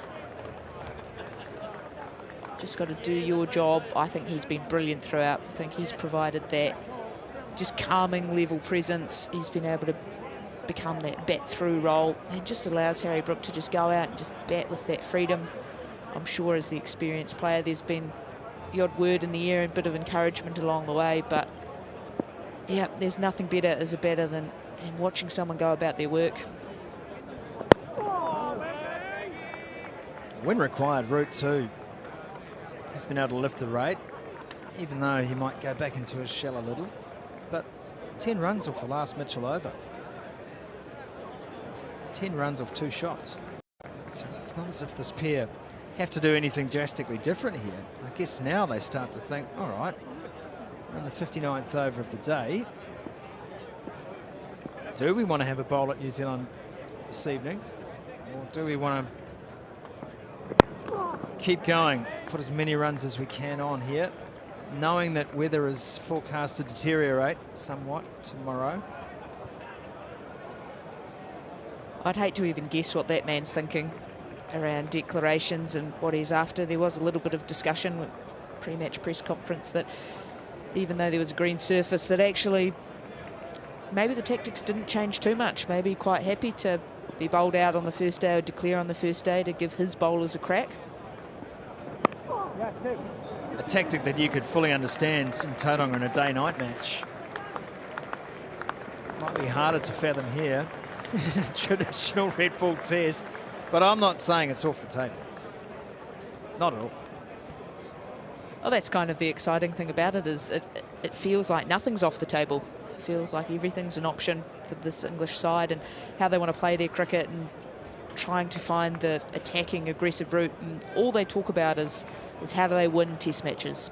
So it's how do you score runs off every ball that's bowled? How do you take wickets? How do you take 20 of them to win a test? And how do you win games? So they'll be just trying to put themselves in that best position. It's a nice shot, but mid-off is there. That's the end of the 59th over. It's 269 for 3.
Daryl Mitchell resumes from the Adelaide Road end, and it's wide, and it's been absolutely pumped over extra cover for 4. That brings up the 250-run partnership. That's a 250-run partnership and has been brought up with just the kind of shot we've come to expect.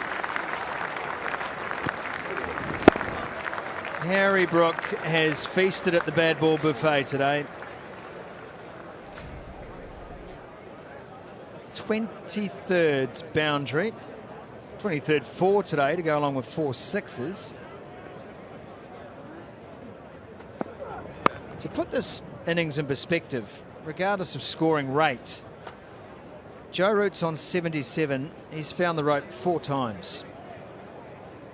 Brook has found the rope 23 times and has cleared it 4 times. That is such a difference in approach. It truly is. A spectacular difference, actually.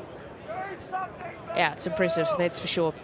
And it actually takes a little bit of patience and calm thinking as well if you're Joe Root to not get caught up in it. It's so easy when you see someone down the other end just climbing into it, leathering it. You want to do it too. It's a very Joe Root shot, controlled and calm. Just run down third for 1. And so that almost at times can be disruptive to your own tempo. You get caught up in the hype and the excitement and the crowd and the buzz of just 4s and 6s. And the tempo of the game changes and you almost get caught up in it as well. But Joe Root is very much stuck to how he does things, what we've seen for the best part of 11,000 test runs, just finding his way, his groove, and just keeps going with that. He is someone who could bat for days on end. So, yeah, great person to have at the other end from Brook. And they've just formed such a wonderful partnership. So tough to bowl to.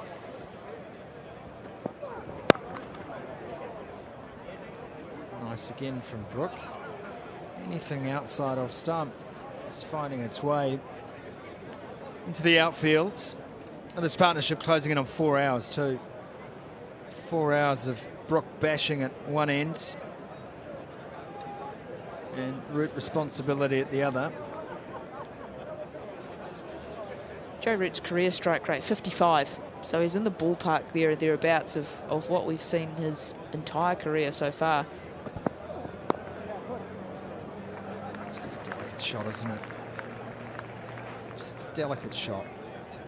Just enough to keep the runs ticking over, and already 8 off this over. That just looks so easy out there at the middle for both players, but especially Joe Root. There's the ability to work the ball into gaps, seems almost effortless. Take one, get down the other end and let the hot hand of Harry Brook continue on his work. It doesn't matter where the New Zealand side are putting their fielders, it feels like there's gaps everywhere for England. Again on the drive to finish the over, takes the single. As Harry Brook, he's on 170, and England 278 for 3.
have a entertaining day of Test cricket to watch.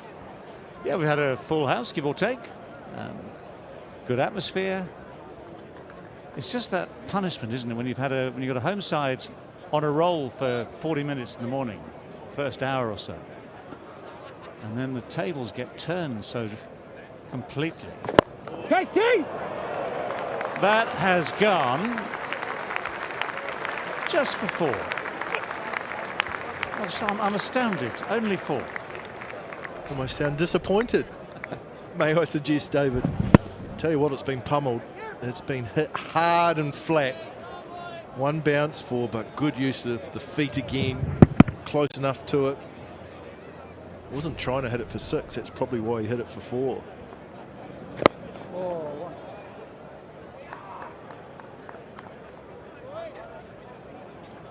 Tell you what, he's got the power though, if need be.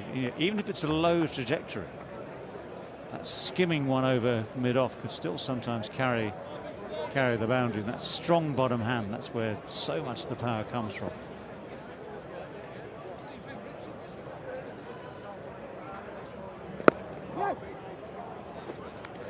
And cheeky running as well, just when your biggest concern is the flow of boundaries. Annoying little single just pushed into the offside. Both players have done this very well throughout this partnership. The ability just to find gaps and rotate the strike, frustrate the New Zealand bowlers, frustrates the fielders as well. The fields have to change. It's been an excellent partnership between these two. Top class.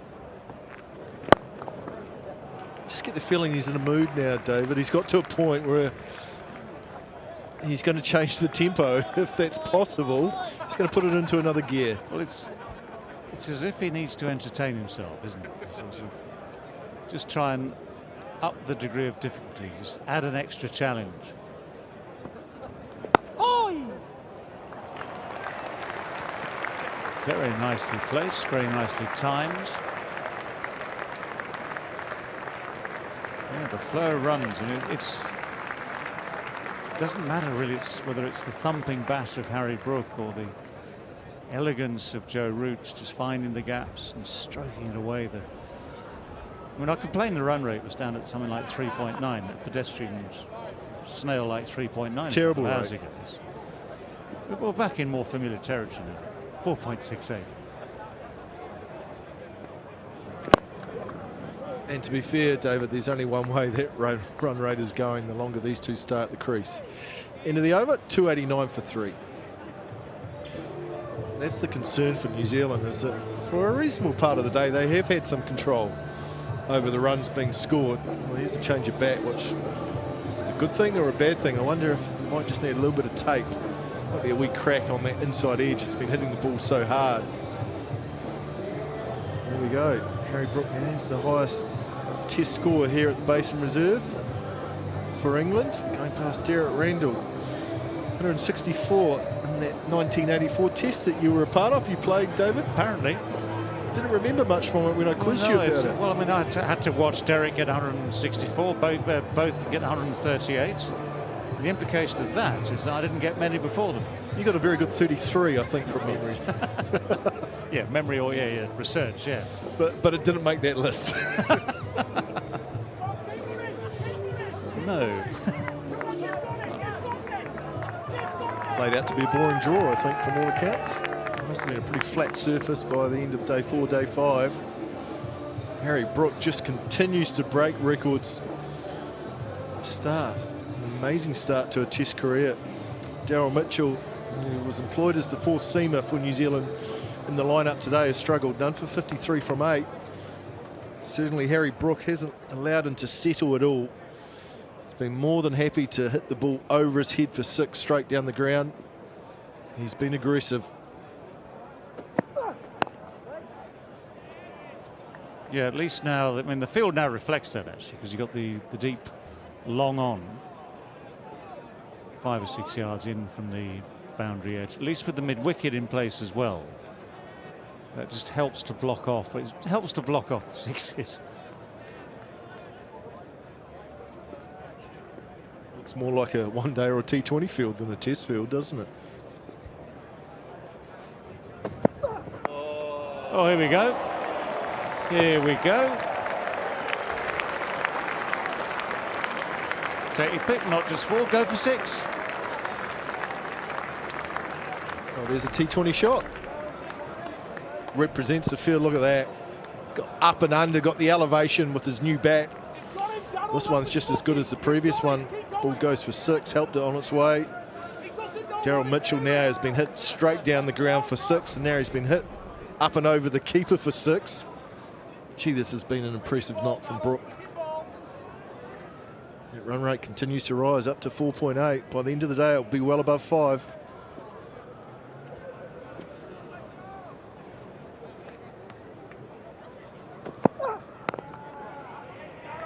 Tend to run out of superlatives when someone plays like this. It's lovely, isn't it? Good looking ground anyway. Frame it with the trees and then some of the beauty gets added out.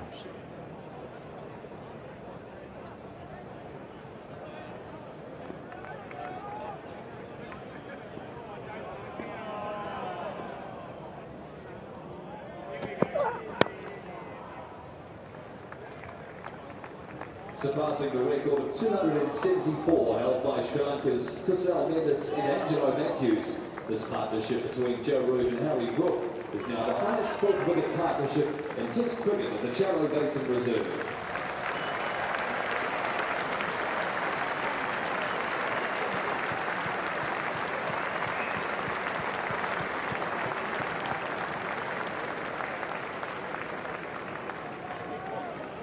We now have the highest 4th wicket partnership on this ground ever. 275 it stands at. We've suddenly found Daryl Mitchell's speciality in the field, football.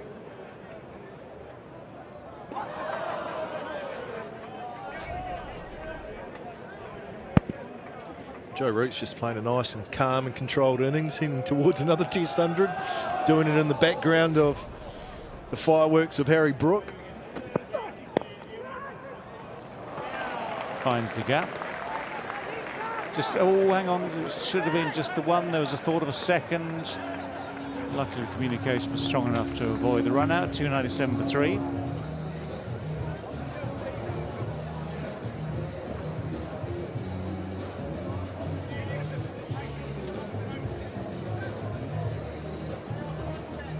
Now, Harry Brook loves breaking records, it would seem. Most Test runs after 9 innings. I mean, just look at those. That's ridiculous. That is ridiculous. 807. Averaging just over 100 as we speak. 807 runs. First 9 innings. Awesome stuff from Harry Brook, and there's some seriously good names from the history of the game below him. Took a few: Herbert Sutcliffe, Simon Gavaskar, Everton Weekes, George Headley. The modern era, Devon Conway. Not a bad group to be top of the list, David. Oh, it's ridiculous. I keep saying it's ridiculous.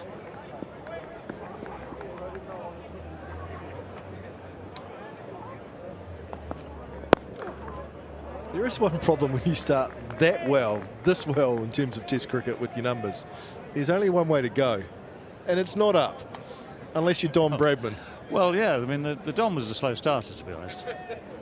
I mean, I think at the equivalent time, what was he there? He was averaging, I have to look at it again, but 60 or something.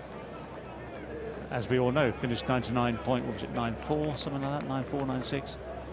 So, yeah, he went onwards and upwards. I mean, Harry Brook's still obviously got some challenges still to come. That's nice. That is lovely. Economy of effort, maximum timing. Super shot from Joe Root. Continuing to use his feet. High left elbow. And doesn't get any better than a straight drive. Straight back past the bowler, who can only turn around and look in disdain. Look how far he starts out of the crease. Plus the shimmy takes him a long way down. Yeah, I think there's been a lot of chat that perhaps Neil Wagner has lost a yard or two over the last 12 to 18 months, and that probably would back it up, because I don't think 3 years ago players would be comfortable batting that far down to Neil Wagner, but now they are.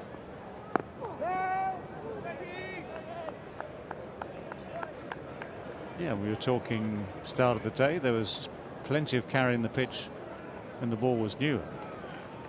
Tell you what, though, there's one thing here, or two things actually. There are two things I think that have helped Joe Root today. One is the situation when he came in, so things happening with the ball, wickets tumbling. Secondly is the fact that Brooke has played so well at the other end. Joe's just been able to play like Joe. No reverse sweeps today. And he's left him alone for now, yeah.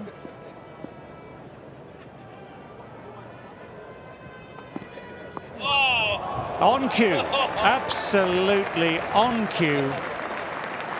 I just heard this voice in my ear a moment ago saying, do you know he's not played one of those silly reverse sweep things yet, or the ramp or the scoop, or double scoop or 4 ice creams. Oh, it's off Wagner again. I didn't think he was going to play one all day. That's why I said it. And then he pulls it out next delivery and plays it pretty well. So it sort of leads to the argument again that it's a necessity at times. And he's saying, yeah, I can still play it. I know I didn't play it well in the first test. I've still got it.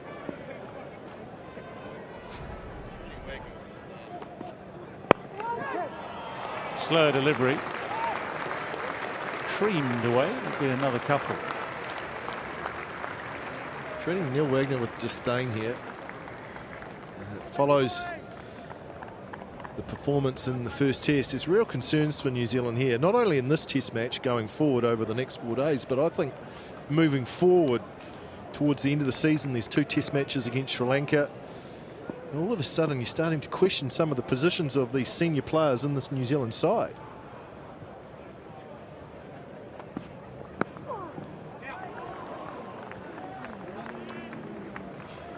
Yeah, inevitably comes when teams are struggling for results, struggling for those all-round team performances. And of course individuals do go off the boil. It comes to us all at some stage. Then you've got to think who's better, then you've got to think about rebuilding, then you've got to think about planning for the future. All those sort of things come into play. For Neil Wagner himself at the moment, you had the contrast of Mount Maunganui, where the pace of the pitch didn't help him with the short ball. Now you've got a pitch which this morning certainly offered something for bowlers. So whatever the conditions, it seems, for Neil Wagner in these 2 tests against England, it's not been his time.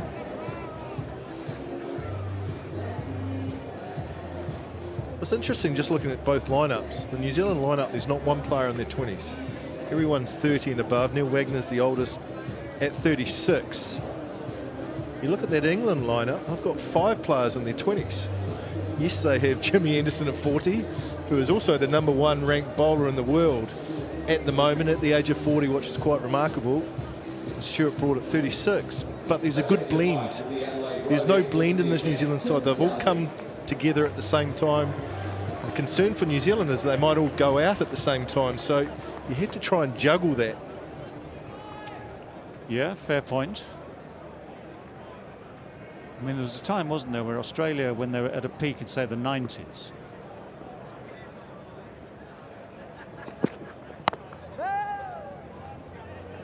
just we'll try and finish the conversation off and we'll get back to the live cricket. But Australia in the 90s had that great ability with a lot of depth to blend new people in. So, I mean, in fact, our match referee here, David Boone, I think was one of those who was retired early when he still had runs left in him. But on the grounds, they wanted to get someone into this very strong team just to give them a taste of what it was and to keep it moving forward, keep it rolling forward. I mean, for Tim Southee here, who is back in again for his, 17th over the day. He's got to work with the resources he's got. I mean, you will know, Macca, you'll know more about the people who are in line to take New Zealand forward. Just a quick look at David Boone there, looking rushed off his feet. I think he is rushed off his feet.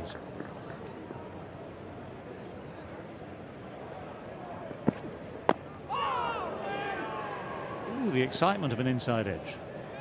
It's an interesting dynamic because I think core group of this New Zealand team, that experience has been so helpful, so beneficial over the previous 5 or 6 years, and it's been a golden generation for New Zealand cricket, let's be honest. That finished with winning that World Test Championship, first time New Zealand's won a World Trophy on the big stage, but also have lost a number of players, so there is a degree of rebuilding going on. It's not really rebuilding with younger players that are going to be around for the next 6 or 7 years. It's still an older group, and to have no players in their 20s it's an unusual byproduct, I guess, of having such a good team for such a long period of time. I guess the challenge is for those that are at that next level down to actually put enough pressure, score enough runs, take enough wickets to say it's my turn. It's always been that way, hasn't it? Always been that way. You've got to force your way in if you possibly can. You've got to advertise yourself with runs and wickets. But you're right, I mean, no mean achievement, as you quite rightly point out, to be crowned World Test Champions. Proud moment to beat India. I mean, I wasn't present, sadly, but, you know, beating India in Southampton at the Ageas Bowl, that was a fantastic thing for New Zealand to do. But then, of course, there's always this thing, isn't there, where you can never rest on your laurels. You've always got to look ahead to how do we improve the team, how do we keep the team up there, how do we bring through the right people at the right time. And that then relies on resources behind that team.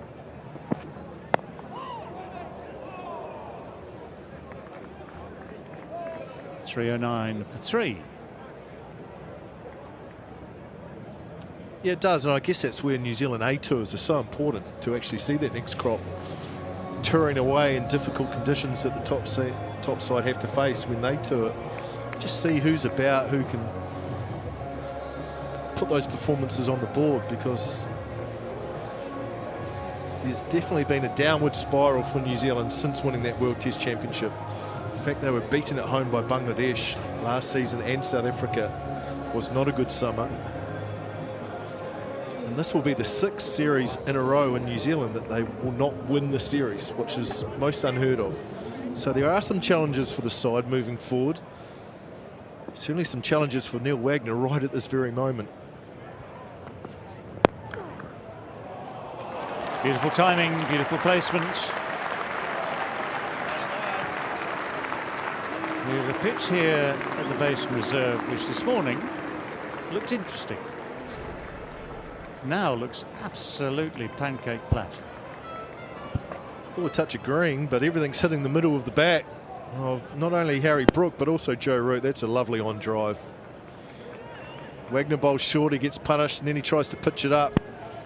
And it still races away to the boundary for 4. This is excellent batting.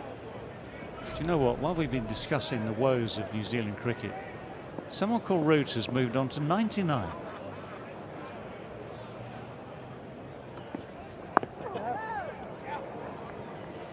And just spotted something else as well. Someone else has moved on to 99. And now Wagner in his 17th over. They could well bring up hundreds together. Just hearing that there's a little bit of rain in the air, David, which is not good.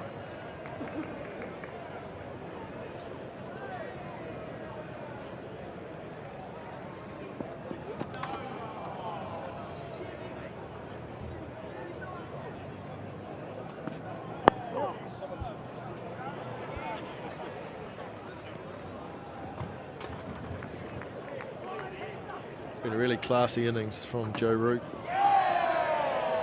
Just the sort of man you want walking to the crease when the score's 21 for 2. Ball seaming around, swinging all over the place.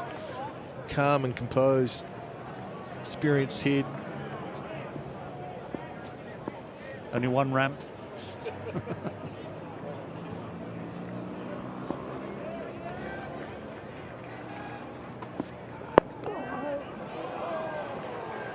He's still looking for that one to take him to 100, trying to manoeuvre it onside, but there's a ring of fielders on both sides of the pitch preventing the one.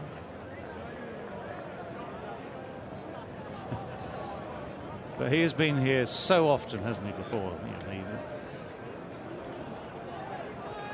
Not sure he's going to be suffering from the nervous 99s.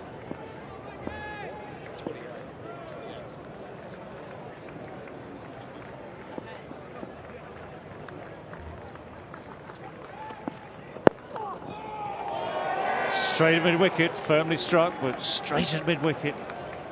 Always amazes me how it becomes a game within a game. Played well and got to 99 and scoring runs all over the place, and then all of a sudden the field comes up.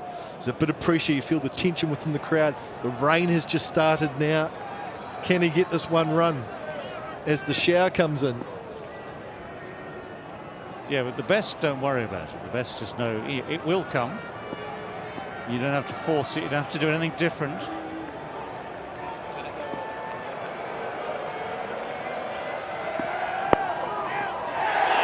Hundred for Joe Root.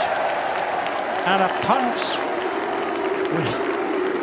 punch of celebration from Joe Root, which reflects that he is so passionate about this job of making runs for England.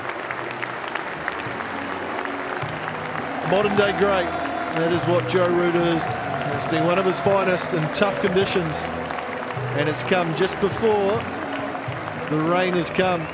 It's been an excellent innings, full of concentration, controlled calmness, and it looks like the covers are coming on. That shower has got a little bit heavier. Congratulated by a number of the New Zealand players. It's been a classy knock.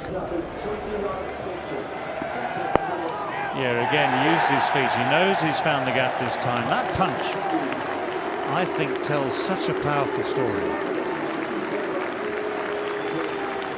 Someone like Joe Root, who's expected to make runs, who's made tens of thousands of runs for fun.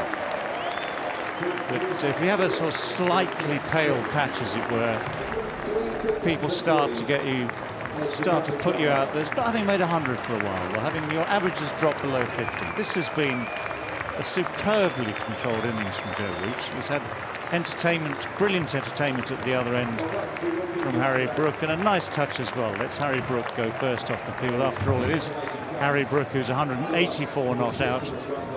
Root a mere 101 not out.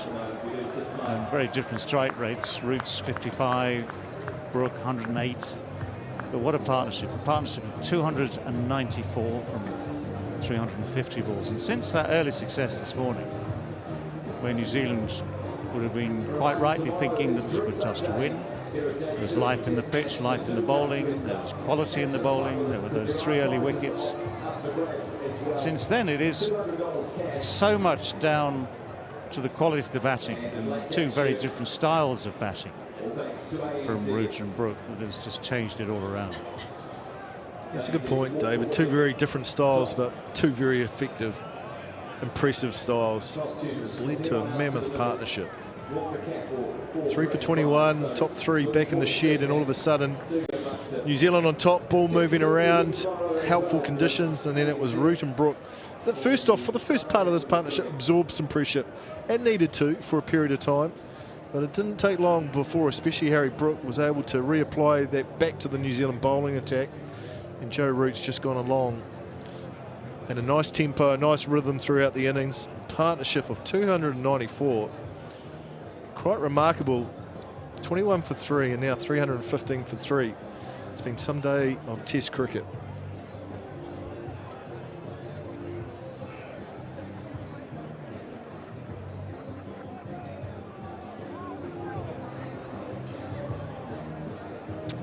Yeah, if you look at the bowling figures, it started so well. Southey was as good as you'd expect and hope for with the new ball, but it was Matt Henry who struck first. His 2 came first. And again with the new ball, that hard seam, fresh grass, it looked as though there was enough there for New Zealand to fully justify the decision to bowl first. England said, by the way, they would have done the same automatically given the conditions. But after that, after Southey and Henry had done their bit to start with, maybe there are indeed weaknesses in the New Zealand attack. They don't have the capacity to follow up a good opening burst with more of the same necessarily, and that takes a bit of the pressure off. But again, don't take anything away from the quality of the batting. And the great thing I thought with England was that it was always said, you know, what would they do if they're under pressure? Well, they absorbed the pressure and then went back to what they call normal cricket. It is a beautiful setup. Tim Southee, having won the toss, now has to set the example, has to lead